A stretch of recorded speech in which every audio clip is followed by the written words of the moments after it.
Namaste and greetings to all. I welcome each one of you on behalf of Guru Dev Teaching Learning Center of Ministry of Education under Pandit Madan Mohan Malviya National Mission on Teachers and Teaching Scheme for the 1 week national online faculty development program Higher Education 4.0 Making Teachers Future Ready being conducted in collaboration with Lakshmibai College, University of Delhi and Indian Colleges Forum. My gratitude to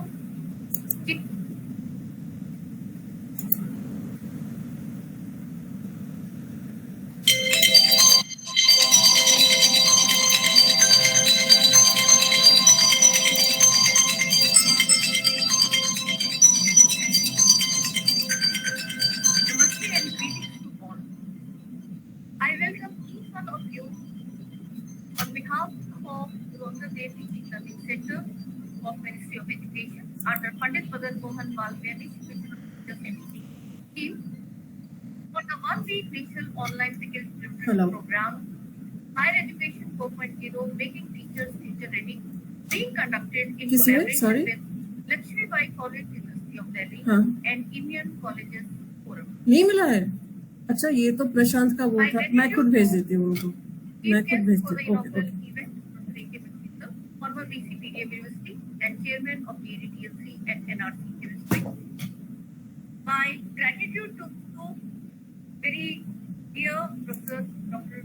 Pratyush Vatsala ma'am, principal of Lakshmibai College, Delhi University, and innovator committee.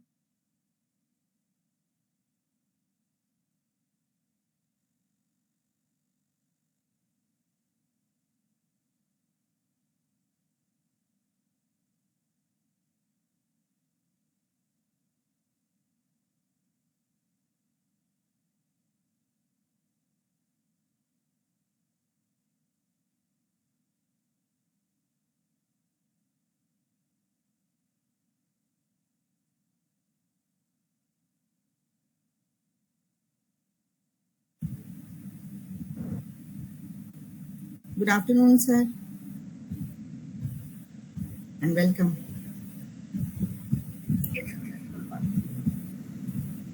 I also welcome each one of you on behalf of Professor Jitendra Singh, Principal FDP Khalsa College and Director of the Dev Teaching Learning Center.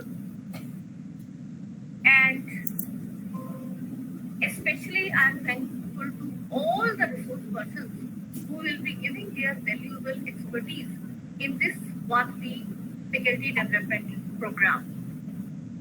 I am sure there will be so much learning for all of you. But then, on behalf of GADTLC, my humble request will be all of you that we will be able to give you certificate of successful completion only based on fulfilling your criteria of attendance, assignment, quizzes, and projects. So be very vigilant what all conditions are being told by our collaborator FDP coordinators. And if you're not able to meet even one out of these four requirements, we will not be able to give you a successful completion certificate. It will be only the certificate of participation, and that will not be, you cannot use that for CAS requirement. And the decision of ADTLC will be final in this regard. So with these words, I especially welcome all my dear colleagues who have joined as participants in this 1 week FTP. I wish you a very happy learning and thank you everyone.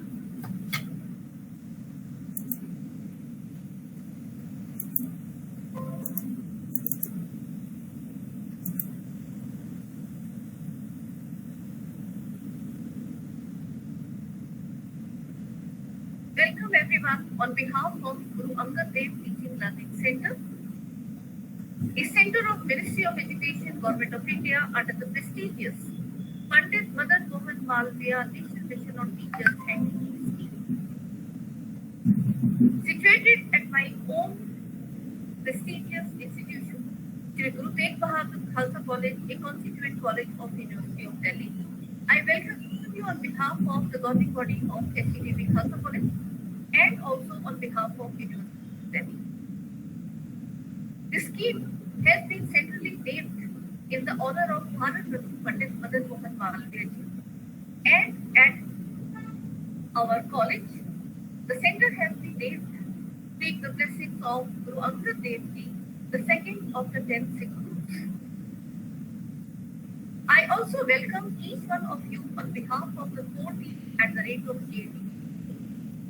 The question Chairman Governing Body FDP College. We have our mentor, Professor Ved Prakash sir, former Chairman UCC, and Chairman of GAD-TLC, Professor A.K. Lakshmibai, former Vice Chancellor BJP, and former Vice Chancellor RT.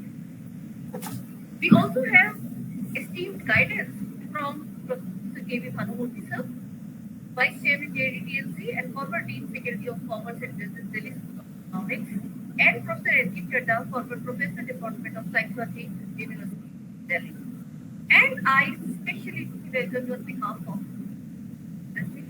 who is Director JDTLC and Principal SCTP College. And I am Vimalraj, Project Head and Joint Director of GAD-TLC, a professor in Department of Chemistry, SCTP College. I welcome each one of you. Guru Angad Dev Teaching Learning Center has state-of-art training facilities. In training, the teachers make them tech-savvy. Not only just tech-savvy, but how the newer pedagogies can be integrated with technology and with their subject-specific requirements. That is what we have been constantly working and evolving upon. The center was inaugurated on 1st July 2016 by the then Honorable HRD Minister, Priti Jyoti Irani. Let's hear a few words from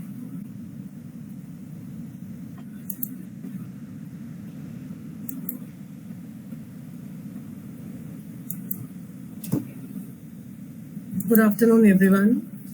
Good afternoon, all our esteemed speakers and our chief guest, Professor Bakshi, and good afternoon, Anita ma'am and everybody. We are going to start our FDP, our national online FDP, which is going to take place between 26th of June and 2nd of July. And now I invite our Vice Principal ma'am, Professor Anita Malhotra, to introduce the program.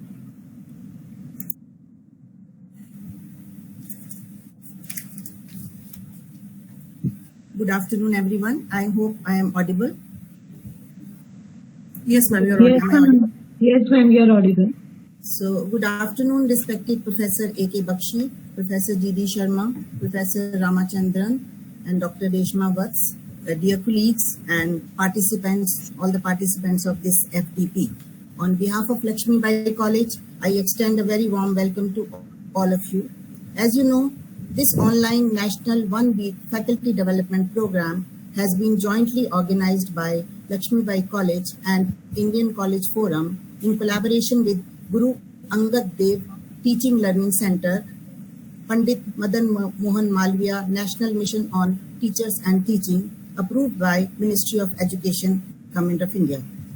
We feel honored to be a part of this collaborative program. The theme of the FDP is Higher Education 4.0, making teachers future ready. We are in the era of artificial intelligence, which has greatly enhanced the digital view of education. This is the time to be ready for our future role as teachers of higher education, to learn the newer teaching methodologies and to equip ourselves to meet the challenges in the AI age. This FDP aims to meet all these objectives. Eminent resource persons have been invited to cover topics ranging from challenges of higher education in fourth industrial revolution, multidisciplinary orientation, AI tools and application, ChatGPT, to community engagement, sustainable development goals, emotional intelligence, and also linking education to the society through research. I'm sure that all the participants will find a great learning experience through this FDP. We are extremely grateful to Professor A.K. Bakshi, who has kindly accepted our invitation to inaugurate this FDP as the chief guest.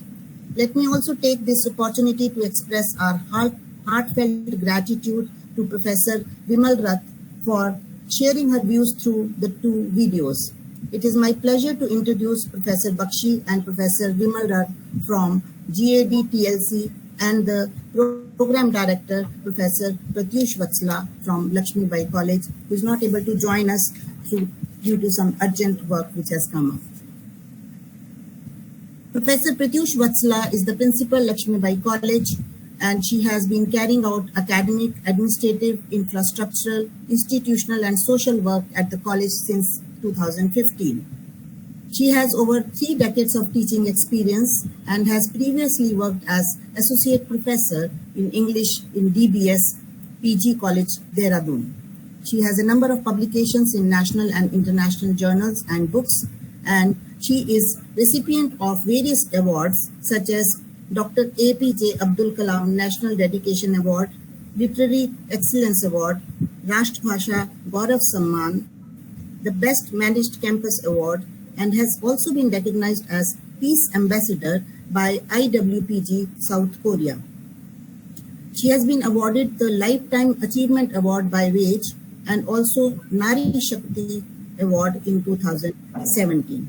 I thank Professor Vatsala for all the support she has provided to the organizing committee in organizing this event.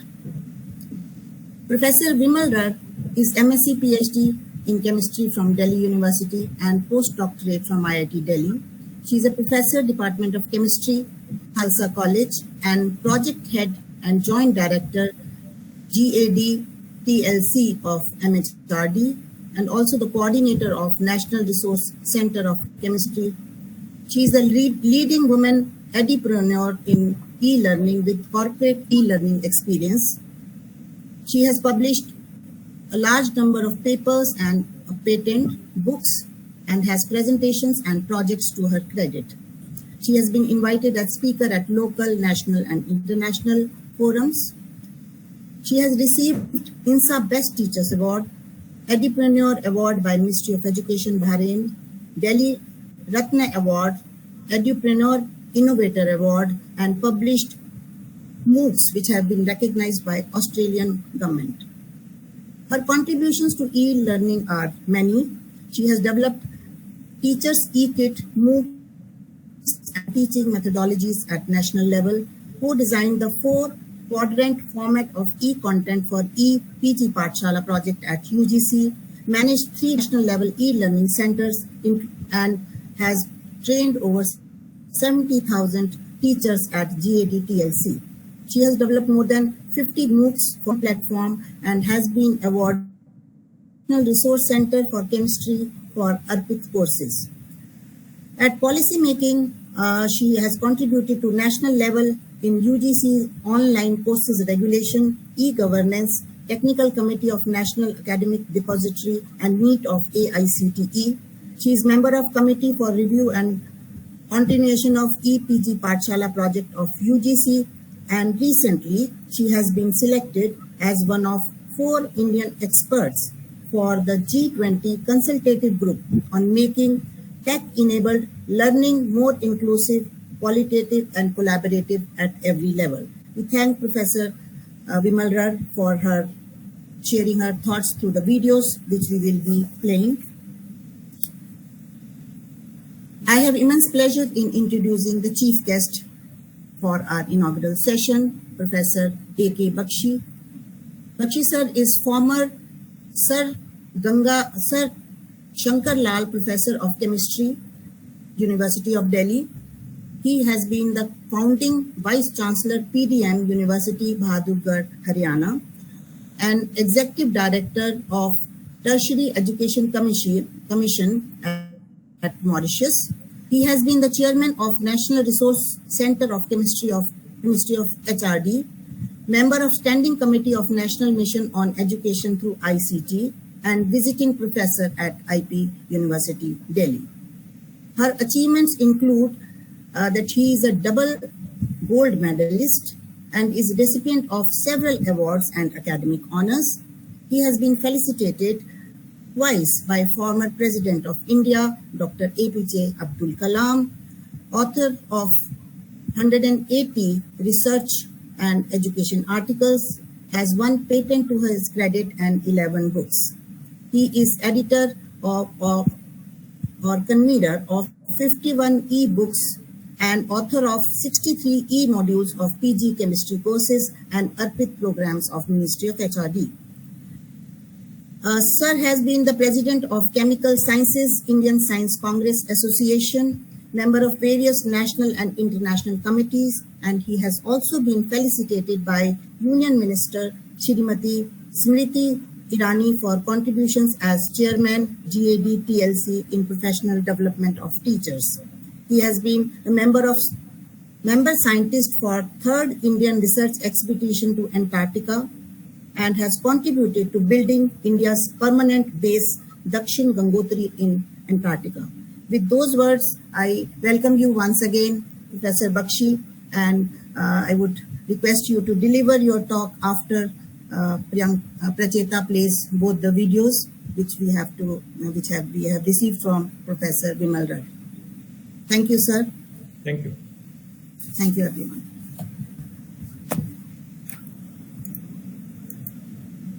Pracheta, you can play the videos now. I'm just trying to.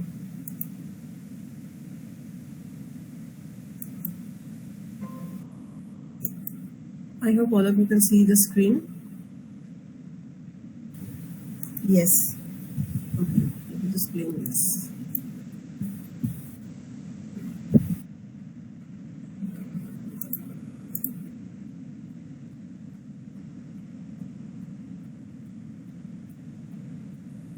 Welcome everyone on behalf of Guru Angad Dev Teaching Learning Center, a center of Ministry of Education, Government of India under the prestigious Pandit Madan Mohan Malviya National Mission on Teachers and situated at my own prestigious institution, Sri Guru Tegh Bahadur Khalsa College, a constituent college of the University of Delhi. I welcome you on behalf of the governing body of SETB Khalsa College and also on behalf of University of Delhi. This scheme has been centrally named in the honor of Bharat Ratna Pandit Madan Mohan Malviya ji. And at our college, the center has been named Take the Blessings of Guru Angad Dev Ji, the second of the 10 Sikh Gurus. I also welcome each one of you on behalf of the core team at the rate of GATLC, Madhubhushan Trilogy Sir, Chairman, Governing Body, SETB Khalsa College. We have our mentor, Professor Ved Prakash Sir, former Chairman, UGC, and Chairman of GATLC, Professor A.K. Bakshi, former Vice Chancellor, BA University, and former Vice Chancellor, Arjun. We also have esteemed guidance from Professor K.V. Bhanumurthy Sir, Vice Chairman JDTLC and former Dean Secretary of Commerce and Business, Delhi School of Economics, and Professor N.P. Chadha, former Professor Department of Psychology, University of Delhi. And I especially welcome you on behalf of who is Director JDTLC and Principal SETB College. And I am Vimal Raj, Project Head and Joint Director of GATTLC, a Professor in Department of Chemistry, SETB Khalsa College. I welcome each one of you. Guru Angad Dev Teaching Learning Center has state-of-art training facilities. In training, the teachers make them tech-savvy. Not only just tech-savvy, but how the newer pedagogies can be integrated with technology and with their subject-specific requirements. That is what we have been constantly working and evolving upon. The center was inaugurated on 1st July 2006 by the then Honorable HRD Minister, Priti Jubin Irani. Let's hear the words from her of the inaugural of this prestigious center.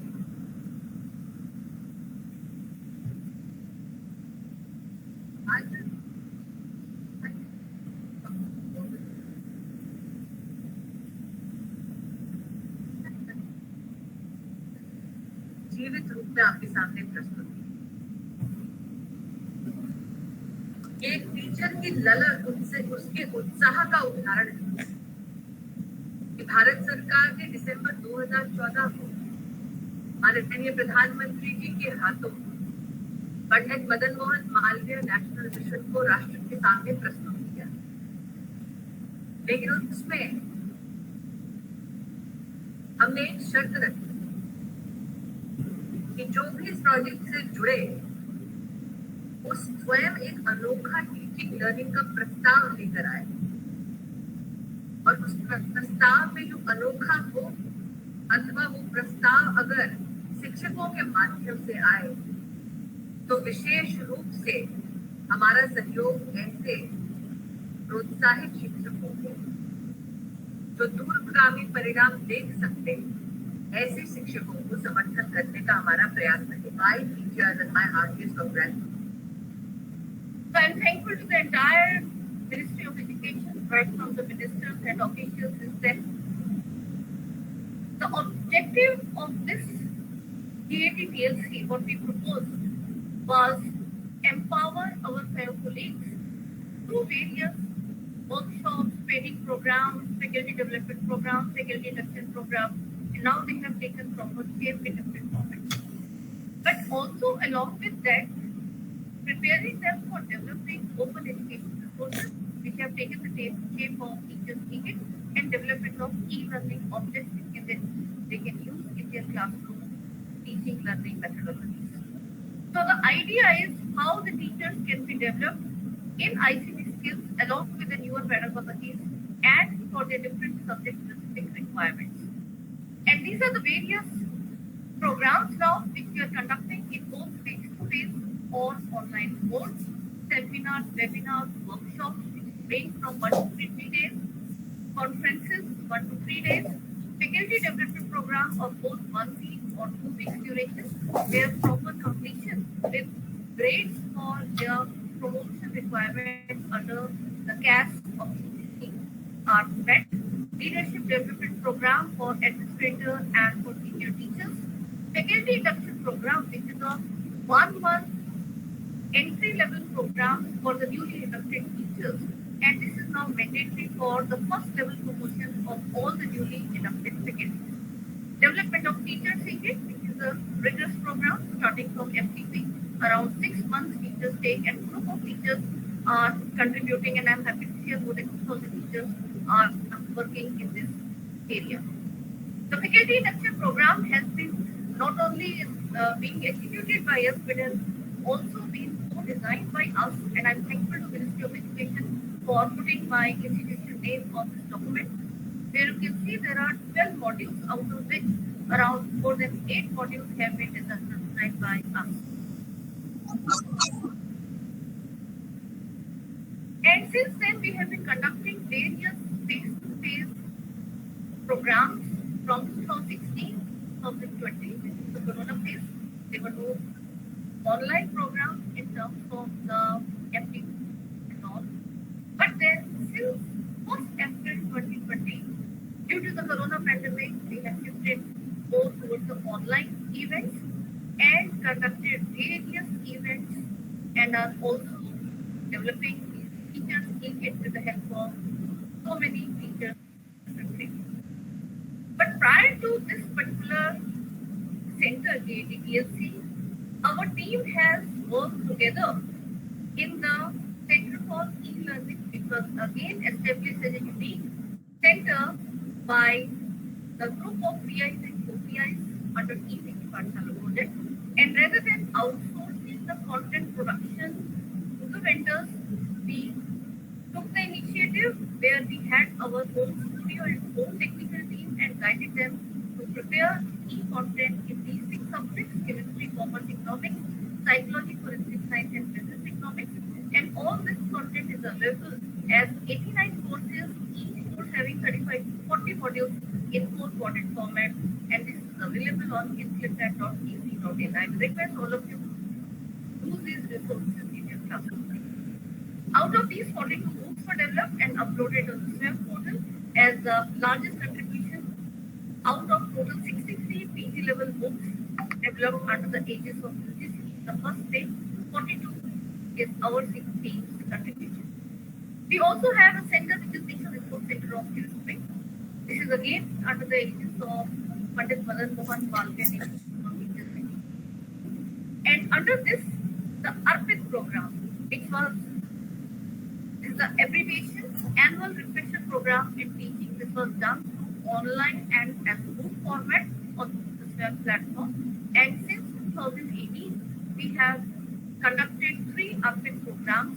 And again, I am happy to share the statistics that out of the 42 subjects across the country, the chemistry course papers offered by us had maximum number of enrollments, and the quality of the content was appreciated by Ministry and PIC. As a matter of fact, our team has expertise in development of e-content, books, and online courses. And you can see the contribution at the national level, not only from last 10 years, but more than 25 years, our team has been into e-learning and the entire e-content development. So with that ground level expertise, thought that teachers have to be prepared under the requirement of e-content, the entire methodology and all. We have also helped various universities and institutes to develop their courses as books or other e-content, like for cancer awareness course is there available on Swayam portal, and this has been developed in English, Hindi and Punjabi medium for Indian Cancer Society. We've also developed course for Biocon and Ministry of Environment, Forest and Climate Change. Also developed training videos for Delhi Police Training School. Also ARPIT program for Guru Nanak Dev University, Amritsar, National Resource Center, Mizoram University, NRC, Jammu University, ARPIT for NRC, ISR Bhopal, and also more than 3 courses, 3.5 courses of ARPIT for Jawaharlal Nehru University. So we offer, if any of you as institution or as individual, they require our technical expertise and help, we will be ready to offer that. And in May 2022, crossing 70,000 mark for teachers training, the team of the ADT agency was felicitated 8 by 60 done. So I welcome each one of you for participating in the events which are conducted by GADPLC, and I will request you to share this Telegram group to all of your colleagues, and also you should be enrolling so that you get the information whenever it is rolled out. And yes, we also do the collaborative event, so you also can approach us for conducting the collaborative event, and you can send your proposal on this slide. Thank you, everyone.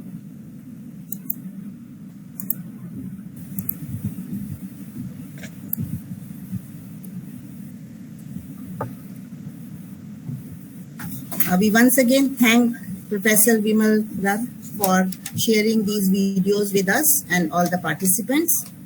Now it gives me immense pleasure to invite our chief guest, Professor A.K. Bakshi, to deliver his talk on quality education in India in the 21st century, challenges and opportunities, and also inaugurate the FDP formally. Over to you, sir. Thank you very much, Madam, for your kind words of introduction. And good afternoon, everybody. Esteemed dignitaries present on the opinion, including Professor G.D. Sharma and Professor M.M. Pant, Program Advisors, Professor Pratyush Vatsala, Program Director and Principal of the Lakshmibai College, Dr. Reshma Vats and Professor Anita Malhotra, Program Coordinators, members of the Academic Organizing Committee, and last but not the least, dear participants from all over the country.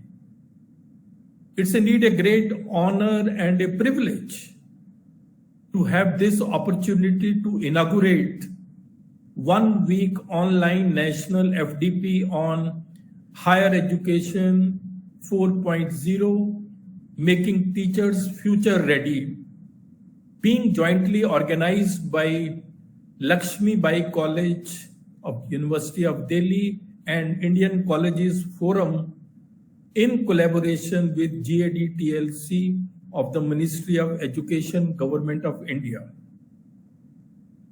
I extend my warm greetings to all of you on behalf of Guru Angad Dev Teaching Learning Center of the Ministry of Education. You know, this center is basically created under Pandit Madan Mohan Malviya National Mission on Teachers and Teaching. This is a scheme of the central government, and the main focus of this scheme is on teachers and their teaching.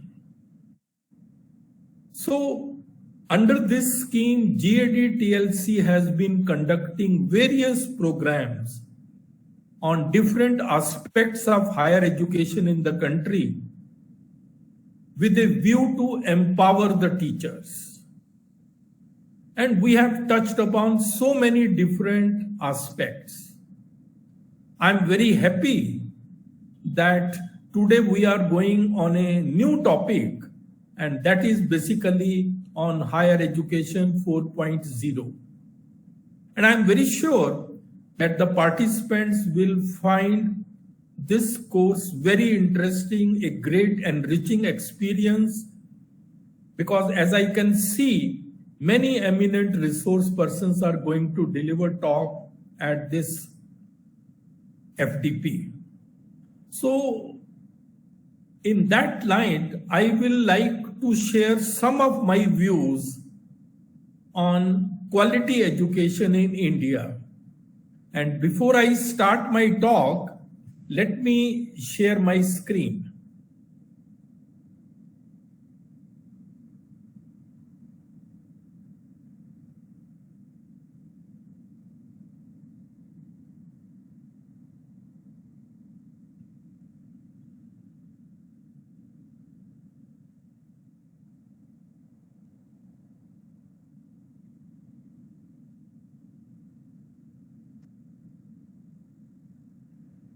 Would you please confirm, is my screen visible?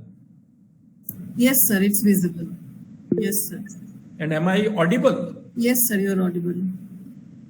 Thank you very much. So, you know, this is the title of my talk. In the light of NEP 2020, Quality Education in India in the 21st Century, Challenges and Opportunities. So I would like to give you my perception about this topic. And this talk is mainly an educational talk based on my conceptualization and experience. First, we come to what is quality education in the 21st century. This could be a question in your mind.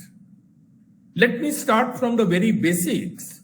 See, education is the process of facilitating learning. Education may be formal education, informal education, or non-formal education. Ultimately, we learn. And learning is of three things. Either you get knowledge, where cognitive domain or head is involved, or you learn skills, which is a psychomotor domain, and where hand is involved, and then personality, your values, your abilities, which comes under affective domain and where heart is involved. So learning is of these three things. So whatsoever we learn, ultimately it comes in one of these three categories. And personality is also very important, because personality, I mean a set of traits and behaviors that characterize an individual. That also we slowly learn. Now, why learning is so important? Because as you learn more and more, learning changes your perceptions about things. And then, you know, slowly your perceptions become your beliefs. Your beliefs become thoughts, then words, then actions, then habits, values, and destiny. So ultimately, everything depends upon learning. So therefore, you can understand how important is learning and how important is education. But one thing you have to keep it in mind, that the ultimate goal of education is threefold. One is to produce good human being. Second is a responsible citizen. And the third is a competent professional. See, in any profession you may be, you need to be a competent professional. And this competent professional will vary with time, because maybe 50 years back, what was a competent professional in some profession may be requiring different things as compared to today. But here we will talk about competent teachers, because we are talking about teachers in the professional. And here again, three things which I mentioned earlier: knowledge, skills, personality, abilities, etc. come. But one thing you have to keep it in mind, that education, which ultimately leads to learning, is relevant only when it is able to serve the needs of the changing society. Otherwise, education becomes irrelevant. And now in the 21st century, the world is changing very, very fast, primarily because of technological advancements. And therefore, with this, many challenges are coming to the education system in this 21st century, which we also call as an information age. These are the major challenges which we are going to encounter. One is, as you can see, there is a lot of uncertainty about future jobs. We are not sure where our students will be employed today, tomorrow. Those jobs may not be even existing.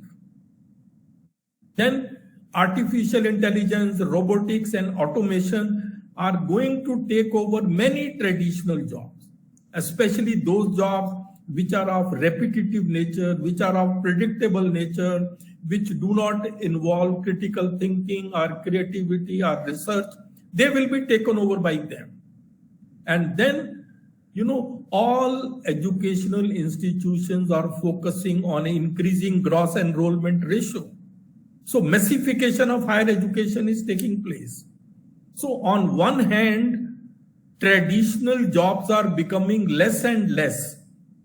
But on the other hand, more and more graduates are coming out of the education system. So there is going to be a tough competition. Then another challenge which is coming because of technological advancement is skill gap, which leads to the mismatch between education and employment. See, many of our students, when they pass out, they hardly get any job or they are underemployed, because the skills which they acquire and the skills which industries require, there is a mismatch, there is a gap. So this is also another challenge.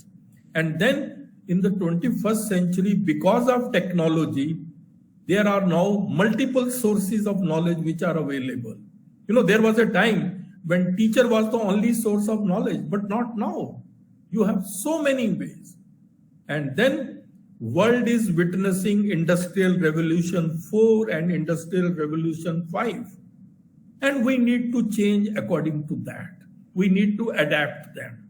So these are the major challenges which are going to come in the 21st century.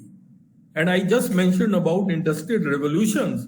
There is a big history. If you can see from this slide, from Industry 1.0, we have reached up to Industry 5.0 now. Although this FDP is mainly concerned with 4.0, which deals with cyber physical systems, machine learning, Internet of Things, etc., which has now come. But Industrial Revolution 5.0 is also coming, which is based on, the cooperation between man and machines. So, and, for each industrial revolution in the history, there has been a corresponding educational alignment. Because for any industrial revolution, the workforce will come out of the education system.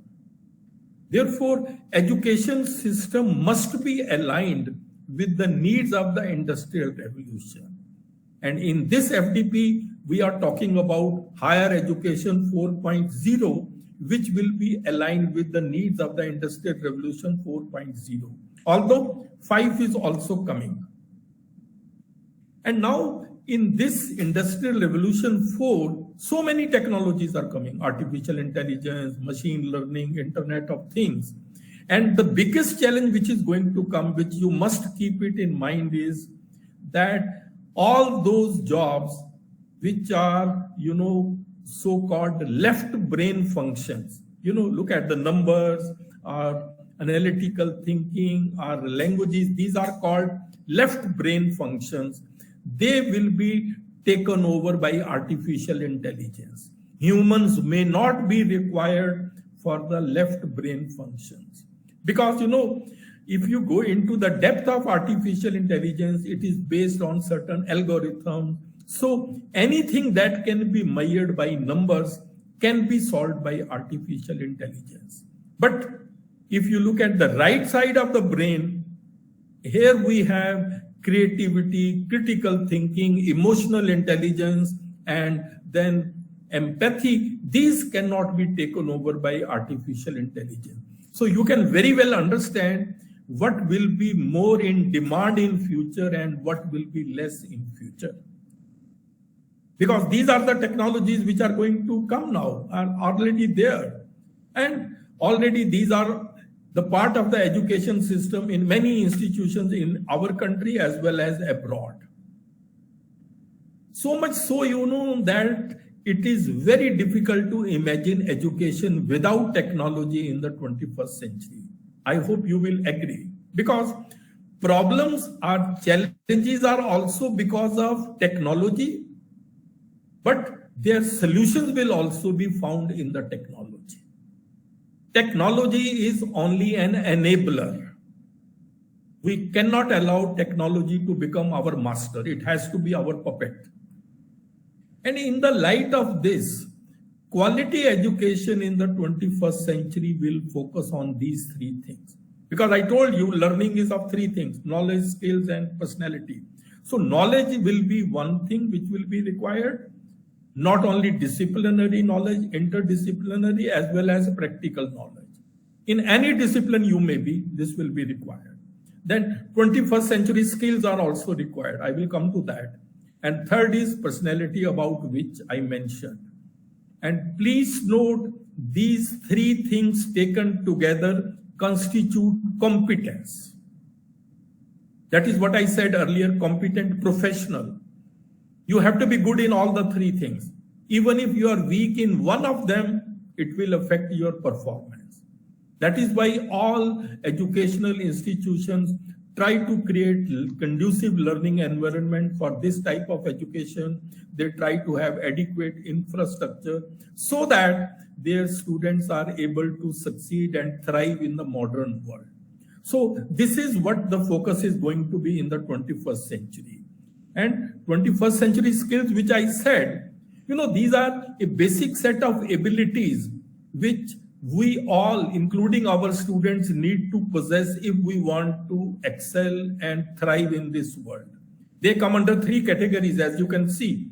Learning skills, which include critical thinking, creativity, collaboration, and communication. Then we have literacy skills, which include information literacy, media literacy, and technology literacy. And then life skills: flexibility, leadership, initiative, productivity, and social skills. So taken together, there are 12 basic fundamental skills, which are a must in this 21st century for all of us. They are fundamental skills. These are not the only skills. If you take into account also professional skills, then the number is 70,000-80,000. But these are the fundamental skills which all of us must have. You may ask the question, why these skills have become so important now? Because, you cannot have machines with these skills. Artificial intelligence cannot replicate these skills. You can't have a machine which is critically thinking or which is creative or which is having leadership quality. Therefore, all those individuals, those who have this, they will have an edge over the other. That is why it is a part of quality education in the 21st century, a very important part. And now it is widely believed that every student in this nation must be an analytical thinker, a problem solver, innovative and creative, effective communicator and effective collaborator, and all that whatsoever I have shown here. So this is a must for every student. This is a 21st century learning need. But one thing I would like to mention here, knowledge is always theoretical. Skills are always practical. So when I talk about all these skills, one must practice. One cannot become overnight good in all these skills. That is why one should start working over that. Only then one will be proficient in these skills. Please remember, we have to focus on our students. Students may be 25% of our population, but then they are 100% of our future. We need to give them right quality education. We cannot afford to lose even a single child, because a child miseducated is a child lost. We cannot afford to do that. Therefore, the goal of quality education in the 21st century is to acquire competence, what I just mentioned. And this is the slide which explains everything. Knowledge, skills, personality. This is important both for students as well as teachers. And you know, these days people talk about outcome-based education, which has become very popular, buzzword. And those outcomes are also basically the mixture of these competencies. Nothing can come out of, these are ultimately the three things which you learn. So whether it is the program outcomes or any other outcome, ultimately it will be the blend of all these three. And why we are talking about empowering teachers with all these? Because I believe that the quality of an educational system cannot exceed the quality of its teachers. So if you want to enhance the quality of an educational system, you must raise the competence level of the teachers. The whole thing revolves around the teacher. Teacher is the pivot of the education system. If teacher doesn't change, system will not change. Now, my next point would be, what are the challenges in imparting quality education in India? See, these four things are very important in education system. What do we teach? How do we teach? That is pedagogy. Then how do we assess? And then the roles of the teacher, which is the pivot of the education system. So changes have to be brought at all the four levels if we want to impart quality education to our students. The problem with India's education system, in my opinion, is we have 21st century students, but the content which we teach sometimes is of the 19th century. The courses architecture is of the 19th century and the methods of teaching are of the 20th century. There is a big mismatch. That is why we are having problems. We have not changed with the times. Theoretically, we know, but we have not implemented it. Look at curriculum. What is curriculum? Curriculum is, after all, a total learning experience. It is like the menu which we offer to our students. Because it is said curriculum development holds a key to NEP 2020's success. Everything revolves around curriculum. But here sometimes we have to be very careful. And the biggest challenge to curriculum comes from the growth of knowledge. The knowledge in all disciplines is growing very fast. So fast that the doubling time of the growth of knowledge has shrunk considerably. Shelf life of knowledge is becoming shorter. There was a time when knowledge was getting doubled in 150 years. Now this time has come down to almost 73 days. Therefore, we need to modernize syllabi. We have generally outdated syllabi, and they increase the gap between what is learned and what should be learned. And this later on affects quality of research. If there is one major reason why we are followers in many fields and not leaders, this outdated syllabus is one of that. We have not, I think when I was a student and now still many of the chemistry things are the same because I come from the discipline of chemistry, whereas the world has gone so ahead. Then we need to have skill-based and industry-led curriculum. That aspect is also missing. You must have read the report a few months back that IIT Delhi is going to revise its entire curriculum after 10 years because it has lost its relevance. So please remember, future belongs to those who learn more skills and combine them in creative ways. There lies the secret to success. And then teachers also need to be equipped because teachers sometimes teach skills the way they teach knowledge. They are two different approaches. As I said, one is theoretical, one is practical. So different methods should be followed. And skill development, I also feel, is a major concern in India. We have downgraded skills, I think. Dignity of neighbor needs to be respected. Although we have the Ministry of Skill Development and Entrepreneurship, but still, we have not done very well. There is a need for skilled workforce, which is increasing day by day. And there is a report that by 2024, there will be a shortfall of over 4 million high-skilled workers in the world by 2024. Why? Because Industrial Revolution 4 and 5 are coming. You need people with different skills, but we are not able to supply because we have not changed our education system accordingly. For example, these days in curriculum development, people talk about multidisciplinary approach in education. This has become also very much talk of the town, and this is also a part of new education policy. This is good, but actual development of curriculum is challenging because the thinking behind this is that the real world situations are complex and require knowledge of several different disciplines. For example, climate change. Now, this is a real world problem. If you want to solve it, you need knowledge of climatology, political science, economics, green technology, and sociology. So look from different perspectives. So multidisciplinary education allows students to gain a deeper understanding of the subject through the lens of different disciplines. But how you integrate them, that is a big challenge. On paper, it looks very good. Student will get many skills also, problem solving, critical thinking, time management. On paper, it looks good, but when you really come out with a curriculum, it becomes very, very challenging. You must have read in the papers, recently it came draft National Curriculum Framework. For school level, it has been announced.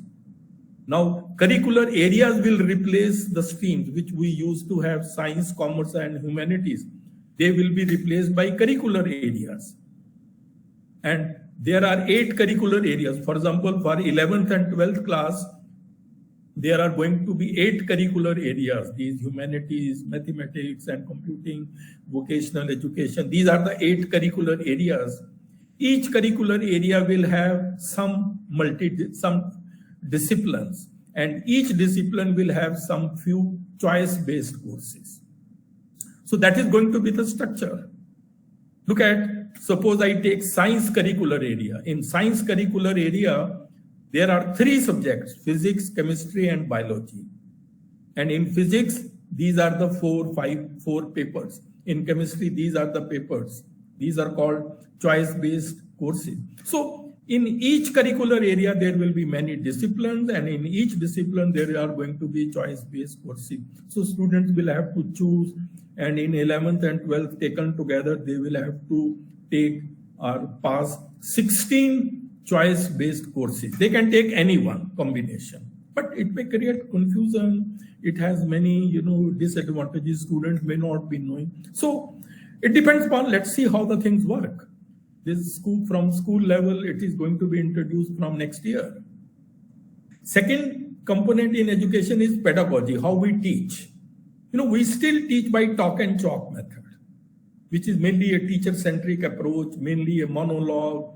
It presumes all students learn in an identical fashion, slow and time-consuming, etc. And then it focuses on examination, rote learning and scoring high marks. Our mindset is still the same.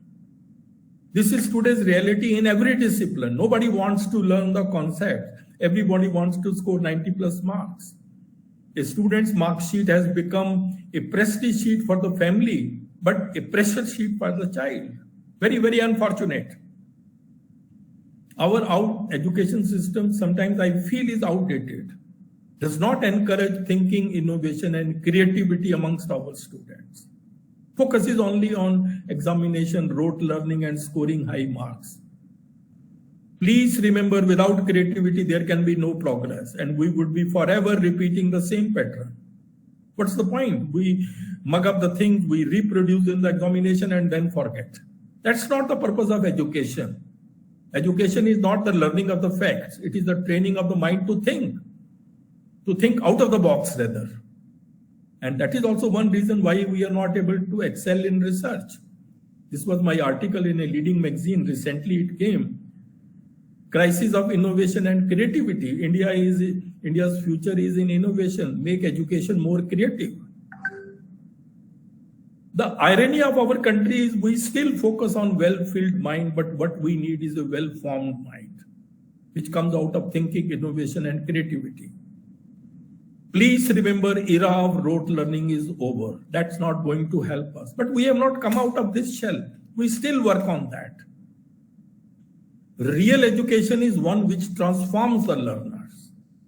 Just as you have a seed, it goes to plant, then it becomes a tree. Like that, a transformation must come in the learners.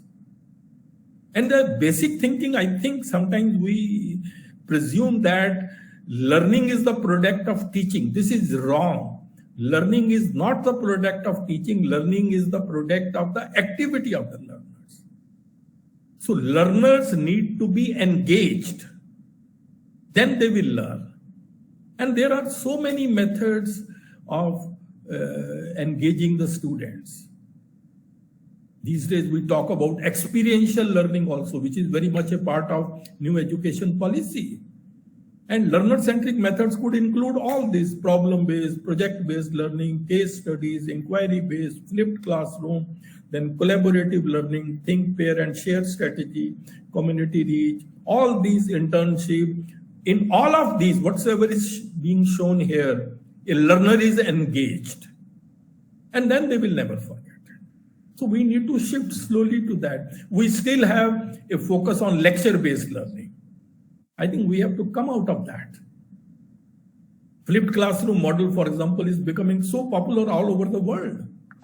Here a teacher creates a video lecture or any topic and shares it with the students. Students watches the lecture at home 2-3 times, notes down the questions which need to be asked, prepares questions for the teacher. Then in the institution, teacher will facilitate discussion, answer students' questions. Students will ask questions and participate in the learning activities. So you can focus on higher order thinking skills. And through learner-centric education, one big change is going to happen. Even the roles of the learners are also going to change from passive learner to an active, highly independent and creative thinker. That is what we need. Please remember, if we teach today's student as we taught yesterday's, we are going to rob them of tomorrow. Teachers will have to change with the changing times. This was my article in Education Times of the Times of India, Creativity Crisis in the Indian Education System. This is my another article on flipped classroom. Third is assessment, which is very important component. And new education policy also says we need to transform the culture of assessment. Assessment drives learning. The way you will assess your students will learn in that way. So it can be a good way to enhance the quality of education in the country. And you know, as I said, cognitive learning is a 6-level hierarchy. This is the revised Bloom's taxonomy. It takes you from remembering, understanding up to creativity. So cognitive learning should take you from lower order thinking skill to higher order thinking skill. And these are the 6 learning outcomes. And assessment should focus on all learning outcomes. We generally focus on remembering, understanding, or little bit application. That is why, you know, it is now said that assessment process needs to be made more scientific to encourage multiple skills of the students, such as analysis, critical thinking, and conceptual. The problem is sometimes teachers are not able to set such questions. That is the real problem.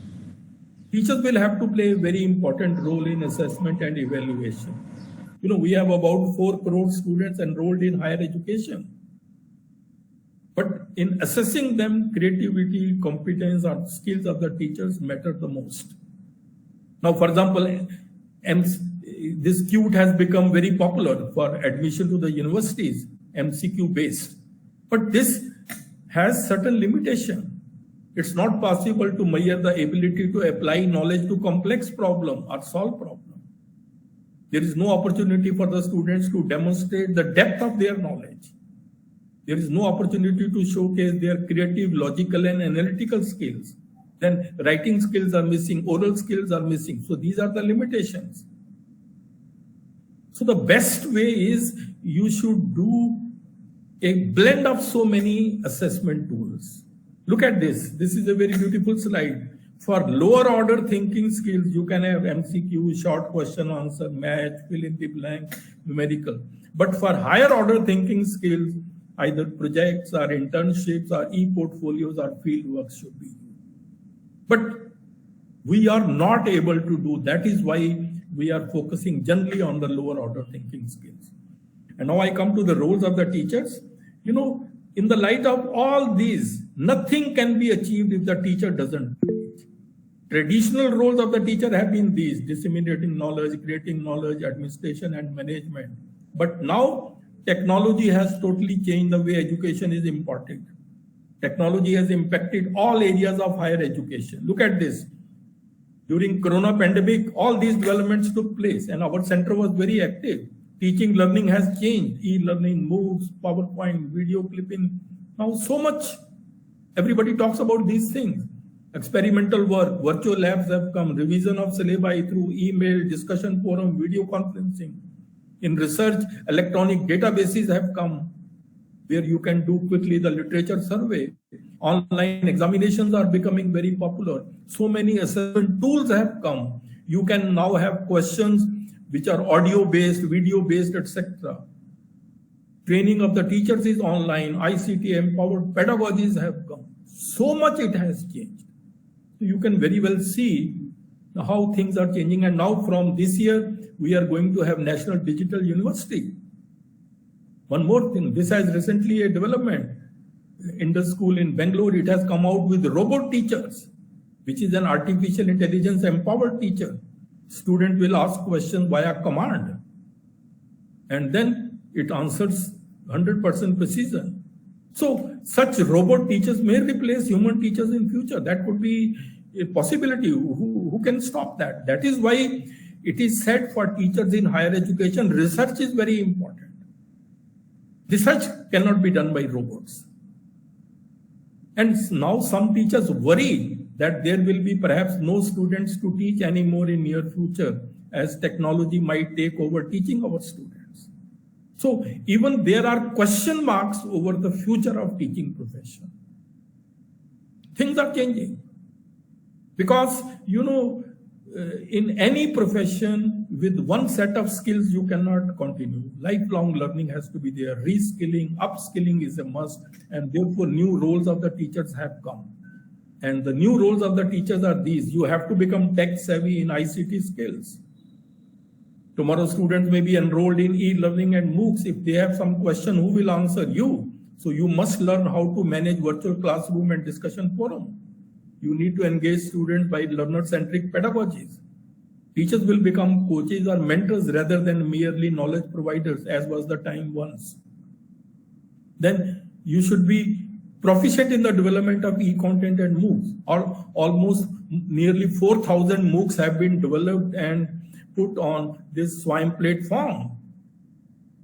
You also, why can't you come? For developing MOOCs or e-content, you have to be an excellent teacher and then having very good writing skills. Only then you will be able to do that. So these are some of the new roles. So what I mean to say is there is a need of the change of the mindset of the teachers. Generally, teachers think what I know is enough. No, I must learn more.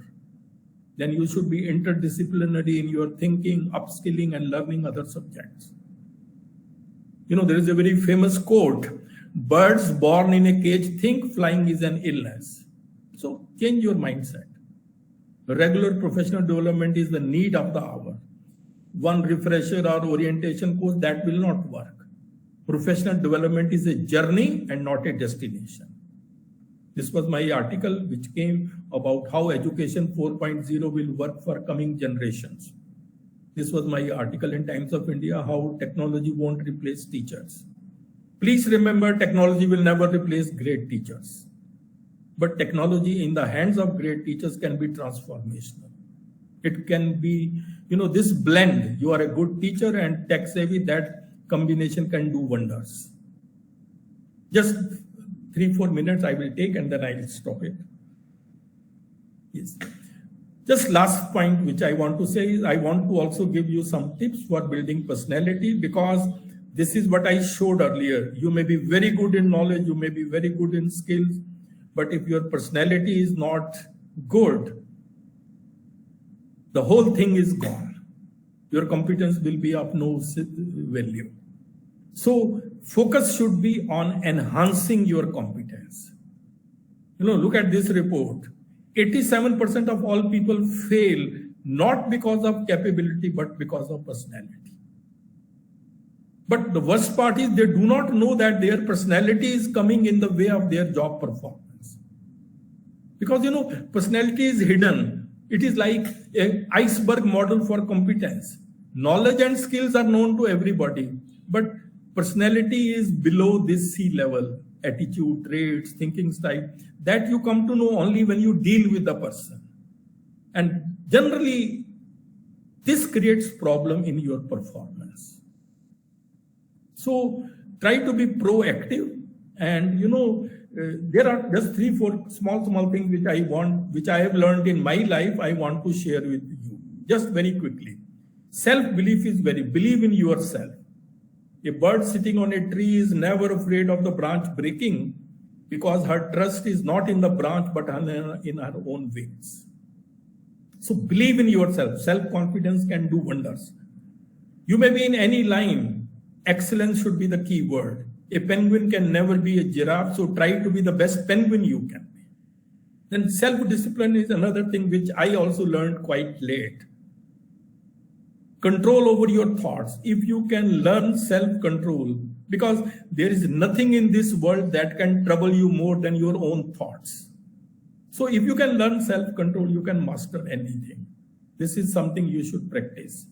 Work hard sensibly. I'm sure many of you are very hardworking, but sensible is important. Direction is more important than speed. Choose your direction very carefully. Because you're free to choose any direction, but then you are not free from the consequences of your choice. You may have to regret later on. So think carefully. And please remember, life is a process. Nobody rises suddenly in this world, not even the sun. Persistence pays.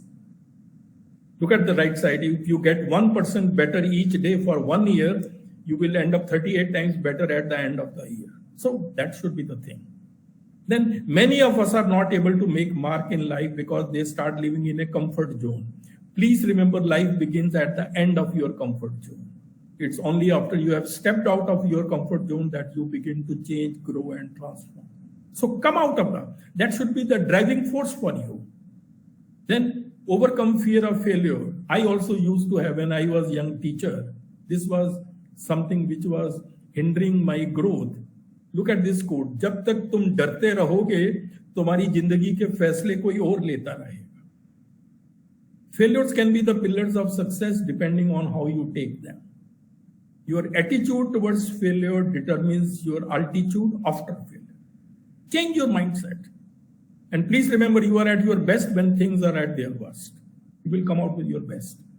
Stop worrying and start worrying. This is also very common. Please remember, worry is a misuse of your imagination. You suffer more in imagination than in reality. One day you will look back and realize that you worried too much about things that don't really matter.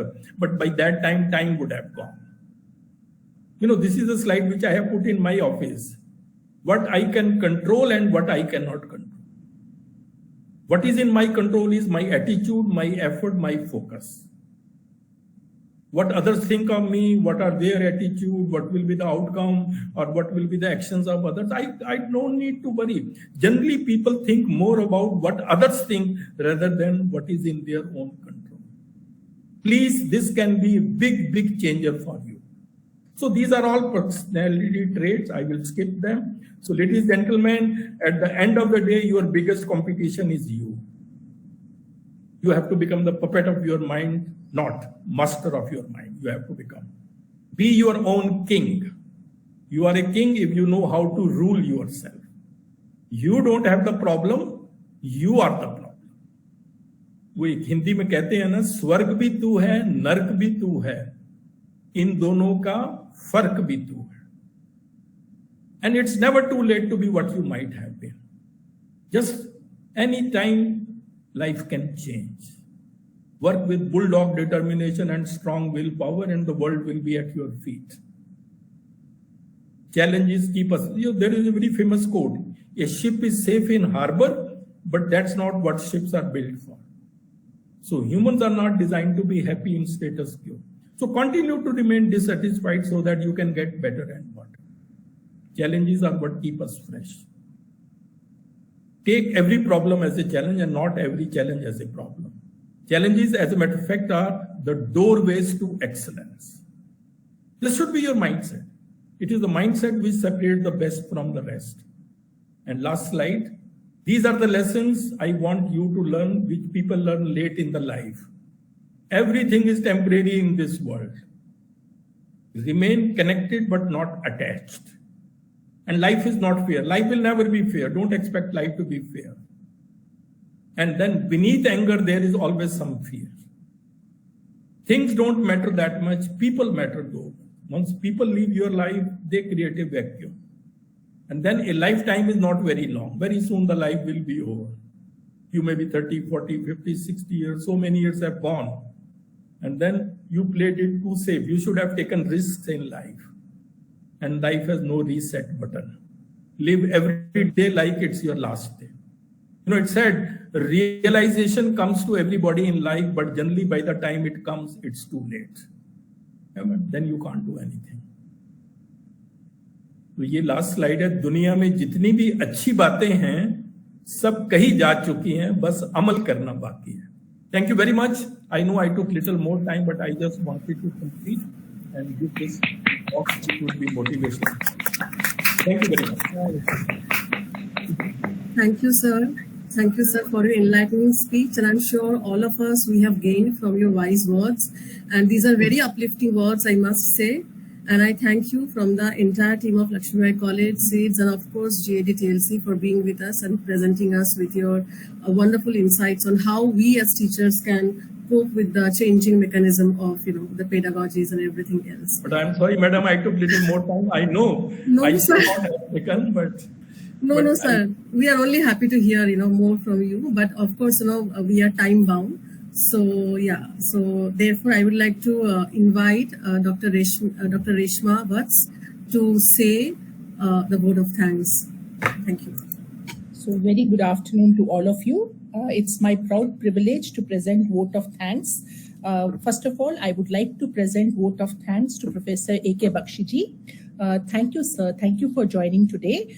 Sir is Chairman Advisory Committee of Guru Angad Dev Teaching Learning Center, and also he spoke widely about the changing dynamics of education. Sir said that how virtual classrooms, flipped classrooms, and the role of teacher is changing day by day. And he also expressed that how we have to change the mindset. If we change our mindset, things would, be in proper place. And he elaborated that how that skills, knowledge, and personality play a vital role in one's life. And I absolutely loved the quote when he said, "जब तक तुम डरते रहोगे, तुम्हारी जिंदगी के फैसले कोई और लेता रहेगा." So thank you so much, sir. Thank you so much. There were so many life lessons that we all have learned from your speech, sir. Thank you so much. Keep guiding us. And I would also like to take this opportunity to thank Professor Vimal Rath for joining us virtually today. And in her videos, we could learn a lot about Teaching Learning Center and the activities that this center does, Guru Angad Dev Teaching Learning Center. I would also like to thank Professor Pratyush Vatsala ji, Principal Lakshmibai College, Professor Dr. Amita Malhotra ji, and I would like to thank each one of you in the organizing team, and Professor G.D. Sharma, Professor M.M. Pant, Professor Ramesh Sharma, and the entire team, the IT team, the administrative team, all about the background work that they have done to make this program a huge success. Thank you so much to each one of you. Gratitude.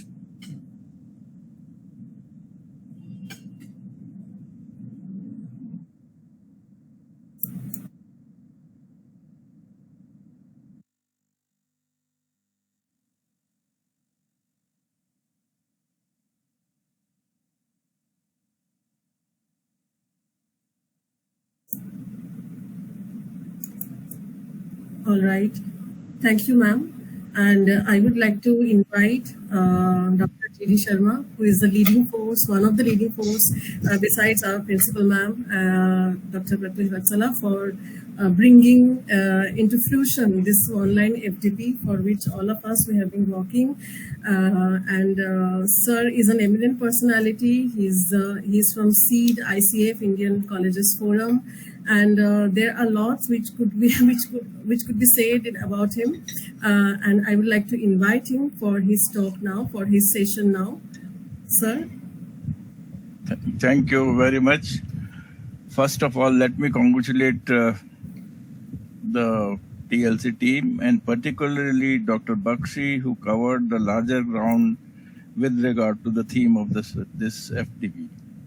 In fact, he was very intensive in terms of dealing with the subject and also sharing some of the wisdom of knowledge with the participants. I must congratulate you, Professor Bakshi, for very excellent presentation and lecture and sharing your wisdom, words of wisdom with the participants. In fact, a lot of work has gone into your preparation of your lecture, and it has led a big foundation for this FDP.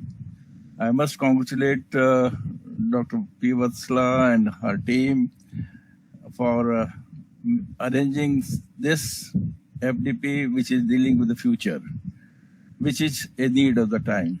And all of them have worked very hard. I know the team, very dedicated team, which worked, and I must congratulate them, each one of them, for putting it on, and it is on now. On my part, I would like to share some stories with you. In fact, things are that we are talking about the higher education 4.0, and I would like to begin with the 0. 0 means pre-industrial revolution and how things have changed. I'll share with you a story. Stories like this. There was some person standing on the plain near the rock, and some stones were rolling coming down on the rock. Many stones stuck up. One round stone rolled down to the level, and it rolled further on the plain where the slope was there. Somebody thought what it is. A uneven stone doesn't move fast, but a round stone moves fast. There's something in the round, and that makes things change. And you would find that this led to a discovery of wheel, and that changed the working of the mankind, a human being, during that period. The wheel invention was such a thing that made many things easier. And with the human and animal source of energy, which the animals were drafted for several movement, and we help the movement, and you find for centuries the development took place. Knowledge gathered from the observation, working, etc., was shared by the people through the verbal communication. Knowledge was developed in a great way, And you find it took centuries. It's not for centuries or even thousands of years. If you look at the plain, particularly the land which we Asia and other, that lot of development took place during periods. In various fields in education. I'll talk a little later, but more on the agriculture, on health sciences, architecture, and several other things. And particularly, a very important development took place during this period was invention of zero. You might be, there was one book of nothing. I read about it. And they say earlier the calculation was done up to 9 only. And there were different levels, how it moved from this kind of thing. And then the zero was developed by a philosophical approach of Indian people. And this zero became a and you put a zero behind the digit, it is power to 10, and you put to another 100, and then you can go infinity. So on the one hand, you had a development in agriculture, architecture, health, and other things. Another is on mathematics or the calculation system. But development continued in various fields, and that laid the foundation for the next, which I'll talk of first, the Industrial Revolution. But development, it took almost thousands of years, and particularly 10th or 12th centuries, etc. You know it. This part of the land has 3 universities which were dealing with the education was given to the people individually or as well as group, and it was a universal kind of a sharing of knowledge, but in a very limited people, because most of the people were engaged in agriculture, most of the people were engaged in other things. It didn't really require much of the knowledge. It required certain level of knowledge, etc. But the development was more of a nature sink. It was with the help of energy, which I call the human and animal energy. This was the main source of driving the source of development of the mankind. And a lot of development took place. I talked about zero also. Once Einstein remarked that had the zero not been developed by India, the science would not have progressed. So this was the period where you find this part of the land and some other part of the Arab. Also, there was 1 university in Arab and 3 universities in India that development took place. There was a kind of changes which came. But then the story started changing, or not immediately, not even 20th century, 12th century or 15th century. It almost came to near the 18th century. 18th century, the new sources of energy were developed. A new breakthrough took place. So far, development took place with the help of human and animal sources of energy, which was tiring, which was exhausting. It could not work 24/7 and etc. So development took place, knowledge were accumulated, knowledge was passed, but it could not be spread to large number because it was person to person or other thing. But a major change came in discovery of new sources of energy. And this new source of energy was discovered in the around the 18th century, which we often did that in 1712, when somebody struck with the steam, and the steam is a power, and then it became mechanical energy. He found basically it was Thomas Conman who worked on the steam engine for 10 years and then developed a steam engine with which the water was being drawn from the mines, and then later on the steam became a very important source of energy, and it released the time span of that 24/7 one can work, put the coal inside, make a steel, and then you can generate the carry out the industry. And first industrial revolution started taking place during that time.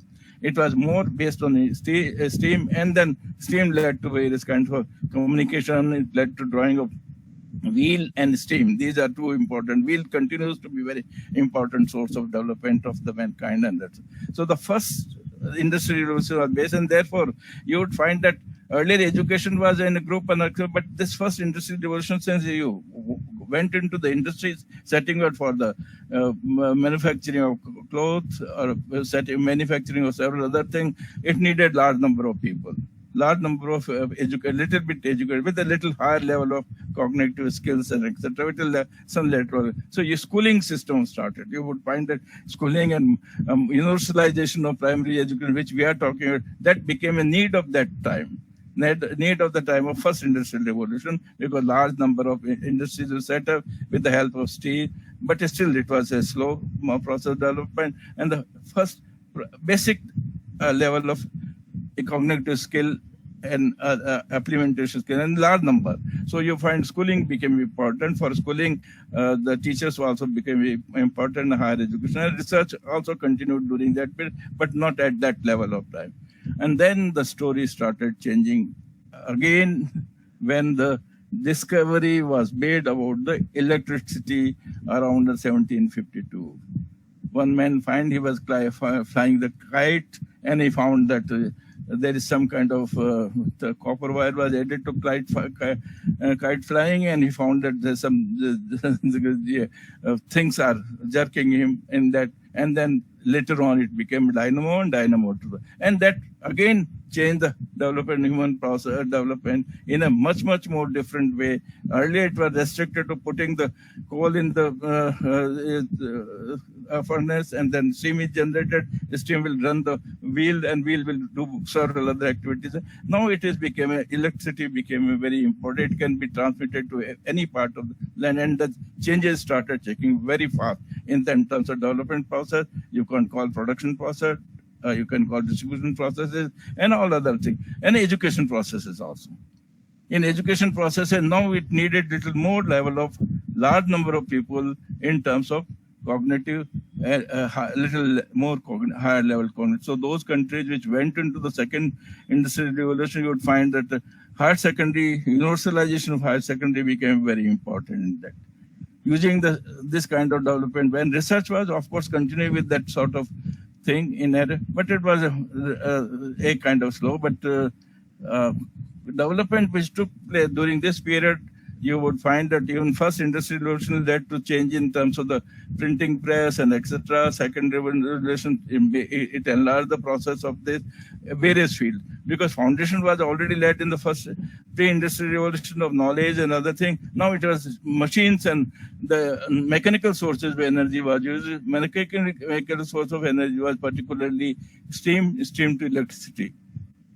And second industrial revolution brought out several changes in terms of production, in terms of communication, in terms of several things, and education processes also.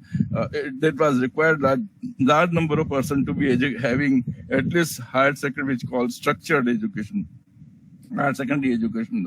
So you would find those countries which were engaged in the first and second industrial revolution, they worked for universalization of secondary education, which was basically required at certain level, and that some education of higher secondary and graduation level, and research continued. And research became very important part of the development of the process, but it was still a kind of, and later a lot of importance was given to the higher education and other.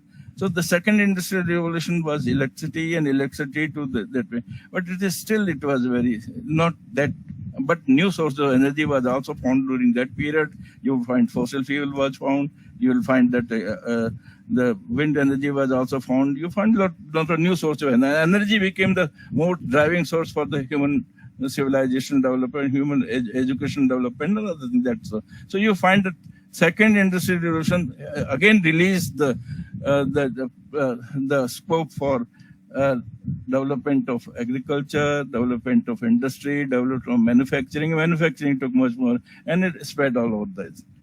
And educational requirement of that at the higher secondary level. So you'd find that countries like America, countries like UK, and other things, they went for the almost universalization of higher secondary education and making things available for that purpose. Education was closely linked with what development was going on. Research was also closely linked with that sort of thing. And this was there. But around third industrial revolution was epoch making. This was a major change in the way we lived, we worked, and we listened. It was epoch making because in this it brought to electronic revolution. It was around 1940 when the Joseph Thomas discovered the electron in physics department. He worked for several years and developed electronics developed. And you would find that was a period, it starts from 1940 to rather I would say 1950 onwards. half a century development was based on electronic development. Education also changed significantly. I know when we started doing research, at that time we were started with the facet machine, then electric machine, then electrician, and computer, which we called 1640, and then 386 within the span of certain year. But at that time, many things were not. Electronics was developing in communication and other things. Let me share with you a very interesting story about the electronic development. We were in Korea, 1976, 78, international conference on the peace. Many leaders came, people from the academic also came. D.N. Watson came from the DNA discovery person. Laszlo came from the No Limits to Growth. Then Club of Rome people, and of course some military people also came. Gulliman came from medicines and etc. Then one person came from America, a scholar. He put the desktop on the table and he said that I'm going to get at the beginning of internet, 1978, 76, I'm going to put the desktop here and I'll get the food security data from America. It was a great change because there was a facsimile had developed by that time, but the internet was not developed, and that was the beginning of this. So you would find that education processes also depended large number of persons. You would find that higher education became very important during this epoch-making period of third industrial revolution. A lot of universities were set up during this period. Almost America went for the universalization of higher education. 86% of the eligible age group population in America were enrolled around 90s in higher education. You would find that changes or demand and pressure for this. They were even invited people from the rest of the world for this. They created seats for that. And that's where the industrial revolution of this kind was making a big epoch in every field, electronics way. Of course, the new source of energy, again, helped in doing that, nuclear space energy. Of course, that has also implications on the war and other area, but knowledge was exploding. With the knowledge and research action, demand for the higher education was expanding everywhere within developing countries, and also because this was important, a lot of technology was imported to the developing countries, there is knowledge. So India also had a lot of demand for education. Indian people were there. So you would find that education process were structured, education process were created in a manner that it should be given to the student, and student will participate. A little bit of application, other thing we can also be more. And research was an important, and research became much more important in the era of third industrial revolution. That's when electrons. The epoch making started from the 1950s to 2000, and by that time, a lot of change came up. I know 86, when I talked to you about the 69, 70 or 70s, when the first computer was introduced, by 86, you would find desktop was already, 83, 84, desktop was already there. And desktop was there for us, data processing, etc. On electronics and communication system, you would find, yes, several changes took place, and you would find that the first change came in terms of mobile phoning. Other than the fixed line phoning, later electronics made it easier, and compression technology become very important. I know when I was the director of CEC, when we were making the audio films, education audio films, etc., they were telecasted on the countrywide classroom or channel, and the e-content was started. By that time, till that time, image processing was not so. Technology was there, but image processing was not there. Compression technology made the image processing very effectively. By 2000, things of image processing became very clear, and you would find flow of image and data, word and images. These three processing became important, and it also influenced the education process at the school, higher level. Higher level, it became much more important because the research was required in every field. Research was very important, working in every field for that purpose, and education and research were given a lot of promotion. I think if you read in India also, the research was given a lot of scholarship, fellowship. US also given, many countries do it, because research became education, teaching and research became part. That's why you find in many of the countries, research was considered very essential for carrying out their teaching profession. If you look at the American university, look at the European university, because this third industrial revolution really brought about a major changes in the doing research itself, because computer was able to process the data at large scale. When we started computer, we were punching the data, then card, and but this transformation really brought the changes. Computer development and this electronics brought the major changes. It changes at every college, every university level in those who are engaged in the third industrial revolution, and education process had significantly changed with this. And you'd find that this was the epoch-making period of in the last of 20th century. This is and that brought him. But the structure was same. More structures were created, more institutions were created, teachers were given several opportunity for the doing the research. And then at that moment of time, there was also an issue of that interdisciplinary orientation of the things. Single discipline did not really help solving the problems of in the third industrial revolution. You would find that was the era when you find physics people interacted with economics, mathematics people interacted with economics, the mathematics people interacted with psychology, and several other fields. So you find that was a period of changing in terms of approach of teaching learning process and teaching a domain knowledge subject. Domain knowledge of physics, domain economics, interface with the different subjects. So interdisciplinary orientation started during that period, because that helped solving the problems of the student, society. That helped solving. So from structure, for passing on accumulated knowledge, engaging in research, and then going for the interdisciplinary orientation became for problem solving. So third industrial revolution also brought about major change in the teaching learning process as well as the research processes. The computer facilitated it, and by the end of this 20th century, lot of change came. And in fact, I would recall you in 86 or so, before 80s, people started working on neural network. You remember that?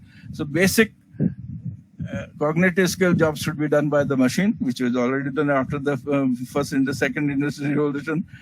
Highland level of cognitive skill jobs should be done by the automation. And then came the issue of how the brain works and how interface between the human and computer should take place. And this work started in India also. One of the person, Sheshagiri, started working on neural network, and I talked to him that how come you went to the neural network? So he said that is the future of our computer science and computer technologies, etc. So this is where you find changes started coming around 80s for developing. As I said, Internet came in 1978 or so, that effort was being made. In 80s, the neural network research was started. It started fructifying around the end of this century, 18th and 20th century. What happened during this period, that several things, part of the automation became very important. So higher level of things were there. Education also underwent an interdisciplinary problem solving, and then solving the issue, social issues also came. You would find that the social science, economics interface with the mathematics, mathematical economics came, sociometrics came, psychometric came. So 2-3 disciplines came together and few more disciplines started, because knowledge was becoming not a single subject specific way it was being taught. And electronics helped in this process in several ways. Electronic help, the computational system helped in many ways in changing. And then you would find that the knowledge also changed. A lot of, if you really ask me, the kind of development which took place in the knowledge in various fields, either you say the physics, you take the economics, you take the political science, etc. This was the period of changes. That was, and in fact, 60s was a period of democratic change in various parts of the world. So that's why India also became a political science and political systems in a democracy, and it came around that 50s or 60s. So this is a period of 50s and epoch making in every field. Either you take the science, you take the medical, you take the engineering, you take the architecture, you take other things, and education process also. You find that several new fields of knowledge were developed, several fields of new departments were developed, super specialties were developed, special center for excellence were developed. In fact, UGC focused on the 86 policy, focused on the relevance of education, and also the Center for Advanced Studies in several subjects, etc. And then research still became very important. In other countries, research became, as soon as and bit of AI, which now we call it fourth industrial revolution, already was there.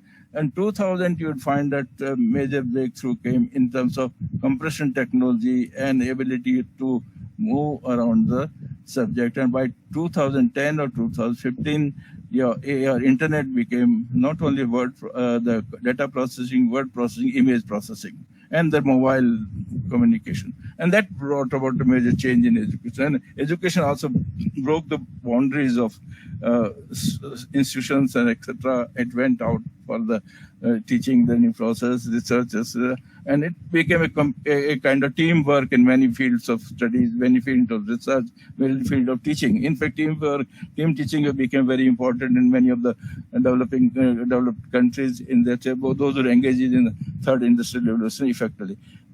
India happened to get a bit of it in many ways. We have our countries having still the first industrial, pre-industrial thing in many of the part of Bihar, many part of UP. If you go many part of Rajasthan, you have first industrial revolution part of it still there.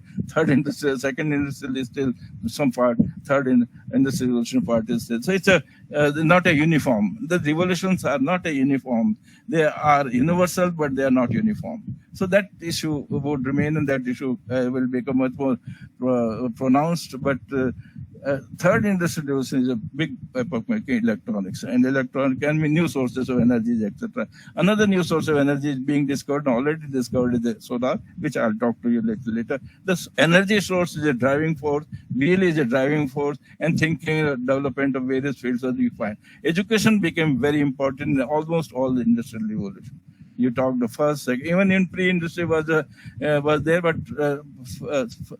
the first, second, third, it was massification. It required to be massification because you have to man in first industry you required the large number of persons to man machines, and then second industry required still larger man to machine and do the research in several fields, and third industry people required for the research. And so you find that research became in the developed countries almost became a universalization of research. If for undergraduate level also they gave the research project in a orientation of research. Research means questioning, developing critical thinking, developing ideas, etc. That is a part of the research. So you would find universalization of research has become at the end of third industrial revolution or beginning of the fourth industrial revolution. And the computer and human interface brought about a major change in terms of dealing with the communication system, dealing with the knowledge processing, data processing, and AI started building into neural network, and they started even upper level of cognitive skills job redundant, and therefore many jobs. But education process became very.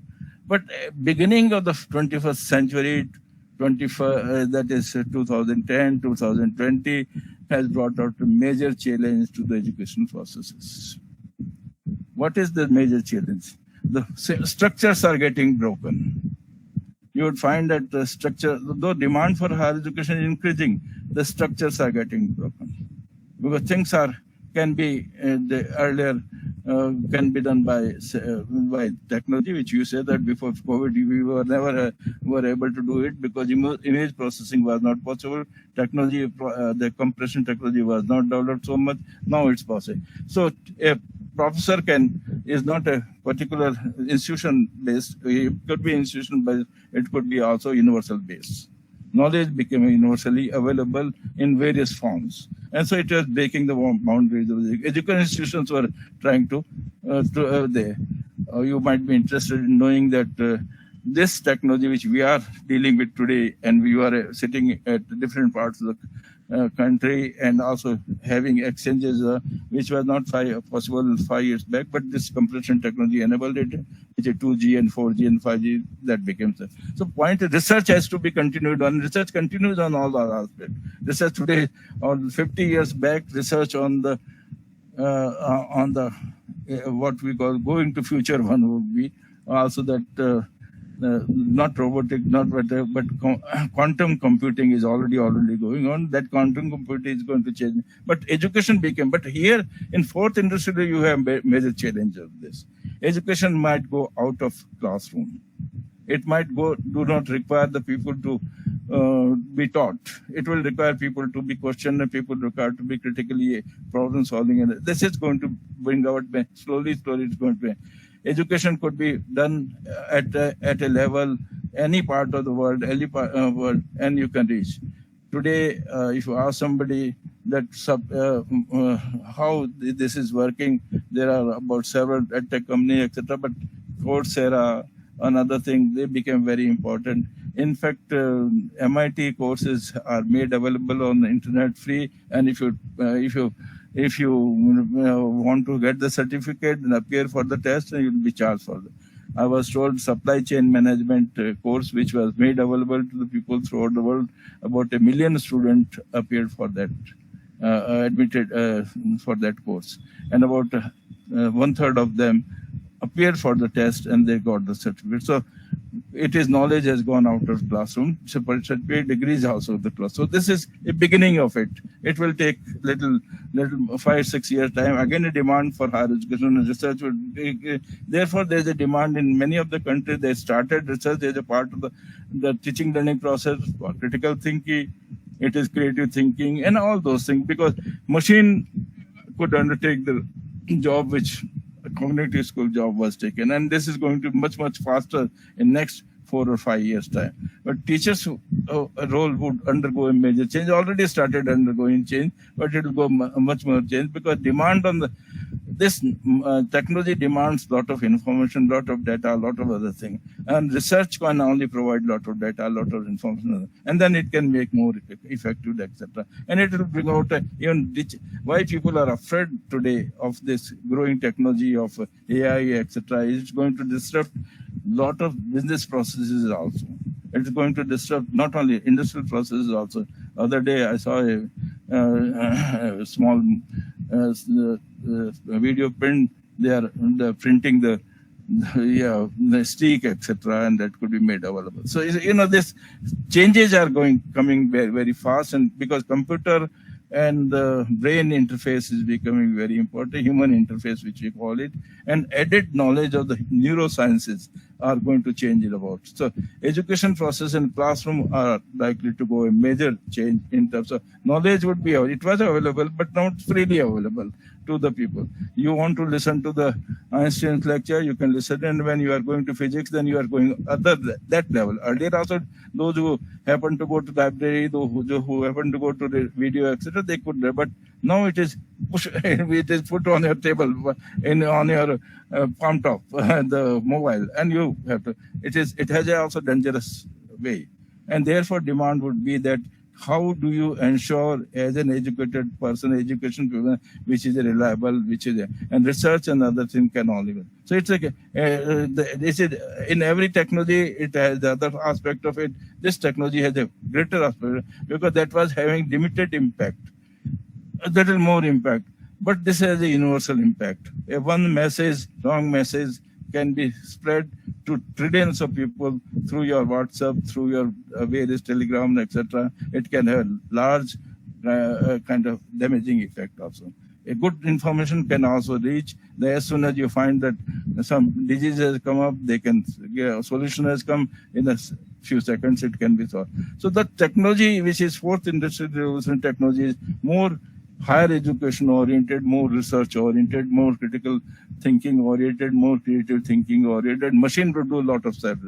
There is one good book I would recommend you to read, AI in 2041, which is predicting that abundance would be there because of working of the several things, and the people may not have to, could be in many of developed countries already started that they say that you work for 5 days or work for 3 days, but now you do many other things, sympathy, helping old people, etc. That's what work, because production is will take care of it. Some of the services will be taken care by the automation, but robots are already doing the work in many parts of the world, particularly China. Many of the manufacturing is through robots, etc. So printing the would also change it.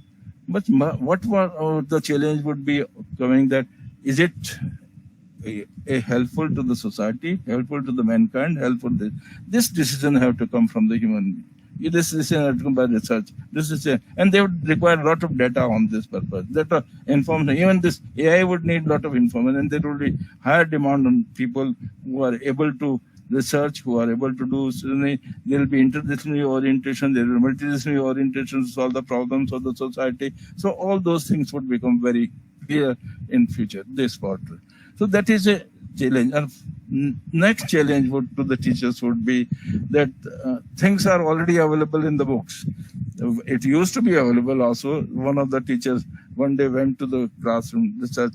The Karl Popper book was there. He read it and he spoke about the Karl Popper. One of the students said, all this comes from the Karl Popper. So point is that now earlier few students who went to library, they could study, but here now the internet is flowing. Internet of Things is bringing about major change.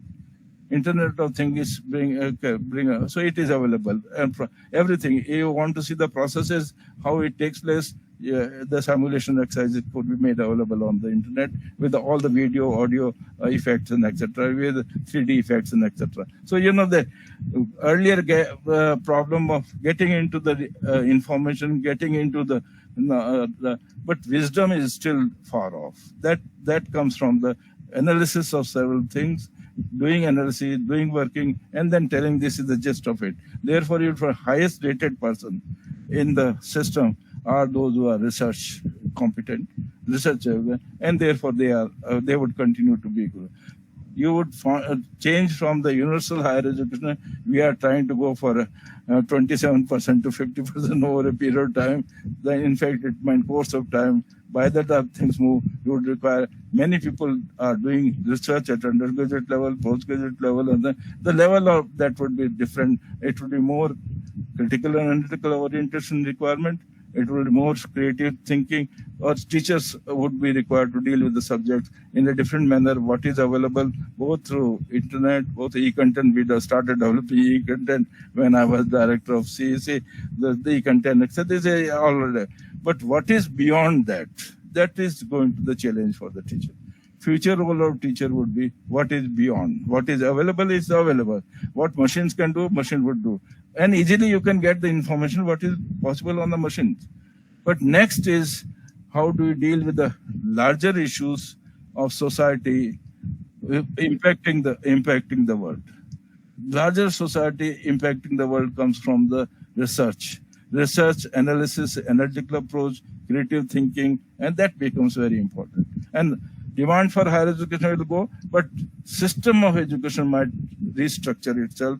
It might break. It may become available. The best quality education can be made available to the student at the remotest part of the world if we are able to ensure availability of energy, that electricity or any other thing, availability of communication system, it can reach to it. So the barrier which used to, the gap between the small town person educated and the Delhi or Bombay, Calcutta educated, which was there earlier, which will also go. So you would find that this equality in terms of provided electricity and other things are made available, but the technology will enable it. Technology will enable many things to happen, but technology will also enable you to get completely diverted, destroyed in many. You might have seen one of the very interesting movie, the documentary, Social Dilemma. So this is going to be another part of the technology in there. So, but higher education will have greater demand because a lot of research is required, a lot of the information processing required, even for the AI. And after that, there is going to be but the structure may break. The system of degree giving might break. The system of passing on knowledge might break. So that is the kind of challenge which we are facing. I think I'll try to stop here because let there be few questions, and I thought I will share the stories rather than, but great foundation of the FDP has already been led by Dr. Bakshi for sharing several things, how things happen, and etc. And that they can. But my view was that exploring your mind, that how things happen. There's at the back is energy, at the back is driving force is the wheel, and then how things have changed in every way, and how things are going to change. This book which I referred, AI 241, they are saying that by 2000 we will be able to harness the solar energy. Solar energy has a zero marginal cost because every energy has a cost. Earlier also the coal had the cost. Earlier we had the electricity generation, there was cost. It's electronics take a lot of energy. You don't, the computer takes a lot of energy. It requires a lot of energy, and a big computer requires larger energy. But that energy is a restraining limitation for the growth. But his prediction, his maybe correct or not, maybe fictionalization, that solar energy is going to become a zero, what you call with a zero cost. It will bring about all the production distribution process differently. Of course, it will also solve the problems of net zero, which we call it. Earlier sources have been very helpful in terms of it, but driving force has been two, and these are the energy and wheel. And this driving force has changed in many of the ways and development in big way. And today, when you look at the computer, or if you look at the various other the kind of quantum computing we are going in next 4 or 5 years, you would find certain things were happening where the computation becomes very strong. The two things became the computation, calculation, they become so the ability to have the computational knowledge becomes very essential for that purpose. So you would find demand on higher education, school education would continue, but nature of processes of education, nature of process evolution never will undergo a change. And next 5 years we will find major changes coming where we never thought this will happen as we are having today. It will happen in a different manner. So these are the few things I thought I'll share with you.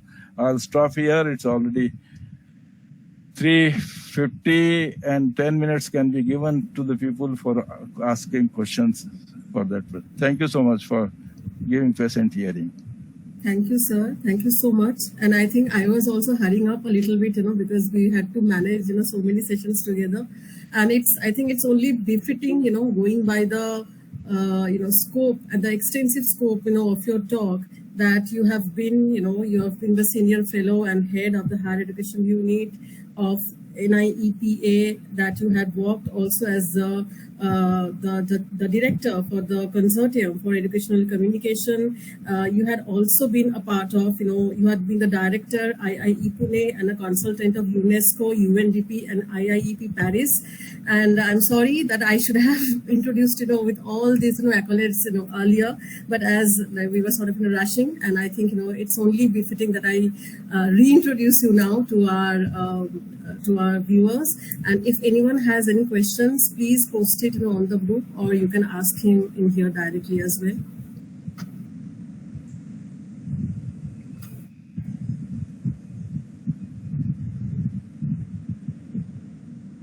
Or maybe we can take all the queries together, because I think Professor Ramachandran is also here. So we can go ahead with his sessions. If you have any questions, please go ahead. Otherwise, you can continue keeping the questions. We are going to be all through the week. Yes, somewhere we'll be interacting time, because yes, this is the higher education for Euro is a Thomas. There is a kind of a theme song which would continue to be discussed every time, how AI works, how things works, and etc. But if you have a question, basic question on anything, you can feel free, or you can also ask in send your questions. All right, sir. I welcome Professor Ramachandran also. Sir, welcome. Can you hear us? Yes, I can hear you now. Okay, sir. Welcome. Am I audible? Yes, sir, you're audible, and a very warm we are extending on behalf of Lakshmibai College, SEEDS ICF and GAD-TLC. We're extending a very warm welcome to you. And sir, if you would not mind, we can just take a 2 minutes break, and then we can read. I mean, we are all going to be logged in, and then we can start your session in 2 minutes. That's fine. That's fine. That's fine, sir. Yeah. Oh, okay, sir. And for all the participants, please, after sir's session, after Professor Ramachandran's session, please keep your queries ready for both Professor G.D. Sharma and Professor Ramachandran. We will again begin in 2 minutes. Please don't leave the meet. We are going to continue in here only. What themes have been covered so far? Sorry, sir. What themes have been covered so far? I know Professor Sharma talked about it. The themes, I'll just tell you, sir. Professor Bakshi, he had talked about quality. That was his inaugural address as a chief guest, and he talked about the quality education in India in the 21st century, challenges and opportunities. Then we had Professor G.D. Sharma. He talked about, his theme was challenges of higher education in fourth industrial revolution, education 4.10. Okay, fine. That's fine. Okay, sir. Just 2 minutes and we will again join. Yeah, take your own time, no problem. Okay, sir.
Check up with Ramachandran. What has happened? I'm here. You can go ahead with your. I'm here. Pacheta, you already introduced him? Yes, sir. Actually, Priyanka will shortly introduce her. Yes, sir. Priyanka is here. Yeah, Priyanka, go ahead. Good evening, everyone. It is a great pleasure for me to introduce our speaker today, who is going to talk to us about why and how of disciplinary orientation, multidisciplinary orientation, and the strategies to implement multidisciplinary in colleges. For this session, we have with us Professor K. Ramachandranji, an eminent educationist, a storehouse of knowledge, and a guiding force for all of us. Presently, he is working as an advisor, National Institute of Educational Planning and Administration, New Delhi. Besides his association with this organization, he has also worked with UNICEF as Senior Program Coordinator and Senior Education Specialist. He has contributed in preparing many reports on state of education in India. On behalf of the organizers of this national level online faculty development program, I welcome you, sir, and express sincere gratitude for accepting our invitation. We are so honored to have you here, sir. Over to you, sir. Thank you, Priyanka-ji. Thank you very much. I had two topics. I'm trying to merge them together, and I would like to have more interactions. So ask any questions you want later on. So you have full freedom to ask any questions related to policy or the topics in hand, you can. Well, I just heard Professor Sharma's briefly the topic he took. The theme of this is what you call creating what you call future-ready students. Why this idea of future-ready? There's a reason for that.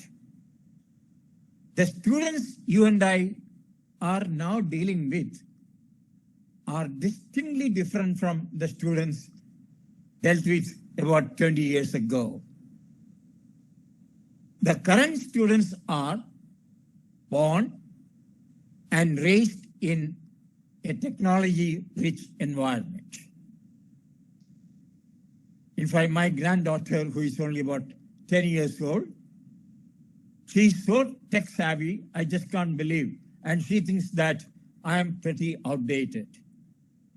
That's the kind of students we have, born and raised in technology-rich environment. Second, in relation to what Professor Sharma indicated, they will use technologies which have not been invented so far. We don't know what will happen to our mobile phone after 5 years. How many apps we can get. Tremendous change in terms of technology upgradation. So therefore, our students will use technologies which have not been invented so far. The third aspect is when you talk future-ready students, many of our current students will enter jobs which don't exist now. New jobs, like who thought earlier we will have a driverless metro, a driverless bus, or a driverless car. That kind of change, having a lot of socio-economic backgrounds and so on. So therefore, the kind of students, as I indicated, born and brought up in a technology-rich environment. 2, they will use technologies which have not been invented so far.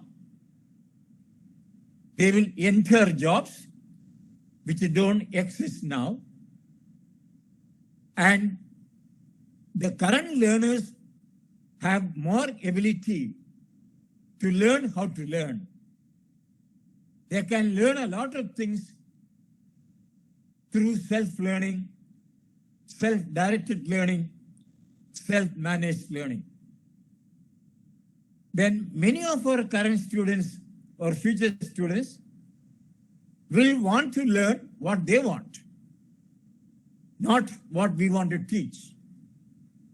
This happened to me recently. I was going for a lecture in university. I had sent my PowerPoint presentation to them 3 weeks in advance. When I reached there, they told, "Sir, we have gone through your slides. If you want to know we have learned, you can ask a few questions." And when I asked a few questions, I found they have gone through it very well and learned. Then they made a demand to me, "Sir, today we don't want this lecture. May we have this new lecture?" In 3 minutes, I had to redesign my lecture and deliver it. It means they want what they want to learn, not what they want us to teach. That is a kind of future citizens. So therefore, this theme you're talking, creating future-ready students, is a very important one. And the next element comes is, the expanding domain of education. All of us know learning takes place not only through classroom instruction or direct instruction, but much of learning now takes place outside the classroom through media, both print and the other media we have, electronic media. And therefore, the role of a teacher will change now. They are no longer translators of knowledge. They are no longer facilitators. They are more of a mentor, content designer. All the faculty, we all have to do this. We must be a content designer. We must be an ICT expert. We might be able to design learning experience at a short notice because students' need ought to be respected and so on. So in a future ready situation, the role of faculty will change dramatically. Let me now get the topic we are talking. I was on the drafting committee of the National Education Policy. When we were drafting the policy, we used to remember an example from industrial and organizational psychology. That example goes like this. Once in the United States of America, a machine in a company went out of order. The chief executive officer of the company invited a few engineers to find out what went wrong and what should be done. They could not do it. Then came an ordinary mechanic. The mechanic asked the CEO, "May I have a look at the machine?" He had a look at the machine. He tapped with his hands at 3 places, and he found out there was a jam in the machine, some parts. He asked the chief executive officer, "May I have a hammer? A hammer to hit." He was given a hammer, and he hit the machine at 3 places. The machine started functioning. He went back and sent a bill for $1,000. The CEO said, "For hitting 3 times, you are charging $1,000. That is too much." He replied, "Sir, for hitting 3 times, I had charged only $30. $970 I charged to find out where exactly I should hit, to diagnose the problem." What he meant was finding out where exactly I should hit was more important than just hitting. There is a feeling in the education system where you and I are part of. We are now producing a large number of graduates who know how to hit, but don't know where to hit. They cannot diagnose a problem. The diagnostic ability is not there. And therefore, they are not able to seek solutions to a real life problem, like the machine not working. So the current thinking is, when you talk about higher education, we must create graduates who can not only hit, but can find out where exactly I should hit. It means the diagnostic ability to find out the problem and then seek solutions to solve that problem. That is the aim of the main thrust of the national education policy. There are 3 sentences or 4 aspects of policy very important to you and I as faculty members. One statement of the policy says is recognizing, identifying, and fostering the unique talents of a student and make faculty aware of this fact to enable the faculty to promote the holistic development of students. The term holistic development. What does that mean? I'll come back later. So one phrase you and I need when you think of future-ready citizens is we must aim at promoting holistic development of every student. 2, let me explain this here itself. What do you mean by the term holistic development? In a simple way, it means develop all human capacities of a student.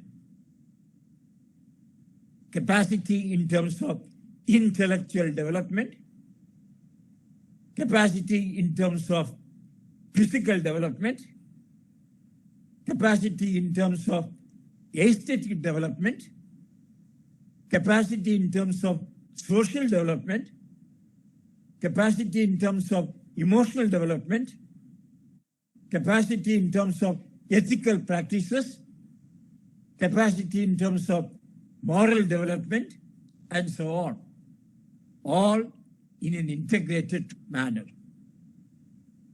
If you want to develop a student intellectually, socially, aesthetically, physically, emotionally, ethically, and morally, this cannot be done by learning only one subject areas. It needs a multidisciplinary approach. So the answer to your query, why multidisciplinary approach? The purpose of a multidisciplinary approach is to develop human capacities in relation to what I spoke, intellectually, socially, physically, emotionally, ethically, morally, aesthetically, and so on. This needs a multidisciplinary approach. That is the reason in the higher education curriculum, like the undergraduate curriculum framework of UGC, I was part of drafting that framework. We talk about a multidisciplinary approach to education or multidisciplinarity. This is number 1. Number 2, if you want multidisciplinarity, we need to have a flexible approach to education, higher education. Flexibility in terms of choice of courses, flexibility in terms of pathways of learning, online, offline, hybrid, and so on. We need flexibility for that, to suit the talents and interest of each student. So a multidisciplinarity means also to design a multidisciplinary curriculum which allows flexibility in the choice of courses and not predetermined, flexibility in terms of choice of modes of learning. Should I have face-to-face? Should I have online? And so on. So second word for you and I important as faculty members is the term flexibility. Third element, very important, the term we use is what we call equity and inclusion. Can we design our curricular programs, including teaching, learning, assessment processes, to account for the socio-economic, cultural, linguistic diversities of our students? That means we must address the needs of this. In other words, I now use the word, we must design programs that honor student diversity. I'm using the word honor student diversity. At the master's level of program these days, still a majority of students are first generation learners. Diversity among them. In terms of prerequisite knowledge, there is diversity. In terms of socio-economic background, there is diversity. In terms of rural, urban, remote area, geographical aspect, there is diversity. So tremendous diversity in terms of learning styles, in terms of learning approaches, and so on. So can we design our education programs that would honor student diversity? Why do I use honor? Because diversity is an asset, not a liability. The more we can honor diversity of students in our college, be it Lakshmibai College, or be it Khalsa College, or be it Miranda House, and so on, that diversity must be honored. So the third term for you is honoring diversity. The fourth, in the context of a multidisciplinary education, is autonomy, the term autonomy. Autonomy for what? Or for whom? Autonomy to the institution, autonomy to the teacher, faculty. You and I should have autonomy to select the pedagogical approaches, assessment modalities, and so on. Autonomy is very important. So the four words or four terms important for us is: number one, holistic development; number two, flexibility; number three, honoring student diversity, that is equity and inclusion; number four, autonomy to the teacher, autonomy to the faculty, autonomy to the higher education institution to design learning contents within the framework of the National Higher Education Qualification Framework. That is the aspect of the multidisciplinarity. Why? We want human capacities development in an integrated form, which cannot be done only by learning one discipline like physics or chemistry or music. So therefore, what we are talking about holistic development is a student at the undergraduate level will opt for a major 60 credits or 64 credits in physics, a discipline. The next discipline she might choose maybe music as a minor, or maybe a vocational education program, a minor. So look at the combination, innovative, creative combinations. A student opts for physics as a major, economics as a minor, performing art as another minor, or vocational education as another minor. That is the approach to multidisciplinary learning. Now, What do you mean by the term multidisciplinary? When I discuss this very often, I'll say Lakshmibai College or Khalsa College are multidisciplinary because we have Department of Physics, Department of Economics, Department of History, Department of Languages, and so on. That doesn't make a college multidisciplinary. What makes it multidisciplinary is the opportunities to students to opt courses across the arts, the sciences, the humanities, social sciences, and so on.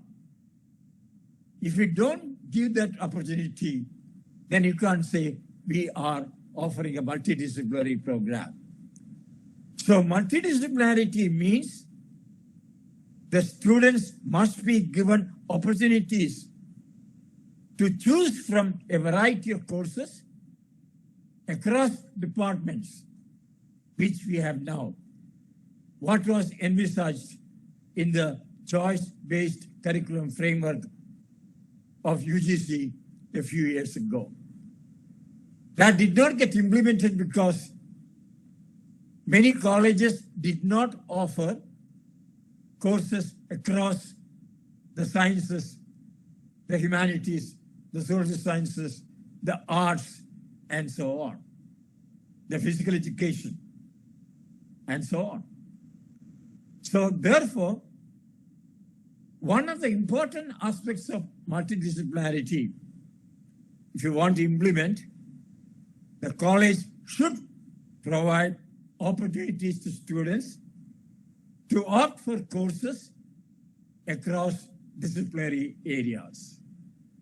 That means I look forward to the day when you have a physics major student opting for music or musicology as a minor, or apparel, textile design as a minor, a vocational education program. That is the kind that we are talking. I'm not talking, I don't use the word vocational education. I call it vocational capacity building. Something called earlier skills enhancement. What we are not talking about is vocational skill enhancement. And therefore, combinations will be distinctly different. That is the how of multidisciplinarity. The what of multidisciplinarity is, it is to promote holistic development of a student. That means in an integrated form, we do that. So that given capacities related to intellectual, social, physical, aesthetic, moral, ethical, emotional, all take place in an integrated form. That is why we need multidisciplinary approach to education. You may ask why this question came. Before that, let me explain the thing. I am asked a question often. You hear the term multidisciplinary, interdisciplinary, and transdisciplinary. What are the differences in this? A question being asked is that I draw upon a paper prepared by Park and Cho long back. I adapt that and I give example of multidisciplinary, something you will not forget. The multidisciplinary approach is something like the salad we eat. The salad contains capsicum, tomato, it contains cucumber, and so on. When you look at the salad, you see them retaining their identity. But when they join together, they give us the taste of a salad. This is what we call an interdisciplinary approach. Each discipline remains as they are, but many combine together to form a product. Let me give an example of that. A few years ago, I was in New York with an investment banking company. They were designing a financial model.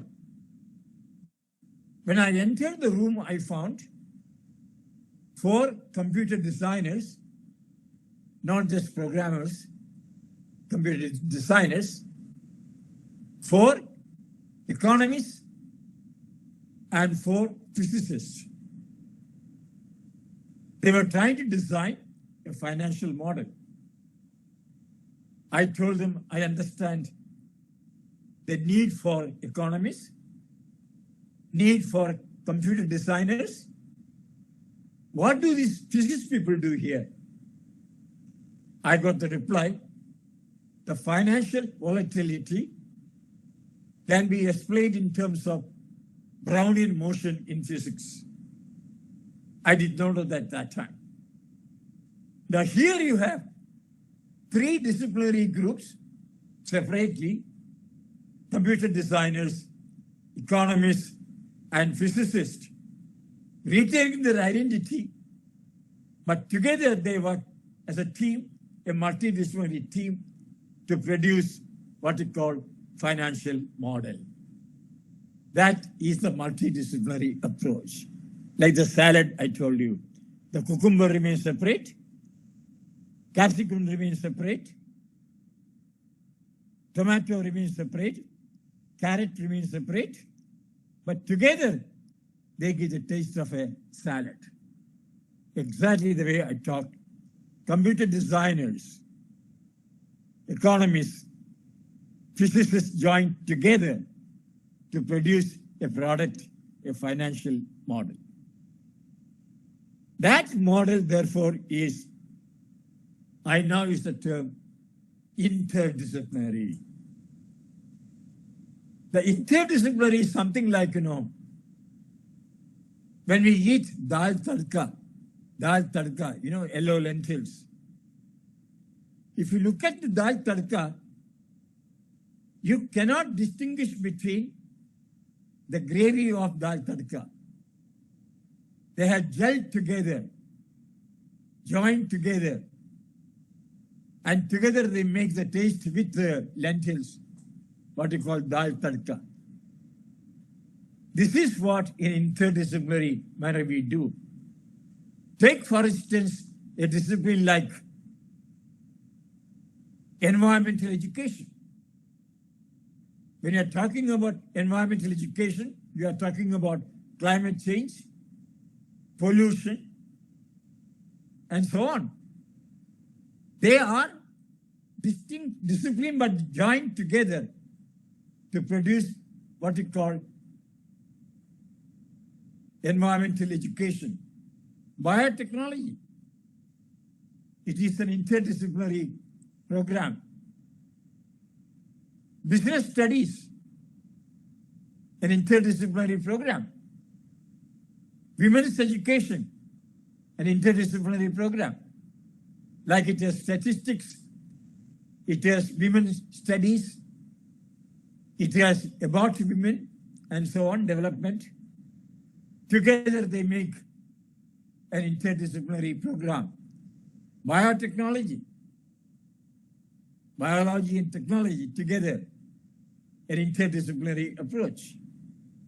So therefore, some programs we implement in our classroom can be multidisciplinary, can be interdisciplinary. Third, what do we mean by the term transdisciplinary? One example for that is, like dal tadka, transdisciplinary example is a cake. You and I eat cake for breakfast or coffee in the evening and so on. When you look at the cake, you cannot distinguish between the ingredients at all. They are joined together and give you a taste. That is what transdisciplinary does. Many disciplines join together and try to solve a real life problem. So the courses we offer can be multidisciplinary, can be interdisciplinary, can be transdisciplinary. That's the kind of thing we are talking about it. So in future, when you talk future-ready citizens, we are talking about a multidisciplinary approach. Research indicates many of the single discipline-based tasks, like in physics or mathematics, will be taken over by machines, artificial intelligence. But multidisciplinary thing will be difficult, not easy. Functions from various disciplines that will retain. When you think of artificial intelligence or machine learning, Internet of Things, drones, and so on, we are talking about application of these things in real life situations. And therefore, we need a multidisciplinarity in our curriculum. That's the kind of thing we need. The multidisciplinarity is very important for that. And otherwise, many future jobs will be lost, and jobs that would exist will be having change in terms of processes and product. Technology-enabled learning, technology-enabled work, and they need a different kind of approach. And therefore, multidisciplinarity is very important. This is what we call liberal arts education.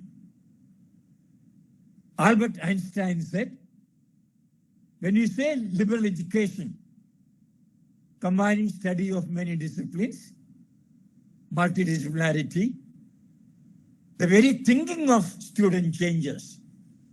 It is not the discipline they learn, it is the approach to that they learn. The way we do inquiry changes, discovery approach, and not being based on rote learning. So you find that's what Albert Einstein said. The late CEO of Apple Computer, Steve Jobs, once when we met him, we asked the question, how did you design the Apple Macintosh computer? He said, I had a team of computer designers. I had a team with multiple talents. I had visual art people. I had music people, performance art, performing arts.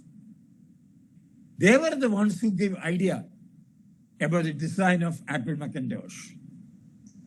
The visual art person had a design. The computer designer had a design.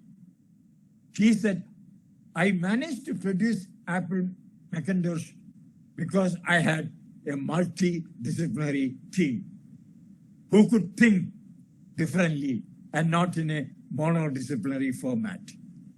So therefore, the multidisciplinary approach gives us new approach to knowledge acquisition. And that is what is envisaged. The inquiry approach in economics is different from inquiry in science, different from inquiry in music. Like recently, I was being given a demonstration lesson on arts education, performing art, dance. I learned from her there is a close relationship between mathematics and dance. The dance movement is based on the pentagon shape in mathematics.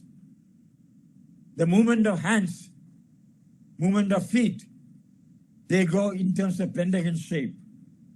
So mathematics and dance, very important relationship. Then mathematics and music, say, The music can be explained in terms of mathematical notes and so on.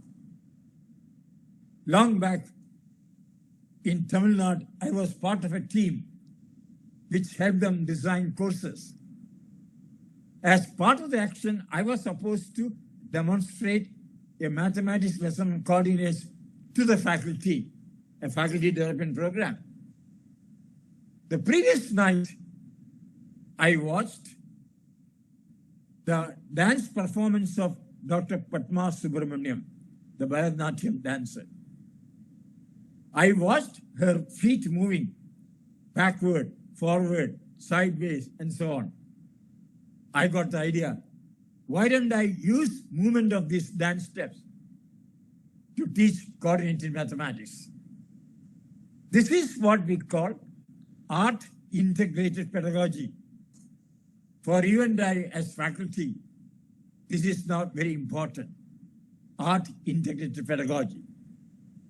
Then we have what we call sports integrated pedagogy.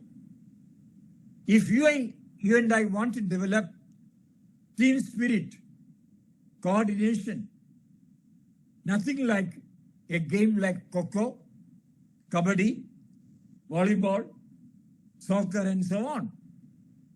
There is coordination, and the movement is based on certain aspects, which can be explained again mathematically and so on. So in a multidisciplinary approach, we will use art integrated pedagogy, sports integrated pedagogy, and so on. Something which we never thought of earlier. And that's why we are not talking, there is nothing called extracurricular, there is nothing called curricular, everything is curricular now. Whatever you and I do in the college is curricular. Everything you and I do in some form, it is multidisciplinary in nature, interdisciplinary in nature. So therefore, the course design has to take into account some of these things. So that is the first aspect, the why and how of multidisciplinary approach. Why? Because we need holistic development. Why? Many single discipline job will be over in future. Multidisciplinary will remain. Like 2 years ago when I went to China, I found a robot teaching. The faculty asked me a question. Sir, does it mean that we don't need faculty in future? In the future university, we don't need? I said, we need faculty, but not to deliver lectures, but to design programs for a robot. You become a designer of program and not just a transmitter of knowledge. Your job profile changes. Your job role changes. So you will find that within a few years, maybe next 5 years, your role and my role will change drastically. We may not be transmitters of knowledge at all. We will be an ICT expert to design a program to be delivered by a robot. That's the changes you're talking in a future-ready multidisciplinary situations. So you can see that you and I have to adapt. 3 years ago, I was in Patna, the governor's conference with all principals in university, vice chancellors. I was asked a question. Sir, our main problem is students don't come to classes. The attendance is less than 5%. How do we make them to come to classes? Next morning, I went to Science College, Arts College in Patna University, talked to students. Why you don't go to classes? A simple answer came. I'm not blaming faculty. They said, sir, we have a professor in my department. He has a notebook prepared 15 years ago. All those things have changed now. We have access to internet, and we found much of what he transacts is outdated. So we don't find it useful. So we go to coaching classes across the road, and I get Khan Academy lessons through internet, new information, which the college is not able to provide. That means you and I have to be updated. So frequently, and not remain with the same notebook forever. That's the kind of we are talking about it. Change of roles of faculty. The next, because of multidisciplinarities, because of interdisciplinarity, because of transdisciplinarity, and so on. Because of flexibility in choice of courses. Because you and I have autonomy to design what we want within the broad overall curricular scenario indicated in the National Higher Education Qualification Framework and so on. So that is the approach we are now talking about it. That if you and I want to be in the business of teaching, we'll have to change a lot. Adapt to the changing domain of education, adopt the latest technologies, and so on. So this is one aspect. So in a multidisciplinary context, therefore, we also adopt what we call outcome-based approach to education. Many of you know it. The learning outcome-based approach to curriculum design. What does that mean here? 4 aspects of disciplinary and interdisciplinary area of study. Number 1, a coherent knowledge and understanding in a subject area and relationship between different courses in that subject area. Like if you are a faculty member teaching chemistry, in addition to knowledge related to chemistry, you and I will also talk the linkage between physical chemistry, inorganic chemistry, organic chemistry, pharmaceutical chemistry, and so on, analytical chemistry. That is one aspect of the knowledge. If you are a student of or faculty of economics department, linkage between microeconomics, macroeconomics, econometrics, developmental economics, and so on. That is very important. So that's the kind of thing we are talking about it, a coherent knowledge and understanding of a chosen subject area and linkage between different courses related to that subject area, like be it economics, be it physics, be it chemistry, and so on. Second, you and I have to deal with what we call procedural knowledge. Any discipline you and I handle, procedural knowledge means the knowledge required to perform a task. Do I want to be an economist? Then procedural knowledge related to becoming an economist. Do I want to be a physicist? Knowledge for that. Do I want to be a civil engineer dealing with the construction? Knowledge related to that. Then third element is what we now call capacities. I'm not using the word skill. Skill is part of capacities. Capacities required to build a home, build a bridge, to be an economist, to be a historian, and so on. Capacities for that.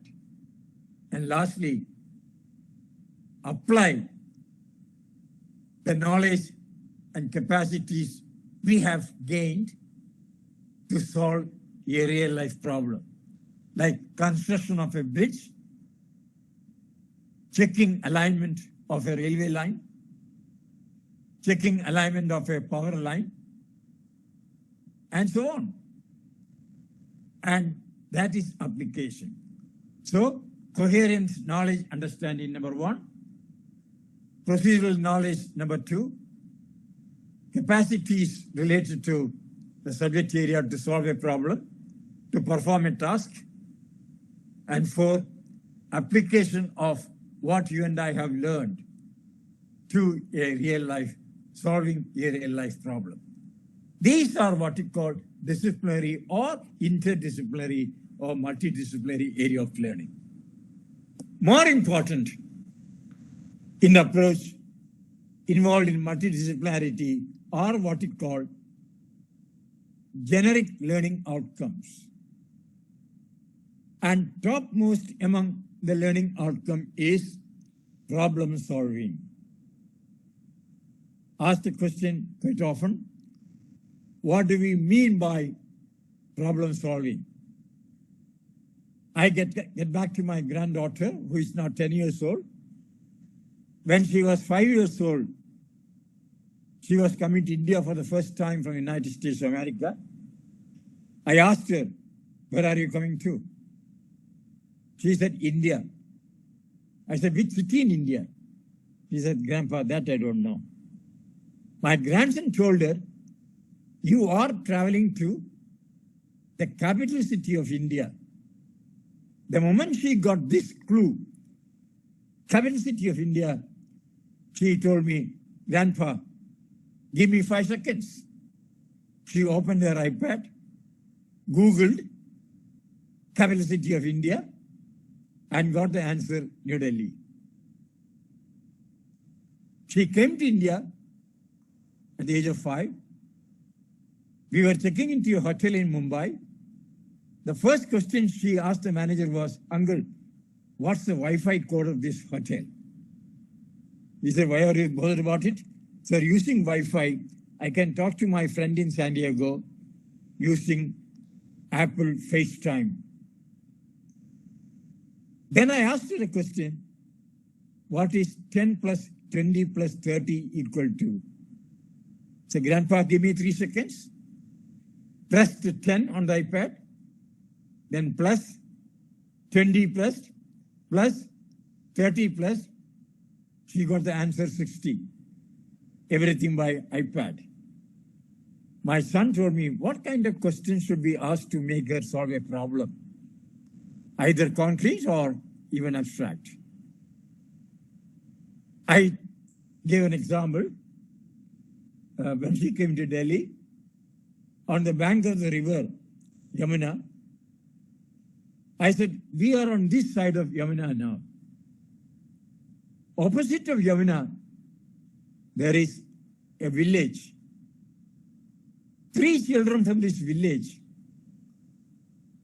weighing 10 units, 20 units, 30 units, total weight 60 units, take a boat which can take 60 units of weight, and using that boat, cross the river and come to school on the other side. They came to school on the other side, 3 children. One weighing 10, other weighing 20, other weighing 30. In the evening when they were going back, when they had to go back to school, home, the big boat capsized. There was only a small boat. The boat could carry only 30 units of weight, not 60. But we had 3 children weighing 60 units. I asked her, how will you go? What strategy should you adopt? Immediate reaction was, Grandpa, Google doesn't give answers to this. So I had to find out how it can be done. I said, take her one time. She took 50 minutes and came back with the answer, trying to solve a real life problem. She said, Grandpa, since the boat can take only 30 units weight, first 10 and 20 will take the boat and cross the river and go to other side. Then I asked her, what will happen to the child weighing 30? He said, Grandpa, the child weighing 20 will bring the boat back, second trip, and that child will remain on the bank, and the child weighing 30 units will take the boat and cross the river, third trip. Then I said, what will happen to the child weighing 20 who is on this shore? She said, Grandpa, the child weighing 10 will take the boat back, the fourth trip. And then 10 and 20 will go back to the village, 5 trips. Got the answer. 3 weeks later, I asked the same question to her. In 5 seconds, she answered. I said, how did you took 50 minutes on that day? Today you took only 5 minutes, 5 seconds. I said, Grandpa, what you taught me on that day is in my memory. Today I am just using the rote learning and not using problem solving. Today I am not solving a problem. Today I am just using my memory to answer your question. And proudly she tells me a question, Grandpa, when you teach, make sure you never repeat a question. If you want to test problem solving, don't repeat a question. Every time you should ask a new question to test problem solving, higher level problem solving thing. I got my lesson. So one message to you also is, as faculty members, once you ask a question, say in the unit test or something, never repeat that in the end semester examination. You may think you are testing problem, but actually you are testing simple rote learning. I got that message from my granddaughter. The next thing we are talking about is what is called critical thinking. If you are a student of economics, you analyze, critically examine the union budget to find out, is it growth oriented? Is it job oriented? Is it jobless oriented? And so on. That is a critical thinking you are talking about it. So that is a system we are talking about it. Can we critically think to analyze and reach a conclusion? Third is what is called creative thinking. I am asked a question very often, how do you test creative thinking? I give this example to the students or you. I ask you to design the logo of Lakshmibai College, the logo of Khalsa College, the logo of Professor Sharma's institution. I'll get 60 answers, 60 different answers. No single answer. That is the creativity testing. That each one of us looks at it in a creative form, and our own way we create a logo. So that is creative thinking, creativity and innovativeness. Next, very important, any multidisciplinary aspect, one which is integrated is communication skills. Can my graduate be a problem solver, a critical thinker, a creative thinker, a skilled communicator? I always give this example of my own experience. When I reached my first year of undergraduate program in the Regional College of Education, Mysore, my English was not that refined, but I had a professor from Oxford University, Professor Brown. As a teacher, his pedagogy was correct the student on the spot, give immediate feedback. That he applied on me. I reached 30 seconds late to his class. At the door, I asked, Professor Brown, can I come in, please? Professor Brown replied, Ramachandran, you can, but you may not. So I didn't get what he said. I thought I made a mistake in my tense. I changed my tense. I said, Professor Brown, could I come in, please? The answer came, reply came, you could, but you might not. So, you can, you may not. You could, you might not. Then it struck me, seeking permission is not can I or could I. Seeking permission is, may I come in, please? I asked Professor Brown, may I come in, please? Please do come in. Correction on the spot. It became a learning episode for me. That's the kind of thing we are talking about it. मुझसे पूछा हिंदी में क्या होगा? Can I come in, please? Hindi में शायद मैं अंदर आ पाऊंगा क्या? Can I come in, please? May I come in, please? क्या होगा? मैं अंदर आ सकता हूं. See the difference? मैं अंदर आ पाऊंगा क्या? You can. मैं अंदर आ सकता हूं means you are seeking permission. So that's the kind of thing you are talking about it.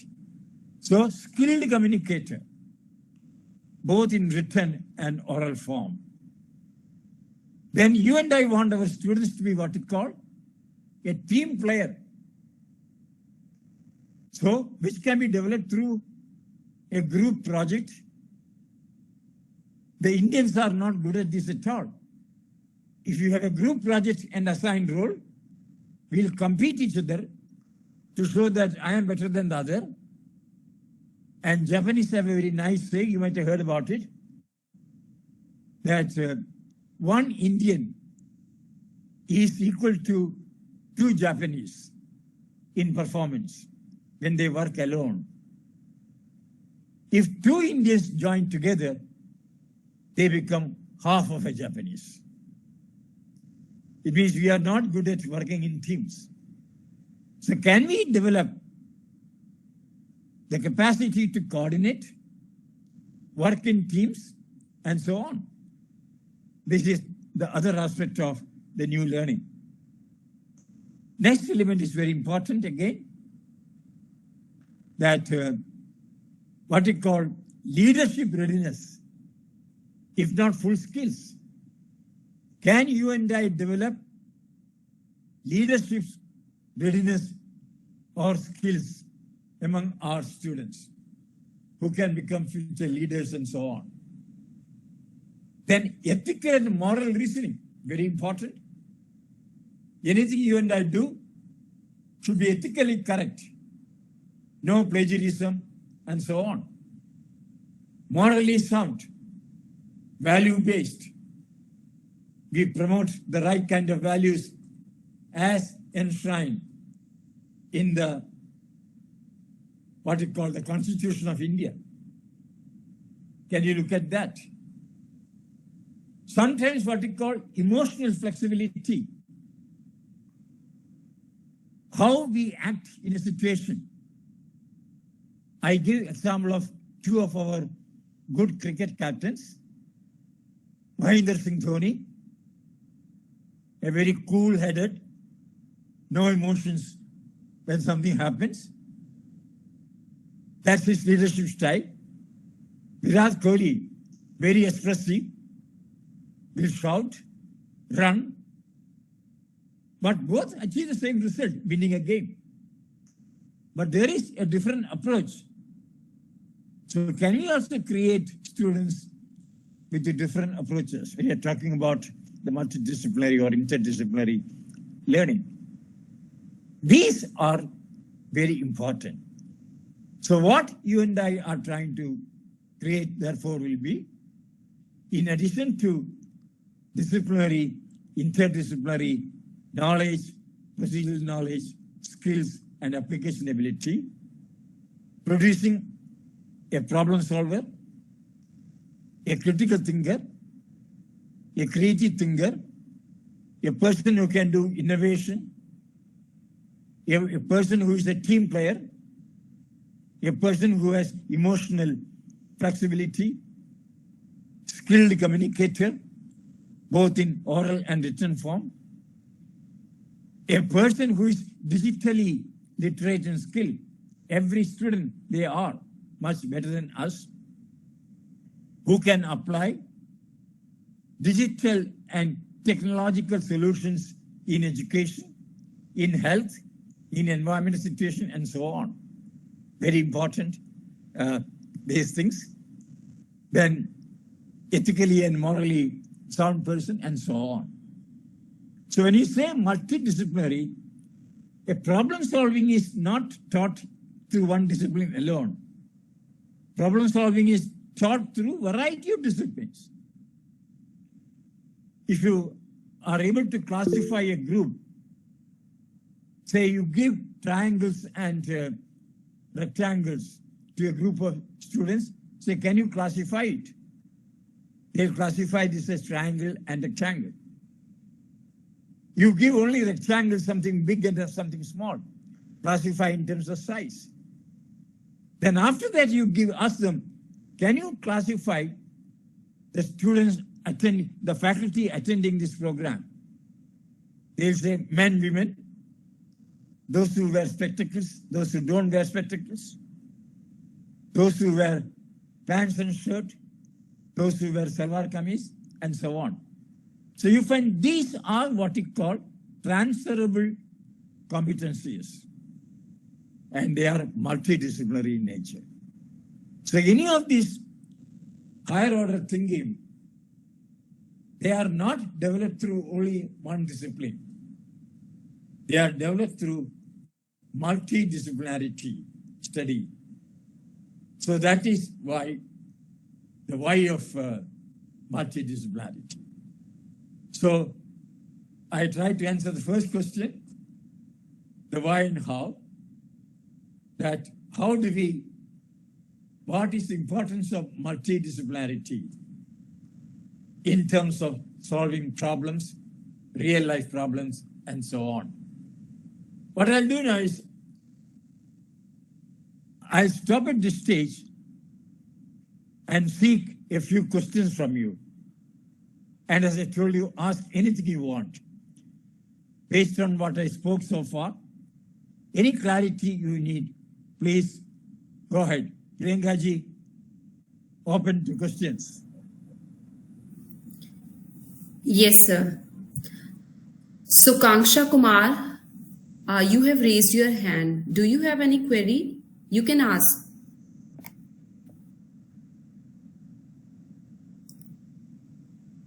So, Kanksha Kumar.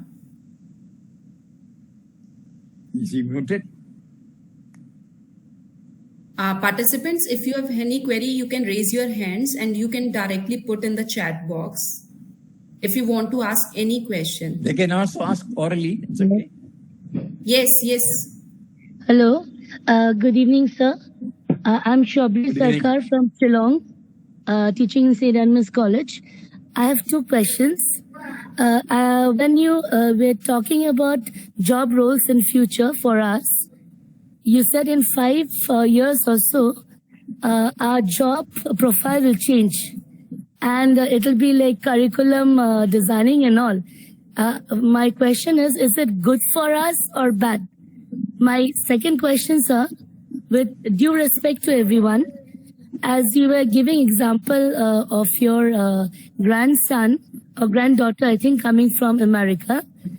So you said like for most of the question and maybe for calculating also, she was doing Google search.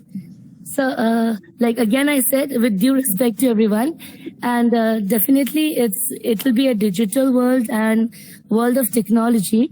But being a mathematics teacher, I feel that problem solving ability is better in India, definitely.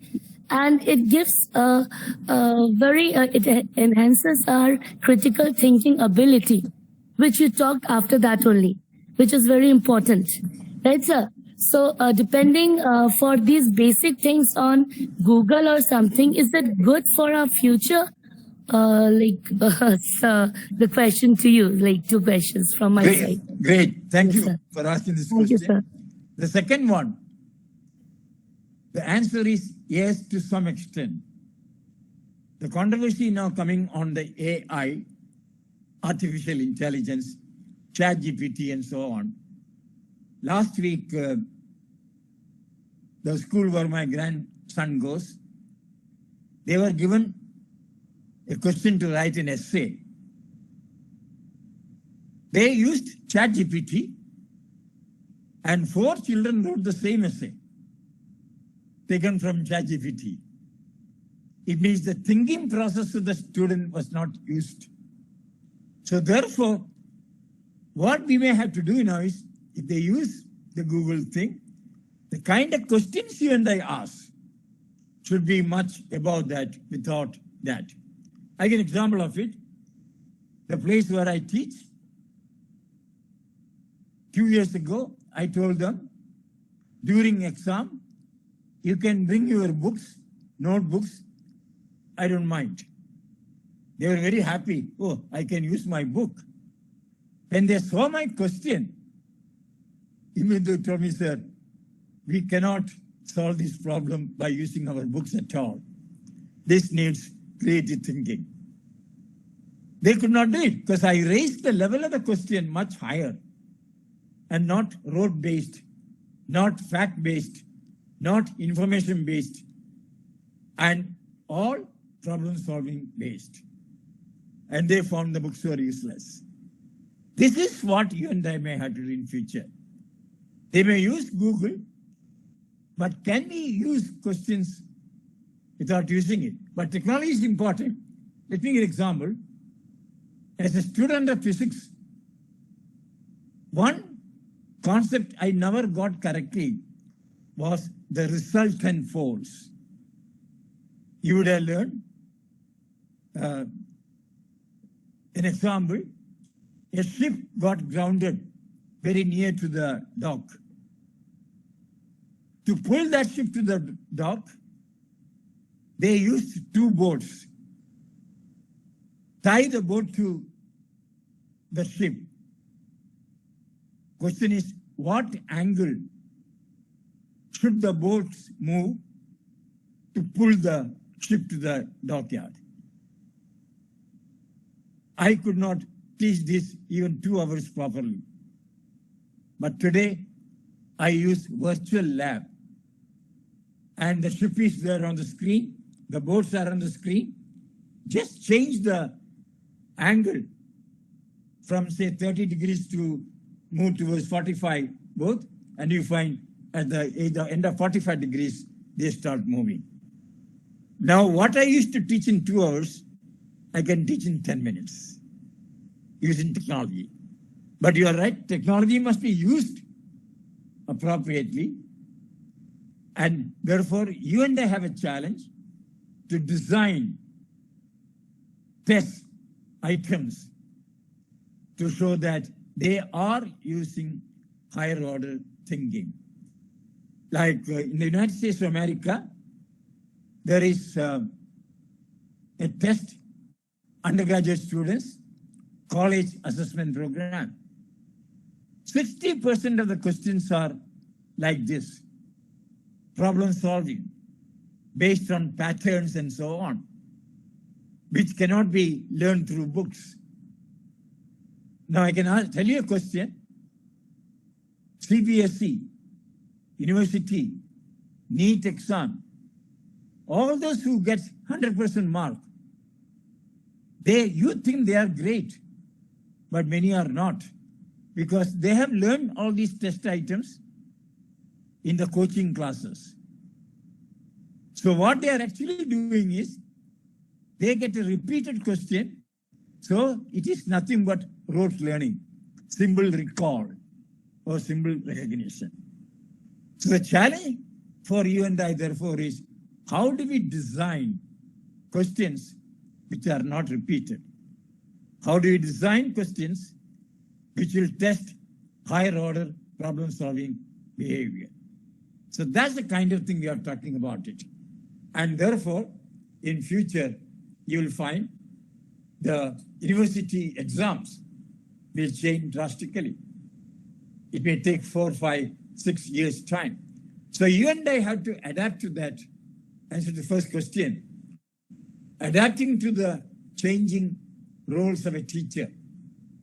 You now become not just transmitters of thing. There is a UNESCO quotation. Currently, you and I are playing the role of a, if you are playing a flute as a player, a solo singer. In future, you and I have to play the role of not a soloist, but as an accompanist. We all accompany the singer of song. So your role is more of an accompanist. Your role is not to mold the student. Your role is help students achieve a certain thing. So don't mold them. Don't spoon feed them. Can they solve the problems based on that? That is where the changing role comes in. So you become a designer. You designer of lessons, designer of content. You are a content creator. You are a pedagogy expert. You are an student assessment specialist. More in terms of what you call, I'm now using the 3 words, assessment for learning, assessment of learning, assessment as learning. I'm asked a question, what do you mean by assessment for learning? I give a nasty example. We all go for hairdresser. The hairdresser has a comb and a scissor.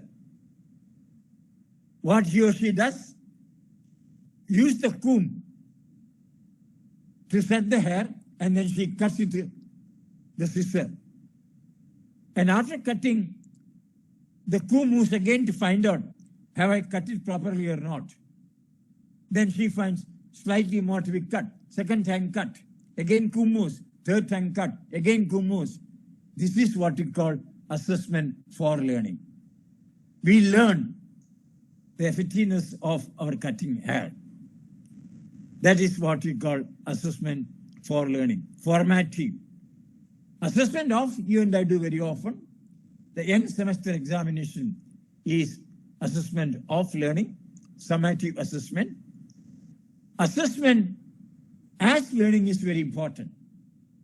Can the assessment results be used by the student to diagnose his difficulties, where he went wrong, how he went wrong, and so on?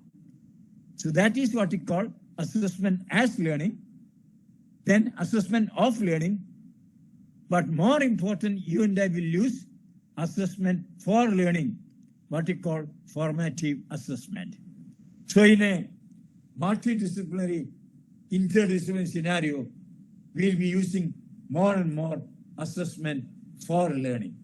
So your role changes, that you become a pedagogical expert, you become a content creator, you become an accompanist in a musical program kind of a thing.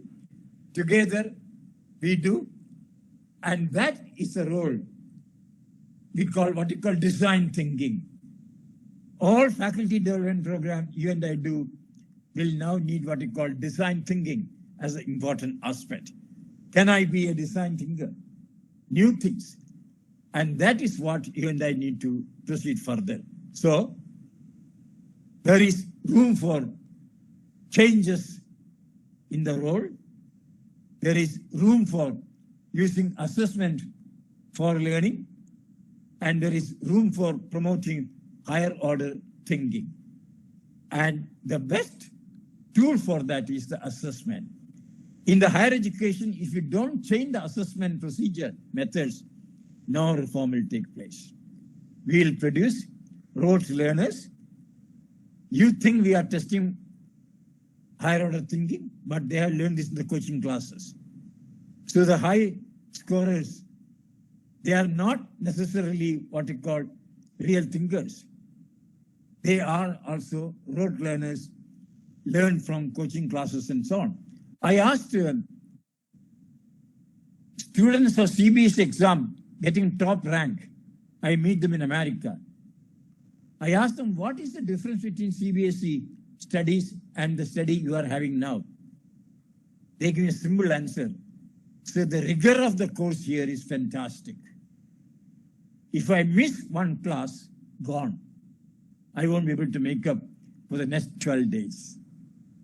What they teach in the classes are not theory, all application oriented.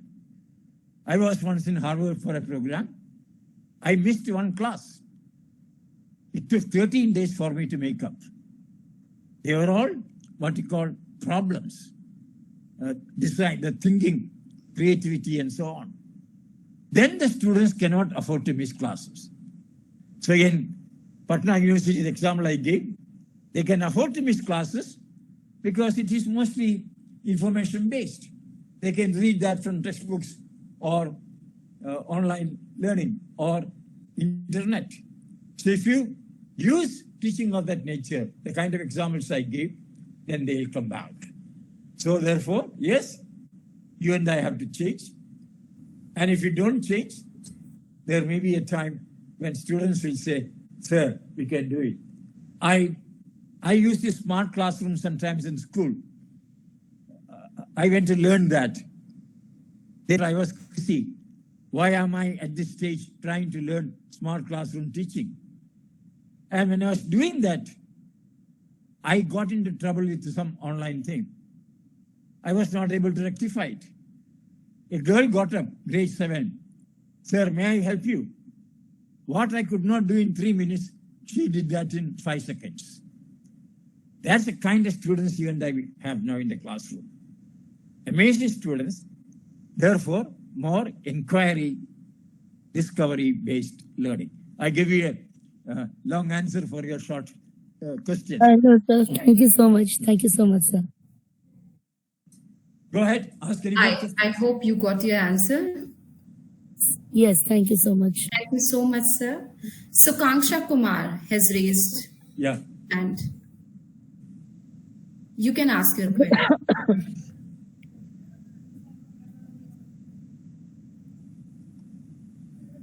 Sukanksha Kumar, you can ask your query.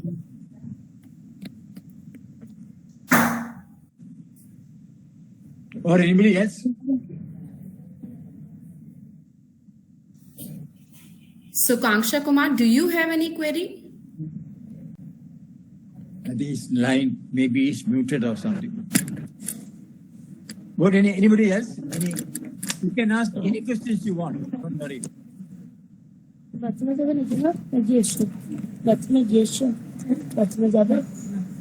Please. Sabari Sarkarji, please keep your mic mute.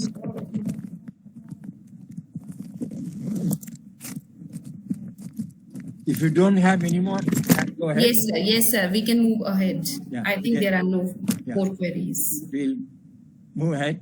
If you don't ask questions, I make two conclusions. One is you followed everything. The other is followed nothing. So if you are in between, you'll ask questions. So when you get confused, you'll ask questions. Anyway, good. Now, I partly tried to answer the question how and why of multidisciplinarity. Now the question is, how do we implement this? Tremendous challenges. Also some apprehensions on this. I go around universities in the country. One question I get is, this multidisciplinarity doesn't lead to what you call creating a jack of all and master of none. I want to clarify this. Multidisciplinary doesn't mean you take 10 subject areas. No, we still want our students to have specialization in one area. In a 4-year undergraduate program, if we have 160 credits, in a 3-year program, if we have 120 credits, 60 credits will be devoted to one subject area, one discipline, like physics or chemistry or maths. 24 credits can be devoted to a minor, say, minor, or economics major, musicology minor, or history major, and maybe sociology minor, 24 credits. And then if you want to have a vocational program, at least 18 credits. If you have 18 credits, you can skill a person. Like ICT enabled services, you can do 18 credits program. Retail management, you can do it in 8 credit program. Hospitality management, you can do that in 16 credit program. Focus more on what you call the capacities and not too much of generic knowledge. So you find, therefore, we have opportunities to specialize in one subject area. Multidisciplinarity means specialization and going depth in one area, one subject area, one discipline, and then to enhance the breadth of knowledge, you have 1 or 2 minors. And to make sure that you have breadth, maybe 4 credits in science, 4 credits in humanities, 4 credits in languages, and so on. That enhances the breadth. And if you are hoping about a 160 credit 4-year undergraduate program, that is now we want to do it. Out of 160, 80 credits. If you take, you get a BSc honors. I hope you know the nomenclature of degree will change very soon. There is a proposal. We will not have BSc, BA now. Everything will be BS. BS in bracket economics, BS in bracket engineering, BS in bracket physics, and so on. So therefore, the multidisciplinarity leads to the mastery of one subject area together with 24 credits each in a minor area. Why it is 24? According to current UGC regulations, if you have 24, 28 credits, you can go for masters in that program. It means if you take 28 credits minor and 60 credits major, you can have master's program in both. If you take 60 credits for physics and 40 credit, 28 credits in sociology, you can either go for sociology master's program or physics master's program. That is again the flexibility you're talking about. So please don't think multidisciplinarity means jack of all and master of none. No, that's not true. It is specialization in one area, and to enhance breadth, we will take more subject areas. So that's the kind of thing we are talking about it. So that is the first aspect of implementation, that what kind of credit structure we can do that. Now, in a 4-year undergraduate program, as you are aware, we do permit what we call multiple entry, exit, and re-entry options. If a student exit after the first year with 4-credit internship, they get a certificate in undergraduate education.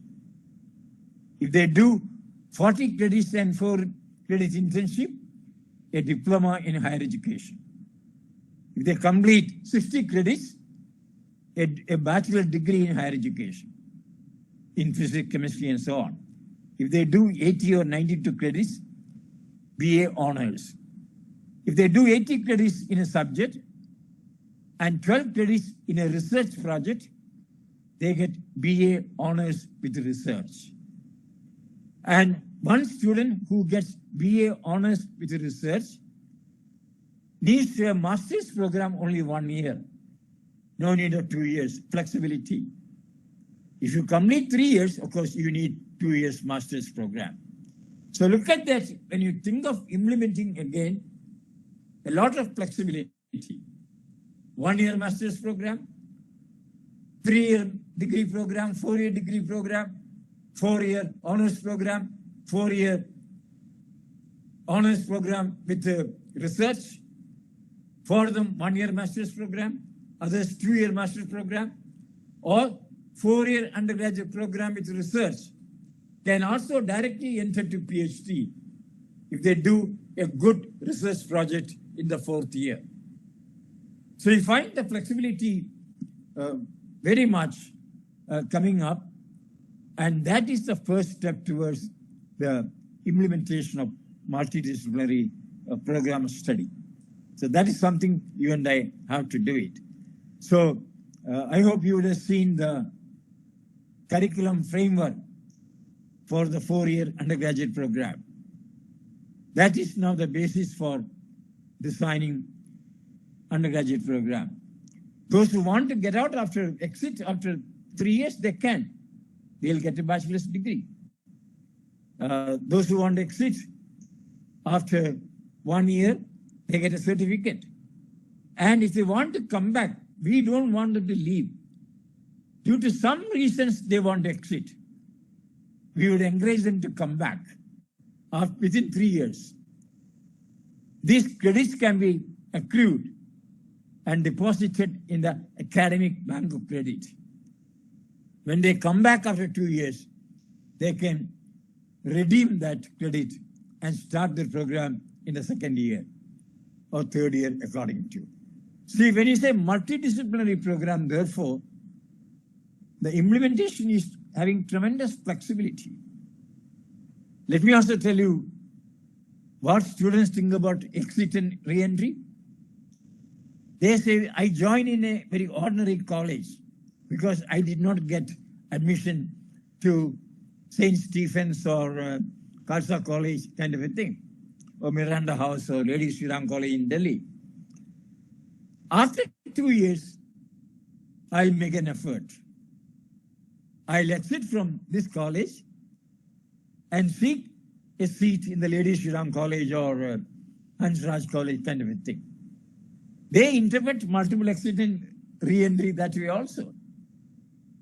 And women think this is the most important gender-sensitive aspect of the undergraduate program. If due to marriage or certain reasons, they want to take off for 1 year, system permits. You have accrued 44 credits.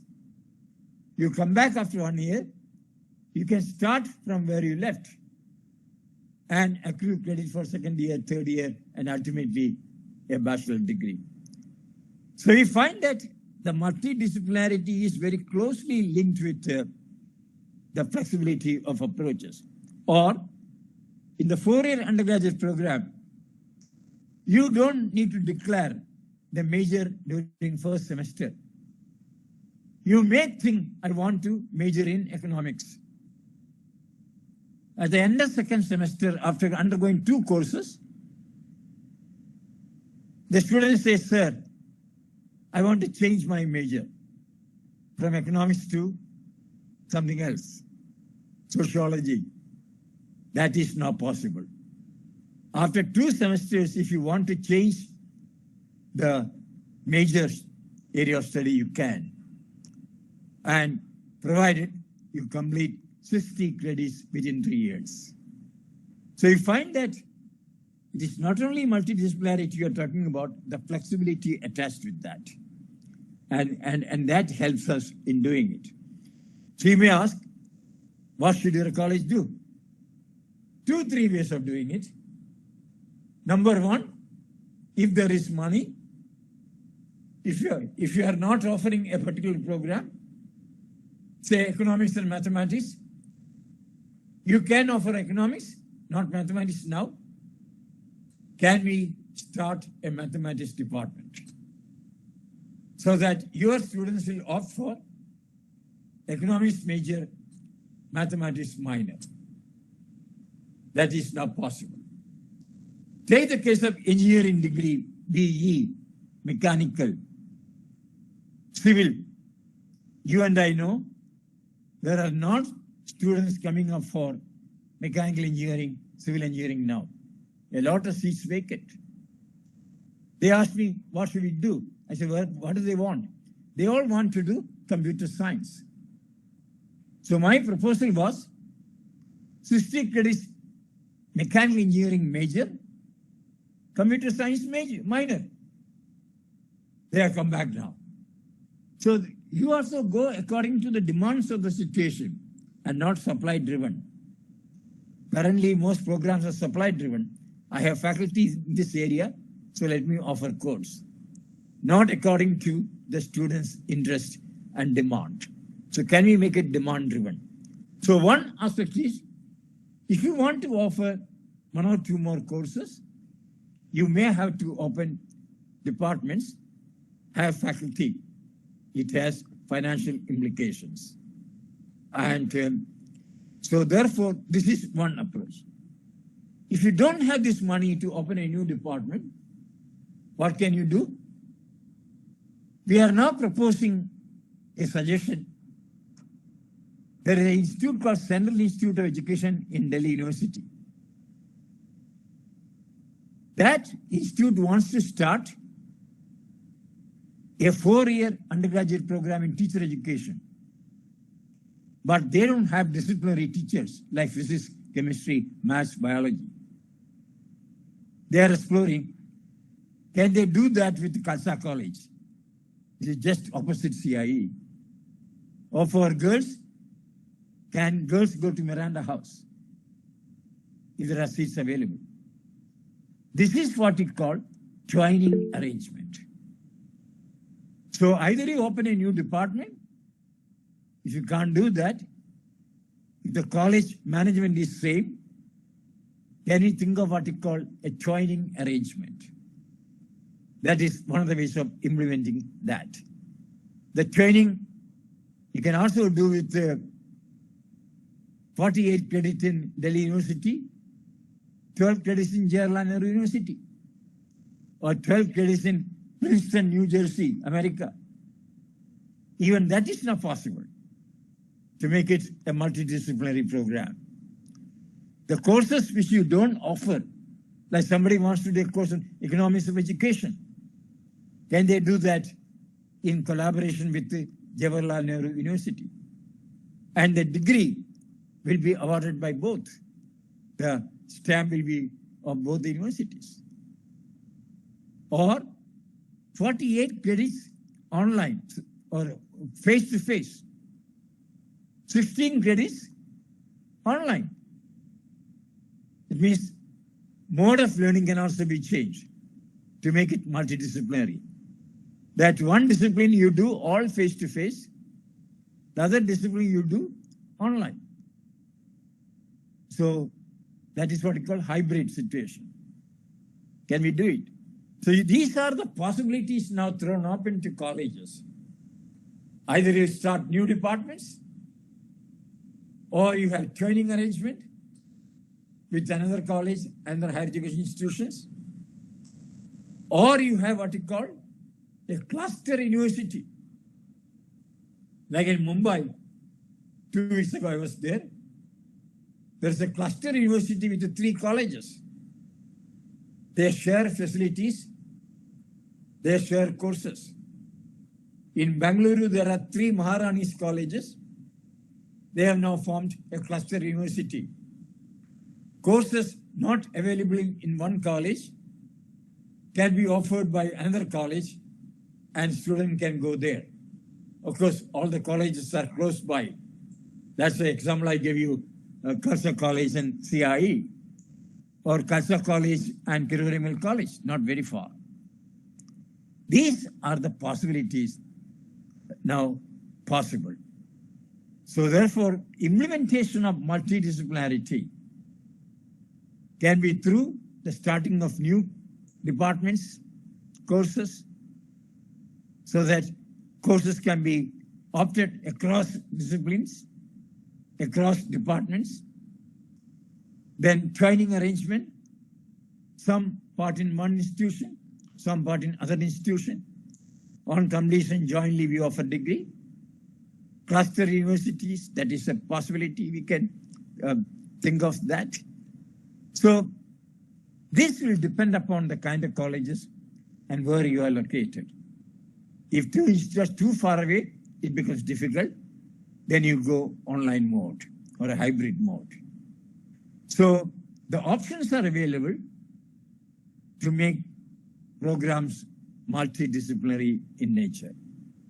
And that's the kind of thing we are trying to propagate. So we might make a beginning 23, 24, 24, 25. I don't want you to rush. The faculty must be clearly oriented too. We have an ambition.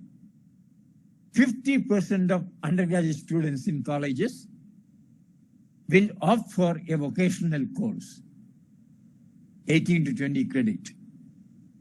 And the major may be sociology, history, or economics, or physics, or chemistry, mathematics, and so on. Or an interdisciplinary program like environmental education, biotechnology, commerce, that is accountancy, business studies, and so on. So it needs to have some planning. And once the planning is done, then we may start forward. So these are some kinds of things. I am asked a question, very simple question from private colleges. We admit students for 120 credits. If a student wants to take 16 credits extra, shouldn't they have to pay more fees? Because they are paying fee for 120 credits. If you want to offer 16 credits more, you have to charge fee. They ask me, how do I charge fee? I find my colleague from Ambedkar University is here. I can see his screen. What do? Fee is per credit, not total yearly fee. Per credit, 1,200 rupees, 1,500 rupees. If you take 30 credits or 40 credits per year, 40 into 1,500, 60,000 will be the fee. And if somebody wants to take 4 more credits, 6,000 rupees will add more. Then the question comes, those who cannot afford to pay, what will happen? In Ambedkar University, Delhi, 15% students have fee waiver. Nobody is denied admission for want of financial money.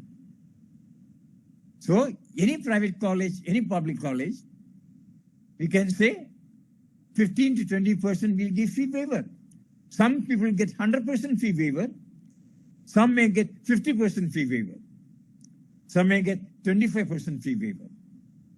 A system can be designed so that they have options to have additional courses and to reach multidisciplinary program. So that's the kind of thing we're talking about it, that all colleges will not do the same thing. Depending upon your financial resources, faculty resources, you can design your own approaches to multidisciplinarity. That is the way we are trying to implement the program. And also, you don't need to give too many options right now. Maybe 3, 4 options. After 3 years, 2 more options. Later on, 2 more options. That kind of in a phased manner, so that by 2030, you implement a multidisciplinary undergraduate program.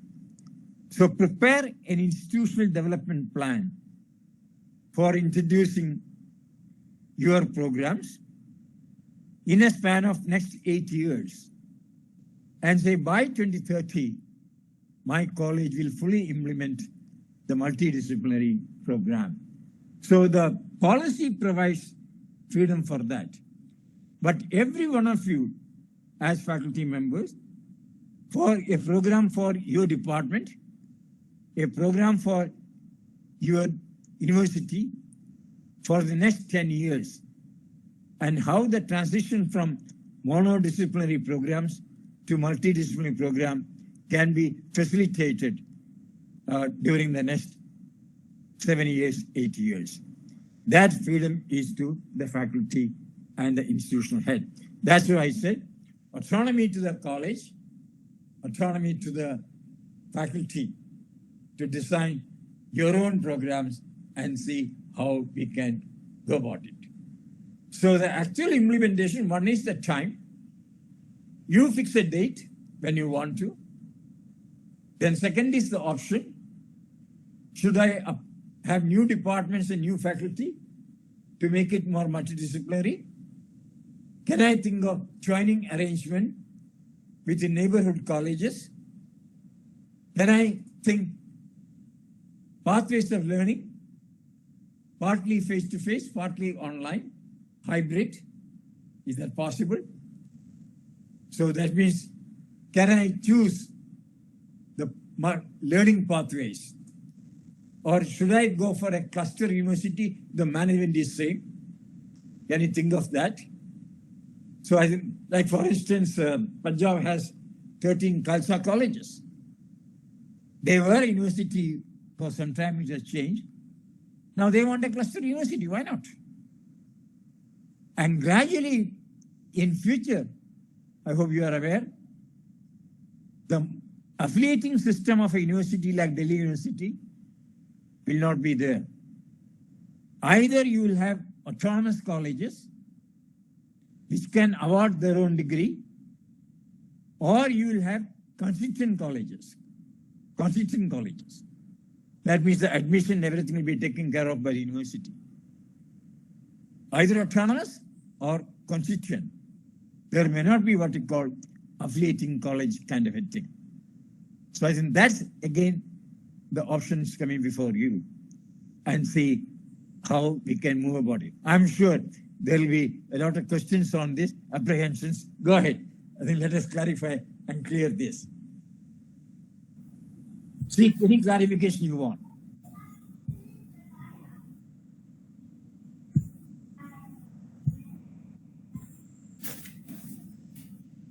So there is a question in the chat box by Dr. Mani Singh. Mani Singh, can you ask the question?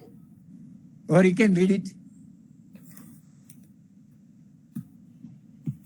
Good evening, sir. Good evening, everyone.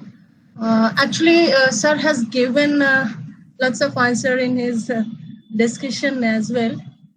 Just the second part of my question was that, is it not like that the age, this tender age of the students at undergraduate level in the first year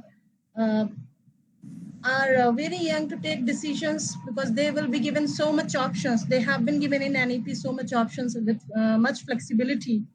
And so that they will be found so uncertain throughout their undergraduate program from moving one course to the other course whenever they found it suitable. So will it be useful for them or harmful for them? That's my question. Thank you for the very good question. The very reason we are allowing students to choose a major at the end of second semester is exactly for this. At very early tender age, they opt, I want to learn physics. After one semester, they find, oh, it's not good. For instance, my son went to the United States to learn computer science. One semester he did that. He sent an email to me telling that throughout my life, I'll be in front of a computer. I'm not enjoying that. I want to do something else. I said, what do you want to do? I want to do economics and mathematics. I'm giving up computer science. I said, fine, go ahead. You do economics and mathematics. When you reach third year, he found that if he knows a little more computer science, he can learn better. Third year, he said, I want to learn now 8 credit program in computer science. The university said, fair enough. Either he can do during vacation or do. So he did ultimately economics major, mathematics major, computer science major. Changed from semester to semester, year to year. That is the possibility we are also looking at it here. That can the student decide initially, but they may change their mind at the end of second semester. That's why the framework said the major should be finalized. The students who want to change can change at the end of second semester. They may have to do perhaps a 4 credit extra course somewhere. So that flexibility is now given to students. So midstream, if they want to change major at the end of second semester, they can do that. So that is beneficial to students. They made a wrong choice, and therefore they want to correct it. Mid-course correction is possible through this change. So, and the interest change, so they want to do that.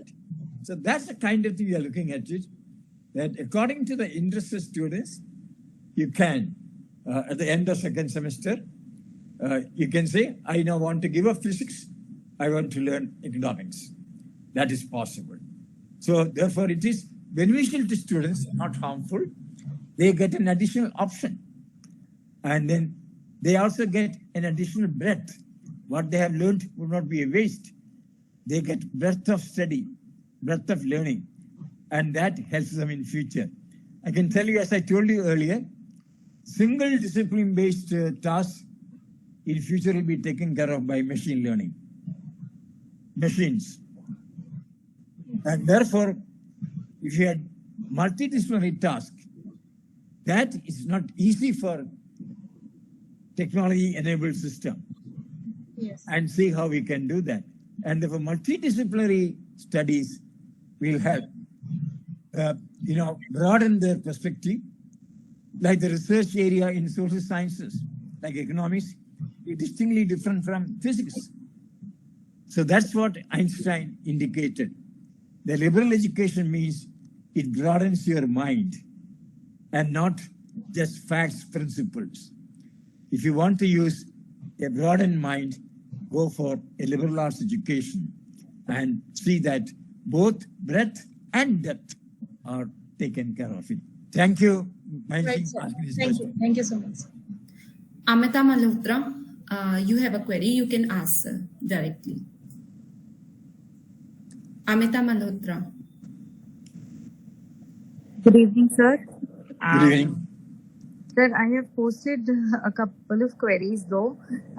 Sir, one thing, like you mentioned that we should have a course of action or a plan to, implement this in multidisciplinary approach. But 10 years would, I mean, with the technological changes happening at a fast pace, isn't this too far-fetched? We've already been in transition. If we take Delhi University, for example, we've been moving from semester to FYUP to LOCF to NEP now. So, I mean, the 5 years se bhi pehle changes have been coming. So, what is your take on this? Yeah, what will happen now is good that you asked the question. And unfortunately or fortunately, I've been part of LOCF. I've been part of undergraduate program framework. I've been part of National Higher Education Qualification Framework.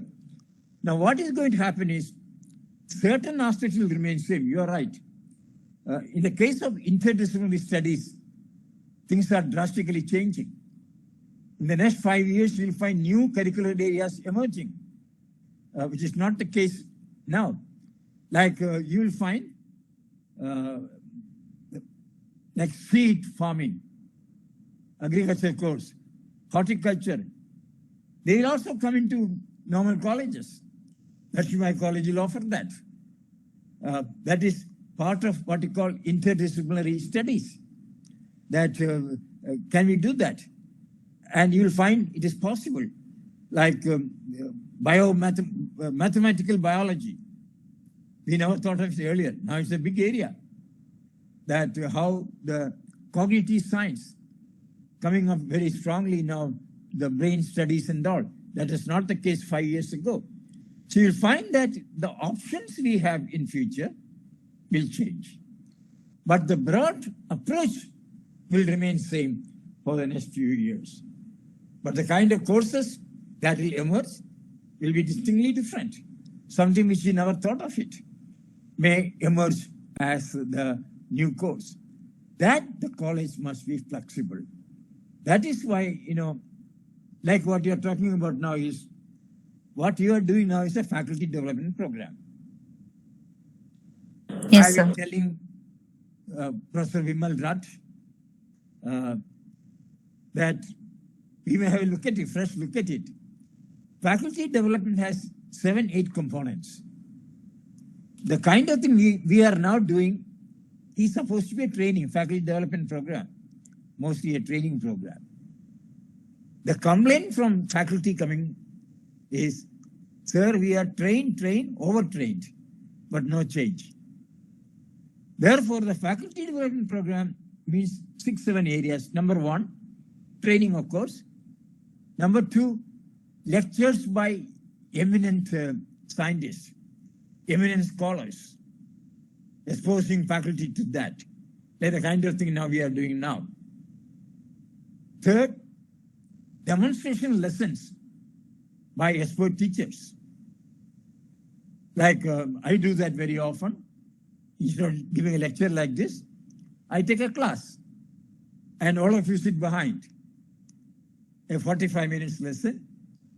Then at the end of the lesson, even if you say, sir, you did not do this well, this could have been done in this manner, my problem is solved. You are able to see new approaches. That is third approach. Fourth, all of us should have what we call digital and actual learning resources. In our nearby colleges, or 5 colleges together have a learning resources, like for instance, the Khalsa College Teaching Learning Center and a learning resource. That is next one. The next element is what we call faculty development is what we call action research. Can you and I do action research designed to improve our teaching learning assessment processes? Can we do it? How do we address student diversity? How do we honor student diversity? And so on. So that's one. The next in the system is, can you be deputed to a national seminar? Next could be, can you be deputed to an international seminar? All these are faculty development programs. But currently we are focusing only one mode, that is training. Not enough. That the Teaching Learning Center in Khalsa College, I would like to see, can they coordinate a good faculty development program with 7-8 components? Is that possible? And that will help. Similarly, this is the thing we are talking, that you and I would change gradually and see how we can gradually, the 10 years you talked about it, you are right, 5 years.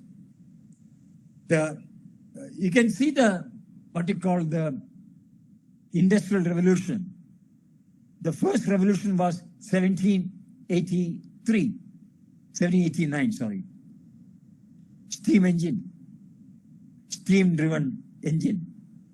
Second was 1873, bulb, electricity, Thomas Alva Edison and so on. The next was 1960s, internet.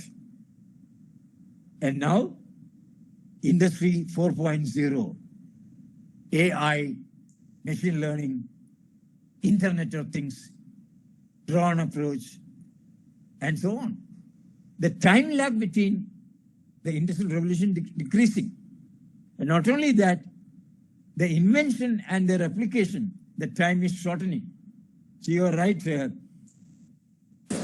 Next Sir, 5 years. the long run seems to be becoming shorter. That's right. Because application is getting faster and faster. So concurrently, you and I have to change. And like the young children are much better than us these days. They know technology so well. They can adapt to that very well. And that's the kind of thing you're talking. And the capability of children have changed drastically. I had COVID last year. My granddaughter, grandson, and my son came. This 9-year-old girl was doing antigen testing on me every day. She knew it thoroughly. Once in 3 days, she did RT-PCR test. And I was declared negative by her after 6 days. I couldn't believe that it can be done by an 8.5, 9-year-old child. Why? How they had learned the technology has gone. Her mother is a designer of RT-PCR kits, so she learned that. So that is going to happen in future. So the time lag between discovery and its application, or invention and its application, will get shorter and shorter. So you are right. We don't know what will happen in 5 years, but we do have a kind of institutional development plan. I would call it a rolling plan. Every year you have a look at it. Am I on the right track? What changes should I make? Second year you modify it. Third year you modify it. 10th year you modify it. But still you have an initial institutional development plan. And you may ask, what will be the content of the plan? I don't want to miss that. It is mainly to achieve what we call institutional excellence. What does that mean? The most important excellence is what we call student excellence, number 1. Number 2 is what we call academic excellence. It has 3 components. Curricular excellence, that is the learning content, as you rightly said, will change every 3 years perhaps. Teaching excellence, how you and I teach. Third, excellence in assessment. Learning assessment, how to do. These 3 together make it what we call academic excellence. To do this, we need good faculty. Therefore, faculty excellence. How do I achieve faculty excellence? Fourth, very important, excellence in research and scholarship. That informs teaching. That's the next one. Fifth, staff excellence. The registrar, the administrative office of the college, and so on. Non-teaching staff. The next is what we call, very important, international experience. One doesn't have to visit the country, but through internet and all, we know what could be the international experience we can adopt or adapt. Then, very important, excellence in governance, leadership, and management.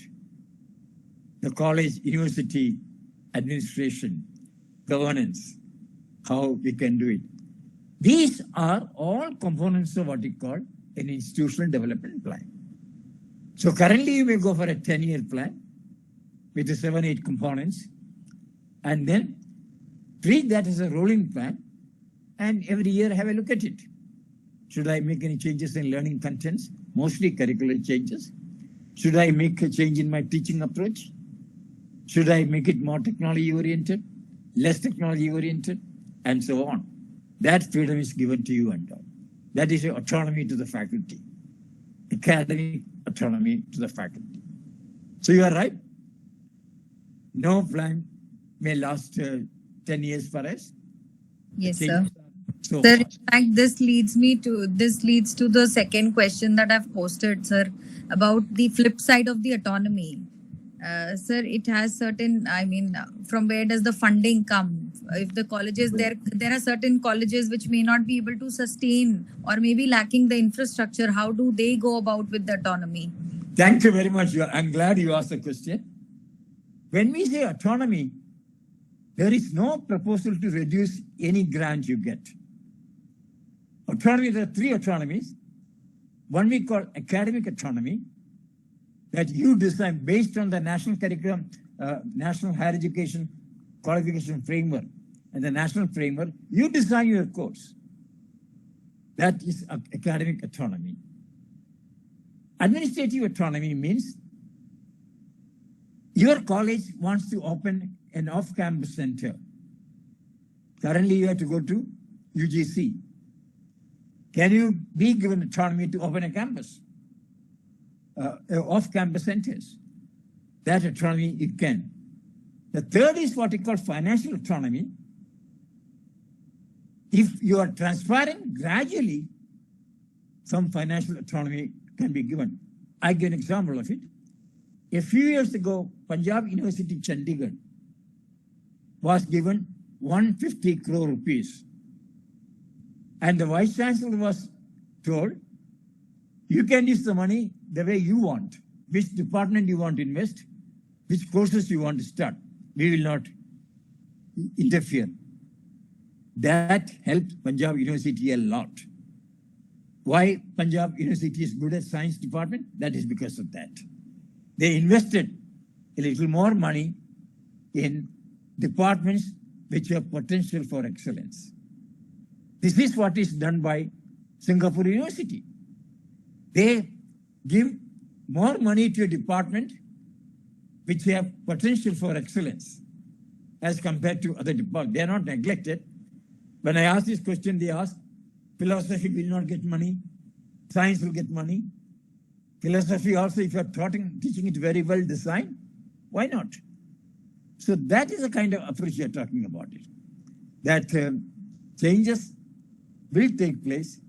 So autonomy doesn't mean no grant.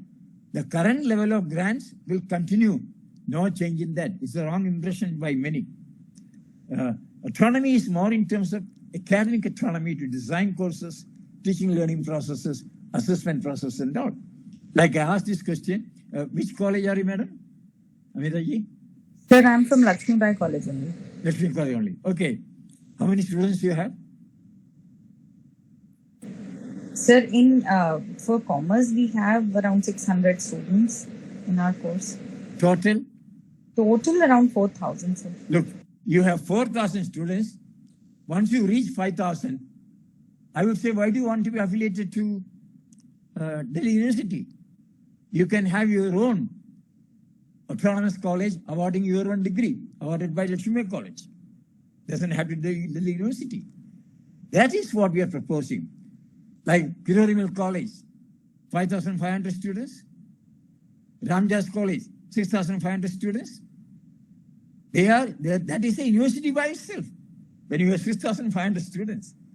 So that freedom, that autonomy can be given to the institution and the faculty. So that the academic autonomy you have, like Delhi University says you can modify 30% of the curriculum. How many colleges modify? Not many. Very few modify it. Use that autonomy given, freedom given for that. And Lakshmibai College, 4,000 students, expand a bit, 5,000. Then you say, I am autonomous college. The degree will be awarded by Lakshmibai College in Delhi University. That is the thing. Like in Delhi University, for instance, in Delhi, Ambedkar University, the exam is conducted by the schools, not by the university as a whole. And not much complaint because you give diligence for that. So why not Lakshmibai College, you assess. See, my principle is you design the courses, you teach the courses, you assess the courses, and you award the degree. Gradually in the next 10 years, that is the one we are wanting. That tremendous autonomy to the faculty and the institution within the broad framework of the curriculum framework, UGC framework, the national higher education qualification framework and all. That is the one we are looking forward to. So 10-year plan for this. When will you reach that? Thank you for raising the question. Very good. Yes, sir. Thank you so much, sir, for breaking our myths. Thank you so much. Sir, my third question is also there.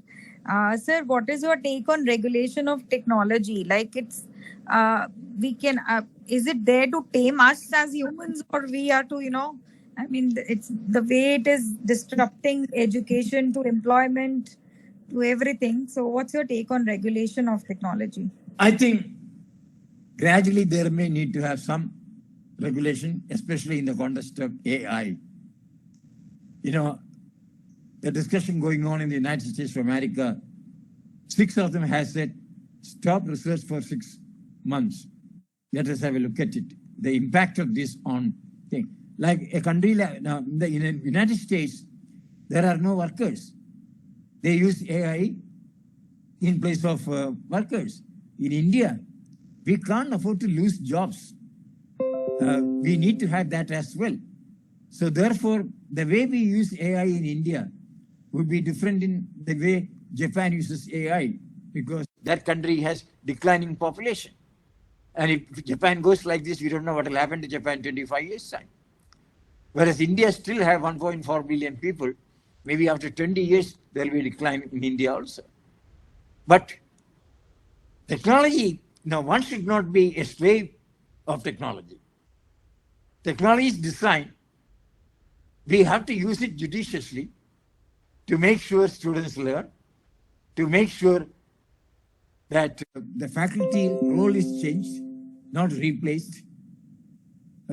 Therefore, the roles of faculty changes, not the faculty loses jobs. And the discussion going on in Delhi University has been almost on that. Will we lose the job? And I have to guarantee them, if you introduce this course, you will not lose job. I hope you are following the discussion on the 4-year integrated teacher education program versus BLEd program of Delhi University. Those who implement BLEd program, they think that, will they lose jobs? We said no. Like the question of 4-year undergraduate program, I was asked, I am not teaching 80 credits. If I teach only 64 credits, will I lose my job? The answer is no, for one reason. These 64 credits, 30-40% are what they call practicum. And practicum is double the hours. 2 hours per week for 15 weeks. That is 30 hours per semester is 1 credit for practicum. Theory is 15 hours. So from 15 to, we are moving towards 30. So the faculty load will not decrease. So that's why we need to educate and see how it can be done. That if you reduce the course credit, that doesn't mean you lose your job, because there will be 40% field-based learning, practicum, which needs faculty engagement, double the time of a theory program. So when you say theory, tutorial, practical, the practical is double the time. And what we are anticipating is gradually 30-40% must be field-based learning and not classroom-based learning. They are all double the hours. So these are some of the apprehensions in the mind of faculty and thing. So I've been trying to clear that, and many got cleared now. Parents ask a question, I think you might be asking. By multidisciplinary, I am sending my son to learn computer science. Why should he learn language? Then I explain what languages contribute to the communication of a person. The most important quality, the employability competence is communication. If you communicate well, you get a job. When I go for selection committee meeting, they ask me, how do I test communication skill of a faculty member who comes for interview 30 minutes? I ask a very simple question. Did you ever have a chance to explain a technical field to a layman, an ordinary audience?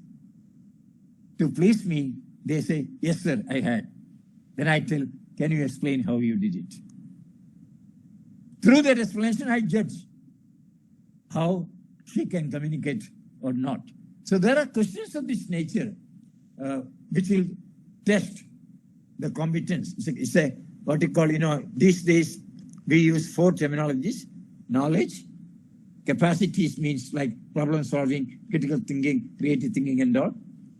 Values, constitutional values, very important. Then dispositions. How do I think of a person? Do I do studies properly? So for a student, all four are important: knowledge, capacities, values, and dispositions. And that can be done through our multidisciplinary programs. And that's the kind of thing. Like my grandson is learning a bit of Vedic mathematics. I asked him, why do you learn this? I got a fantastic answer. I never thought of it. He said, Grandpa, a mathematician's job is to seek solutions through a variety of approaches. That is the job of a mathematician. I'm trying to find out how Vedic mathematics approached problem solving as compared to the other thing. I'm comparing 3-4 mathematical studies. I got convinced. He said Vedic mathematics also has some elements which can be used to solve problems. And I got a good answer. He was only 10 years at that time. So he said, mathematics science is mainly to design approaches to solving problems. And don't follow one approach, variety. So I got my answer. So that is the reason now we are talking about the Indian knowledge systems. You're all teachers. If I ask a question, there is a taxonomy, the outcome-based approach. There is a taxonomy.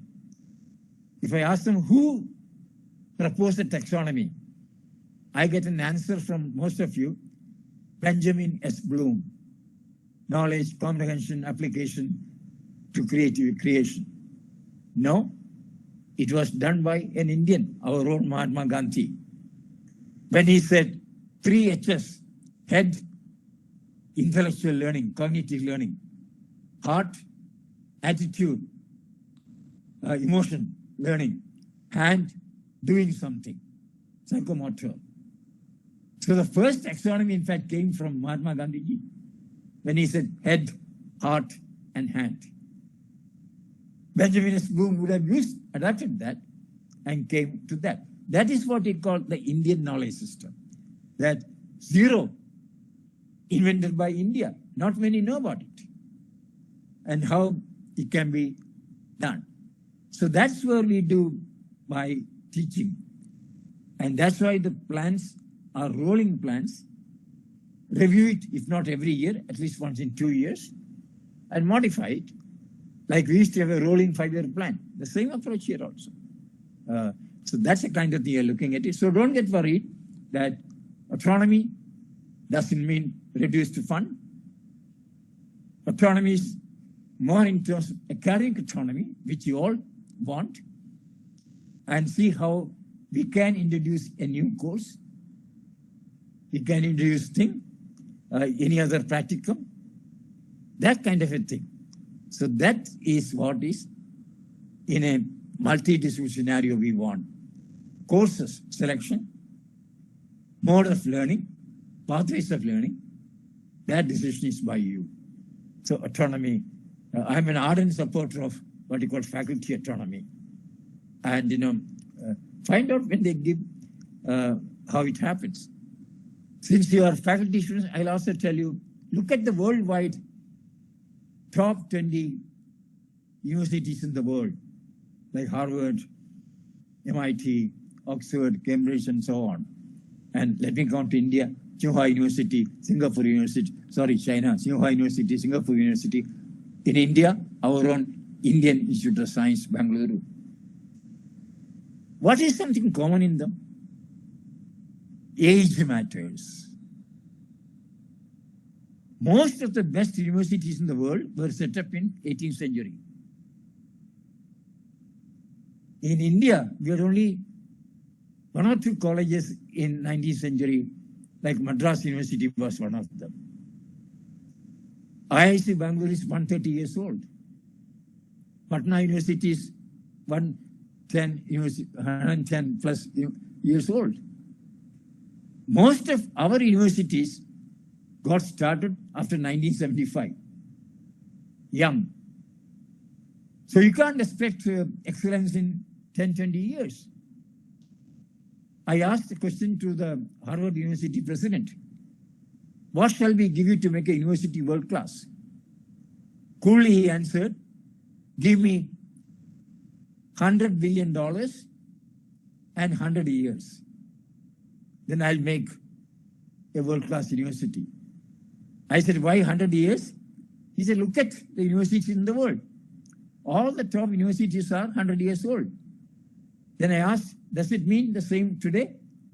He corrected. He said, these days with technology, you can go faster. You may reach 50 years. Tsinghua University in China is less than that. I used to give lectures there. One of the best universities in the world now. National University in Singapore. National University of Technology Singapore. So that kind of a thing, like in India, I give a lot of credit to 4 state universities. I am an alumni of Delhi University. I have my loyalty to Delhi University. Punjab University, Chandigarh, one of the best universities in India. Jadavpur University, West Bengal. Academic excellence is very good. Then Venkateswara University is coming up. Pune University, Savitribai Phule University, Pune. Great. So we have some of the best universities in our country as well. We don't need to go abroad. We don't need to talk about Yale or Princeton or kind of a thing. So you can see what worked well there. And one aspect is age. Second, size. If you really want to get Lakshmibai College, great. Increase your size to 6,000 gradually. That will be more economical, financially viable, economically feasible, and so on. Academically interesting. Size matters. Top 20 universities in the world, they all have more than 10,000, 20,000 students. University of College of London, large number of students, one of the best colleges in the world. King's College London, large number of students. And that is a kind of Delhi University, large number of students. And that makes a difference. So I think Delhi University, some departments are ranked very high. Even though university as a whole, we are not still up, but I think we can. So that's the kind of scenario we're looking at it. So any plan you and I prepare, let it be rolling, but make it 10 years for the time being. And we can modify it and especially enjoy your academic autonomy. Thank you for asking this question. I would have missed some of these things which I talked about. Thank you. Thank you so much, sir, for settling our apprehensions and especially enjoyed your anecdotes. Anything more? Thank you, sir. Anyone else having some question? Get all your apprehensions cleared. Anyone else? Do you want to ask any question? Something on implementation, how do you do it and so on? Yes, ma'am, you can ask. Sorry, sir, I'm troubling you again. No problem. Actually, sir, I have this question in mind that when we use technology, like everyone is saying we have to use technology while we teach. But sometimes I feel like as I mentioned earlier, I'm teaching mathematics. So how do I use technology in mathematics? What is the best way? Because I feel for us, like that whiteboard and thing are better than technology. But I feel, sir, maybe I'm wrong. But can you please suggest me how can I use it in my subject? Because other subjects I can understand, yes. They can use it very nicely. But what about us, sir? The mathematics thing is coming to that very clearly. Good question you asked. You know, when you say technology, there are 3 technologies. One we call technology of education. That is based on what we call science of learning. Second is what we call technology in education, like the PowerPoint and all we use is technology in education. Third is what we call technology for education, satellites and all those things which help our technology transaction. So therefore, a judicious mix of technology of education. Let me explain to you, a mathematics student. See how we apply. I'm testing my memory too. When you teach mathematics, there are 16 processes involved in it. A student learns. The first simplest form of learning is what we call recognition. I recognize a triangle, I recognize a rectangle, and so on. Simple recognition. Then second is what we call recall. I have image of this triangle or rectangle or square kind of thing. Third is see relationship between a rectangle and a square. That is 4 sides, 4 angles. Then comes discrimination, distinguish. Even though it is 4 corners, 4 sides, 4 angles, 4 sides, there is a difference. 2 sides are longer than the other 2 sides for a rectangle. Discrimination. Then you provide a lot of triangles and rectangles and squares, ask them to classify. Size may vary, small triangle, small rectangle, big rectangle, but they're all rectangles. Small square, bigger square, they're all squares, classifying. Then you ask the question, why did you classify that? Interpret. They'll say, these are squares because it has 4 sides equal to each other and 4 rectangles. Then next one is what we call, they'll say any figure which has 4 sides equal to 4 sides and 4 rectangles is a square. Generalization. Then you go ahead further. Reason why this happens, a mathematical phenomena.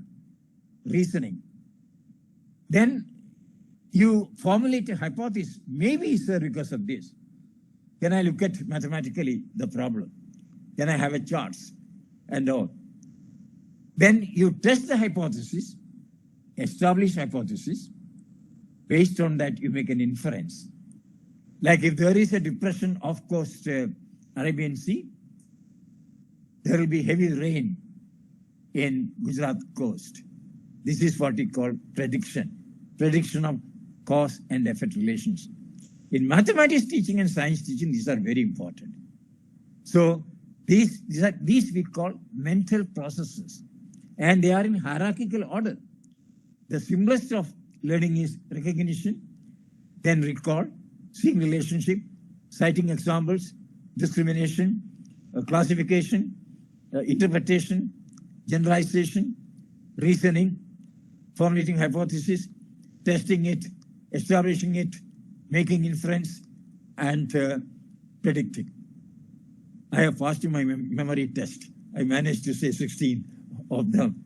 So that is the mathematical aspect of it. The mental processes in mathematics is very important. And, you may ask, let me give an example of, since you're a mathematics person. Say a right angle, a triangle in which one right angle, 90 degrees, and the 2 other angles are 45 degrees each. What do you call this? Isosceles triangle. If you have an isosceles triangle, what does it mean? 2 sides will be equal to each other. If you have a triangle ABC, AB is equal to BC. Now I want to find out whether a student of mathematics can apply this to find a solution. Say river Yamuna, again I'm going back to Yamuna. One side of the river you stand, exactly opposite the place where you stand, other side of the river there is a tree. Why am I saying this exactly opposite? It means if I draw a line, it will be 90 degrees, a right angle. Then I give you a question. I give you a device with which you can measure angle and a device with which you can measure distance. Can you give me a method using which I can find the width of this river without crossing it? Look at the problem solving I'm giving based on just isosceles triangle. After some time, you'll give an answer. Since the tree is exactly opposite where you stand, your house, 90 degrees, you walk either towards right or towards left till you make 45-degree angle with the tree, other side. So now you get a right angle triangle, a isosceles triangle. So the distance you walk will be equal to width of the river. What answer? Applied problem. Now the question is, as a good teacher of mathematics, you and I cannot repeat this question to test problem solving. So next time I'll ask, here is my house, exactly opposite there is a tree, no doubt, but 45 degrees to my house there is a tree. 45 degrees to my house there is a tree. How will I find the width of the river without crossing it? You'll say, I walk towards right till I make 90 degrees with the tree. Again, same principle, right angle, isosceles triangle. So the distance I walked equal to width of the river. I can't repeat this again if I want to test. I'll say I want to find the height of Qutub Minar. I have this device to measure distance, device to measure angle. How will I find the height of Qutub Minar? The students might be asked to say, I walk from the base of Qutub Minar till I make 45-degree angle with the top of it, top height of Qutub Minar. I get a right angle, isosceles triangle. The distance I walked is equal to the height of Qutub Minar. See, this is the thing I'm talking. So as a mathematics teacher, your job is to make a person think, solve a real life in a contrived or real situations. That is the hallmark of mathematics teaching, the logical thinking we are talking about it. So that's the kind of thing we are doing it.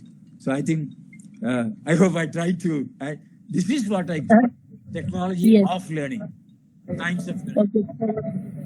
Okay. Thank you for raising this question. Thank you. Thank you, sir. Anything else? I give you freedom to ask relevant, irrelevant, any question. Doesn't matter. Yes, sir. So anyone else want to ask some question? I think there is no question, sir. There is no question in the chat box also. I have checked it. Yeah. In that case, coming back to implementation of multidisciplinary program, I indicated a few. My submission to you will be, do it only with the concurrence of faculty. They must be buy into that. The faculty must be thoroughly oriented, reoriented, or skilled, reskilled, upskilled, multi-skilled. Then only you start the program implementation. So if any of you say, oh, I want to implement this in July, I'll say, sorry, no. Take 1 year to reorient faculty, to skill, upskill, multi-skill faculty, prepare a good plan, curriculum design, and see how we can go about it. So don't rush and design. And those who are in Delhi University, you know it, what happened during 5 years ago when Dinesh Singh Ji was Vice Chancellor. With all good intentions, the 4-year program did not click because it was rushed through. The faculty did not buy into that. So that's what I told Delhi University Vice Chancellor, don't rush. Let's go and make sure, convince them they won't lose the jobs, but they'll change the role. They will not be only teaching, they will desire a curriculum, desire of learning content, desire of ICT use and so on, technology use and all. And then the change role, you reorient them. Without technology now, there will be no teaching at all. That many things technology can do faster. As I told you about resultant force, what I used to take 2 hours, now I do in 10 minutes. It is communicating a conceptual structure and how it can be. So that is the kind of thing we are talking about it in implementation. That multiple modes of learning. The UGC permits now 40% of credits can be earned through online hybrid mode of learning. But the digital divide is a problem. We must ensure all have equipment. Like in the USA, America, where my grandchildren go, when they switch over to online, they send an email to all of us. Due to COVID, we are going online. This needs this equipment, computer, all those things. If your child doesn't have it, let us know. The school will provide it. So there is no digital divide at all. The school provided the equipment for the thing. They oriented both the parents and teachers how it can be done. They did even field visit online, camera fixed in various places. Like there is a system in the US. Children are exposed to different vocations. They are asked to visit a hospital to find out what will be done by a nurse, a doctor, and so on. It is online. The cameras are fixed in the hospital. Explanation comes in. Agriculture, different kinds of vegetables, camera is in the field. Done very well, and they were more effective than anything else. So there are ways of doing it and see how it can be done. So therefore, we need to devise technology or use it appropriately. And let us not say anything can be done through technology. No. Certain things can be done better through face-to-face contact. So as a faculty, you will say, these lessons can be transmitted or transacted through online mode. These will be done on face-to-face mode, more practical based. So if you are using technology, all the practical-based things can be taken care of by face-to-face, and the theory-based thing with the group system, you can do it online. So these decisions are to be taken by you, the faculty, autonomy for you. That what lessons can I transact using technology, what I cannot, the decision for that. I think that's the kind of thing you're talking. So the online thing is necessary for multidisciplinary because your college may not be able to throw open to many options. It may have to be done online somewhere else. Like economics, microeconomics, you do online. Econometrics, you do offline, practical. That decision you take. What can be done through online need not be done through face-to-face. Well, I am going to give a lecture on this, a lecture, Future of Universities in India. It is from the IIC Bangalore. And how the technology will change the scenario. The campus-based universities like Delhi University and all may not be existing in future to that extent. And how it can be done. Medical colleges. In India, we have huge campuses and all. In UK, we don't have that. They use hospitals elsewhere. Many medical colleges in UK are run in very small infrastructure. Doesn't have to do. So that is the change you and I will be asked to do now. When you have a blended mode learning, how it can be done. Through blended learning, we can enhance the multidisciplinarity. So that is something we need to look at. The multidisciplinary can be enhanced through blended learning.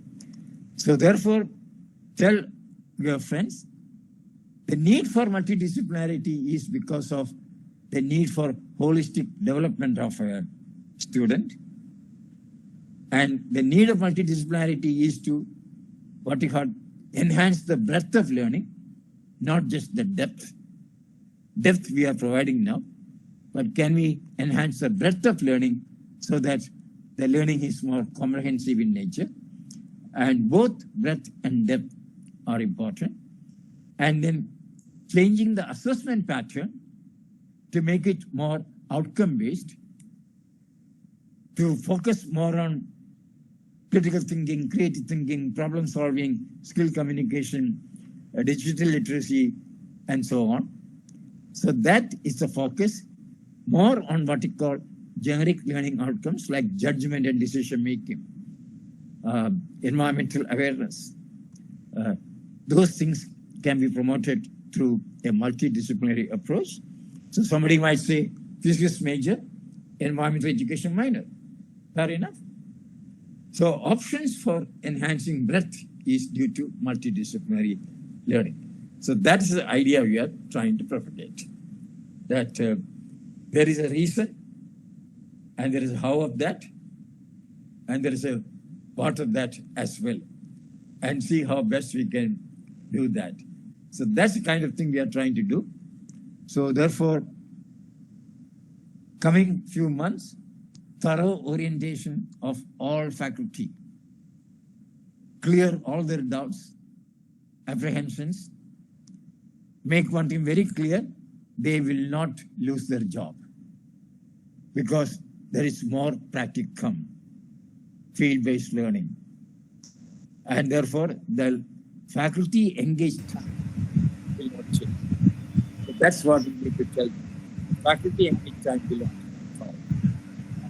Prachita, you can thank Professor Ramachandran for such a long discourse on the subject, very relevant and very effectively. You must thank him. And I would suggest that since you have little time, you can give the floor to the participant to express their expectations from the program, because the program will follow next few days, and we have about 25 to 30 minutes time. Let them express their expectations from the program. Sure, sir, sure. Thank you very much, sir, for such an interesting and informative talk. Your way of presentation and examples given by you are just out of box. I hope none of us will ever forget the difference between interdisciplinary, multidisciplinary, and transdisciplinary. Sir has aptly pointed out the need to adapt to this new technology-driven education era. We all need to work upon our skill sets, capacity building skills, problem solving and critical thinking skills, communication skills, leadership skills, and obviously teamwork ability. I think this should be the takeaway of this FDP, as Sir has aptly pointed out, that we all, as a faculty member, we all should be skilled, reskilled, upskilled, and multi-skilled. Sir, your insights and perspectives are truly valuable. We are all grateful for the knowledge and inspiration you shared with us. Thank you so much, sir. Thank you so much. Thank you, Priyanka ji. Thank you very much. Thank you. Now I would like to ask our participants still if they want to ask any question or they want to share their expectation from this FDP. So the floor is open to you. Any participant, if you want to ask any question from GD Sharma ji or Ramachandran sir, or you want to share your experience or expectation.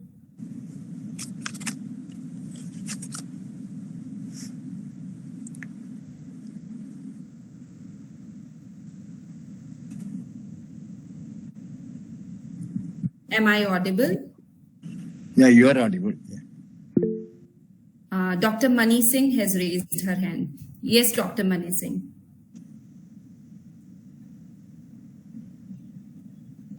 Thank you, Priyanka ji.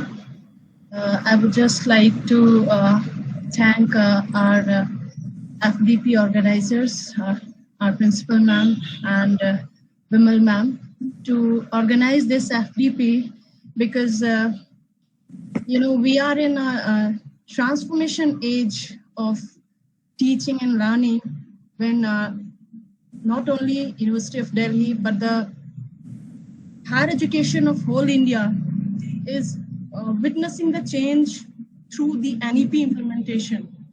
And of course, at this stage, teachers, we need a regular and frequent refreshing and rebrushing of our knowledge to upskill and to enhance our skill.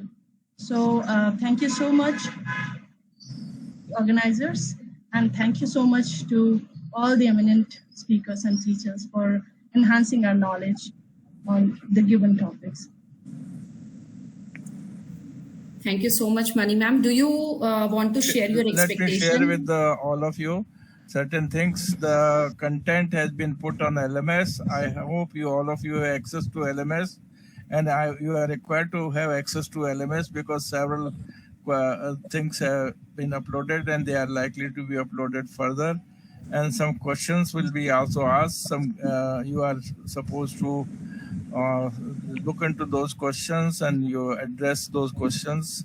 Maybe some quiz may be there. So I would suggest you to kindly have a look at the LMS, and everybody should have access to LMS. You can raise your doubts. You can also ask questions on the LMS, and some questions will also be posed by us during the process. Of course, you are being given feedback form, which you will be filling from that. More than that, it is there. It is important for you to look into the LMS, and that would help you in terms of working out your program with regard to completion of the course, as well as putting your questions on the LMS, which could be answered by the respective resource persons. And any other thing, if you have questions, please feel free to ask. Yes, Radhika has raised the hand. Yes, Radhika, go ahead. Yes, sir. Good evening. I hope I'm audible. Yes.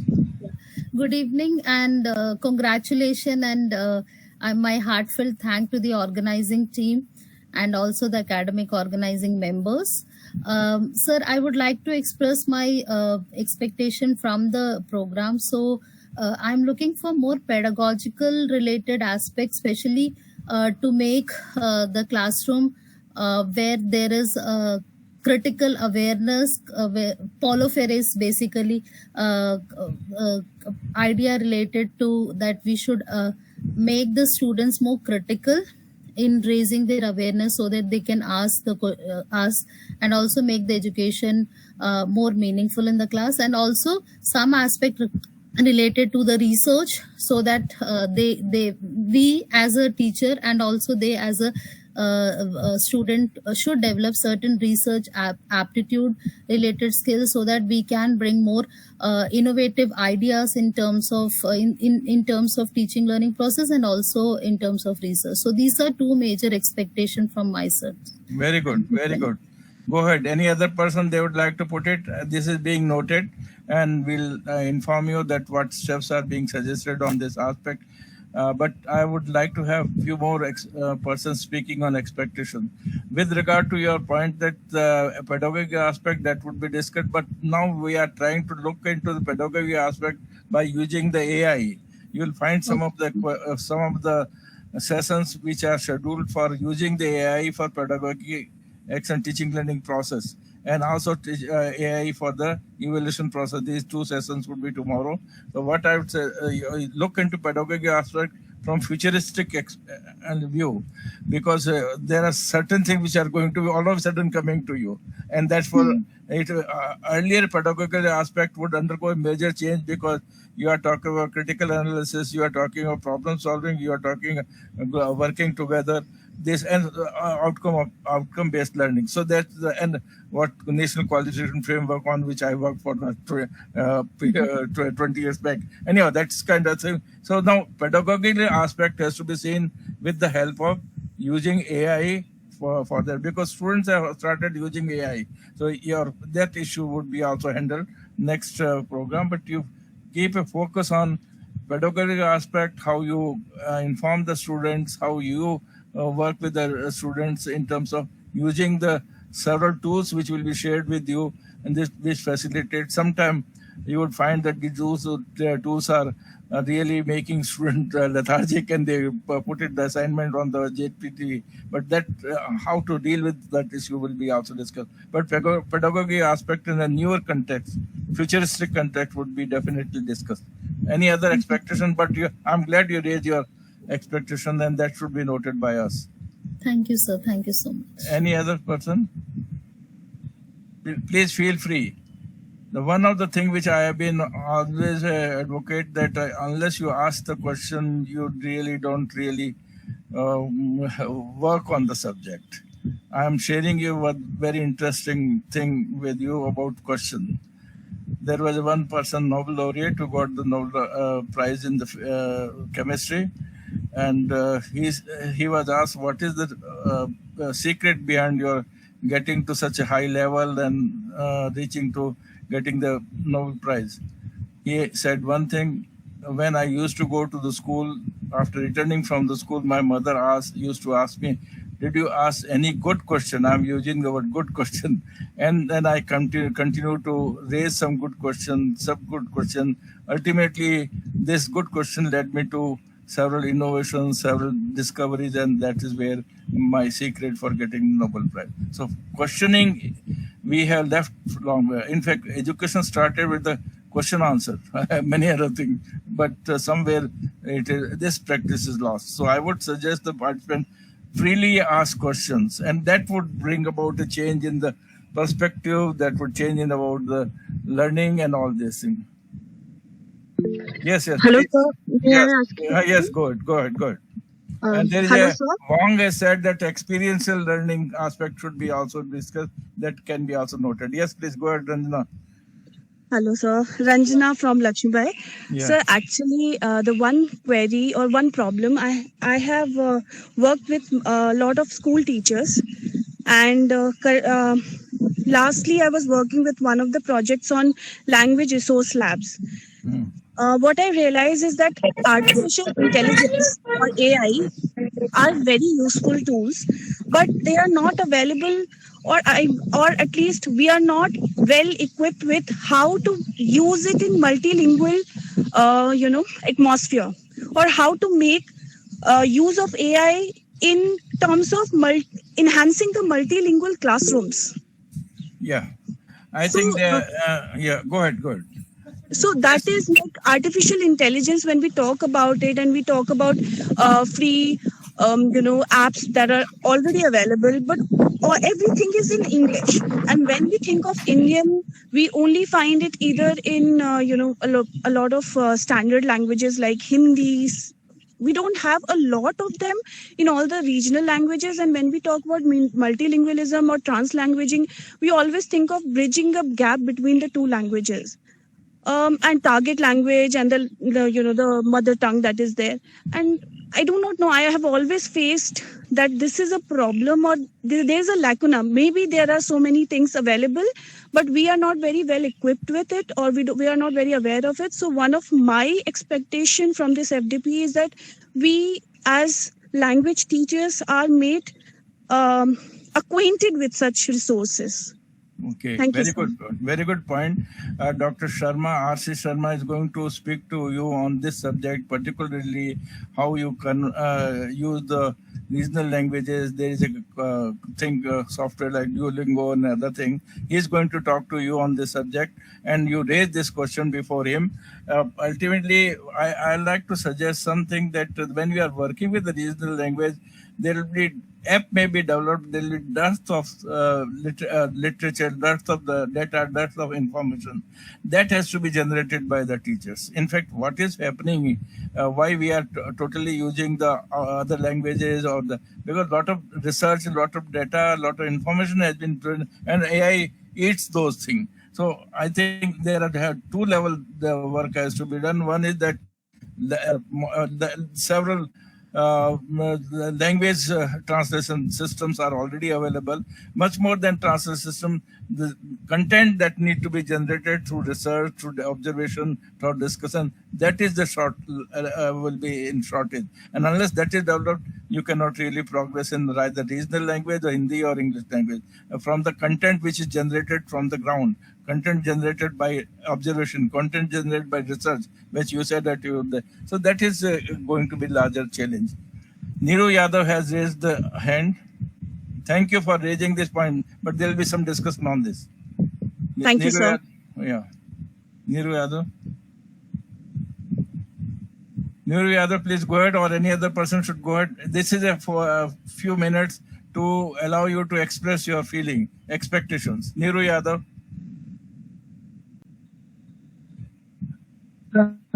Yes, go ahead. Sorry, sir.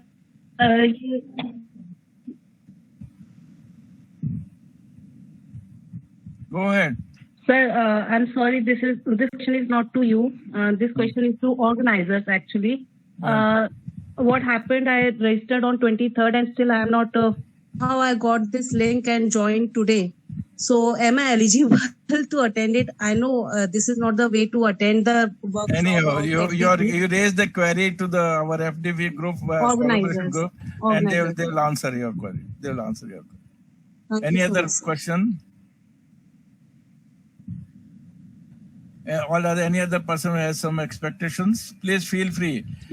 Why I gave you example of Nobel laureate, ask questions. It is very essential in order to clarify things, clarify your own thinking process, even thinking of the speaker or any other person. Unless you raise the question, and also the right question gets the right answer, and there are all questions are right questions. Yes, please go ahead. ये silence ही तो classroom को dampen करती है. Yes, please go ahead. Excuse me, sir. One Young, thank you for. I'm not Dr. Ramesh, I'm GD Sharma anyway. Dr. Ramesh is going to talk to you on how to use the various AI tools and very effectively, and with a lot of examples, etc. Only thing, as I said, that we have to generate the content for that purpose. Yes, please go ahead. We have about 12 minutes. Yes, sir. I have. Mani Singh has been very active. In the class, several people are only active. They get more than 2 or 3 chance. But I would like Mani Singh to speak. Thank you so much, sir. Actually, I had a query in my mind that what I feel during my teaching, that difficulty, I just want that solution from this FDP, that how we can use these AI tools to make it more feasible and useful for our diverse students, financial and intellectual level both. Because in an ordinary class, it's not like that always we'll get the smart classes and all the facilities at the same time. So, and our students are also not at same level at same time. Yes. So I just want to, I have some expectations from FDP that we'll get some insight on that. Very good expectation. I think some discussion would take place on how to use it, where all limitations are the limitations of electricity, literacy of the equipment, etc. How do you? But interestingly, what has happened? The technology has enabled on mobile, and therefore many things are possible. Anyhow, your question is noted, and with all difficulty, limitation, how it's going to be responded. Some of our technology experts are going to discuss with you. Kindly keep raising these issues. Nidhi Gupta. Good evening, sir. Yeah. Sir, my question is related to NEP curriculum. Sir, like we are facing, when we are setting the question papers, I don't know if others are facing the same problem.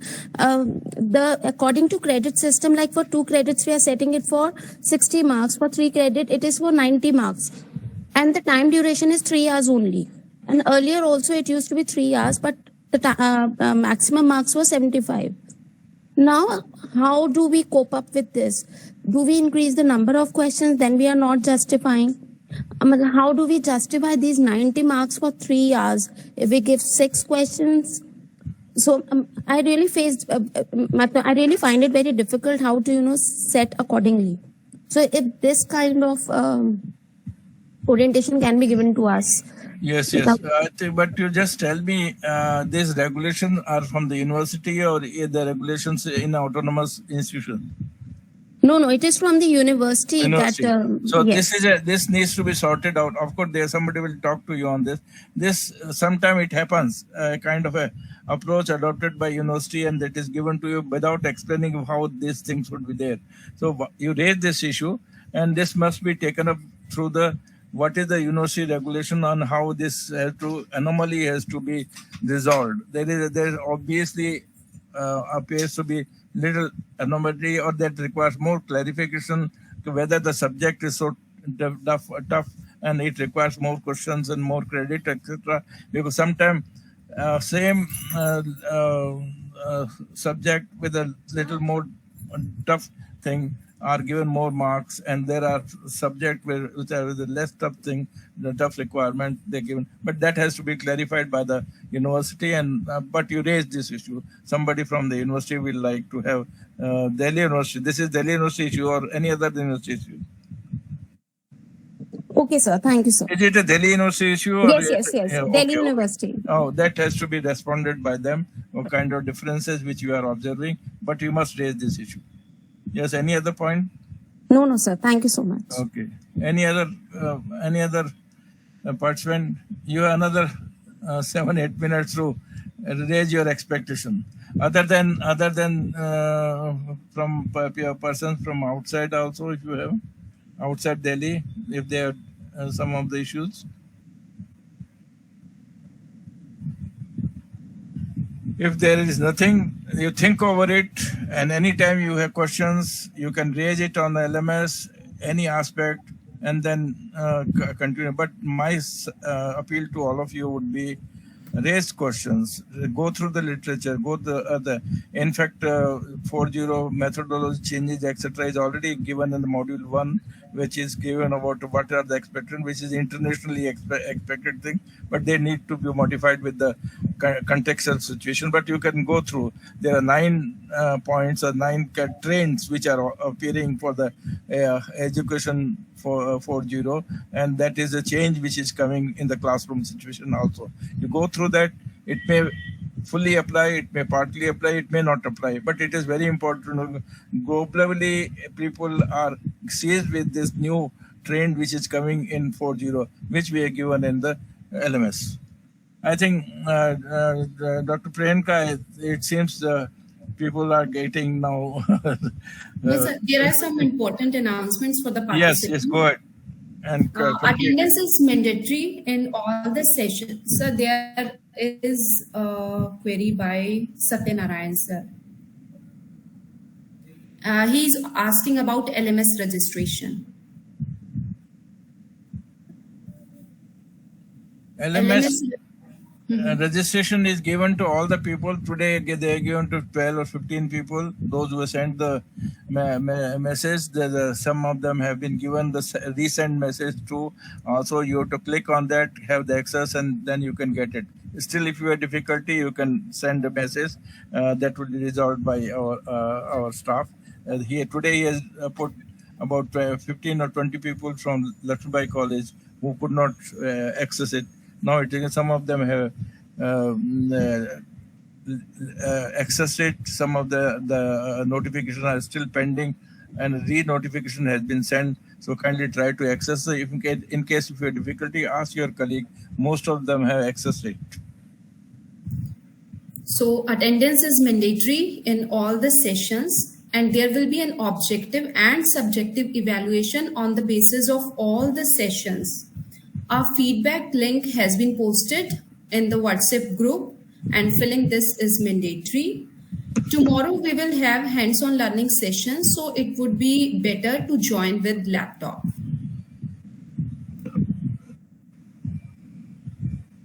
Sir, do you want to say something?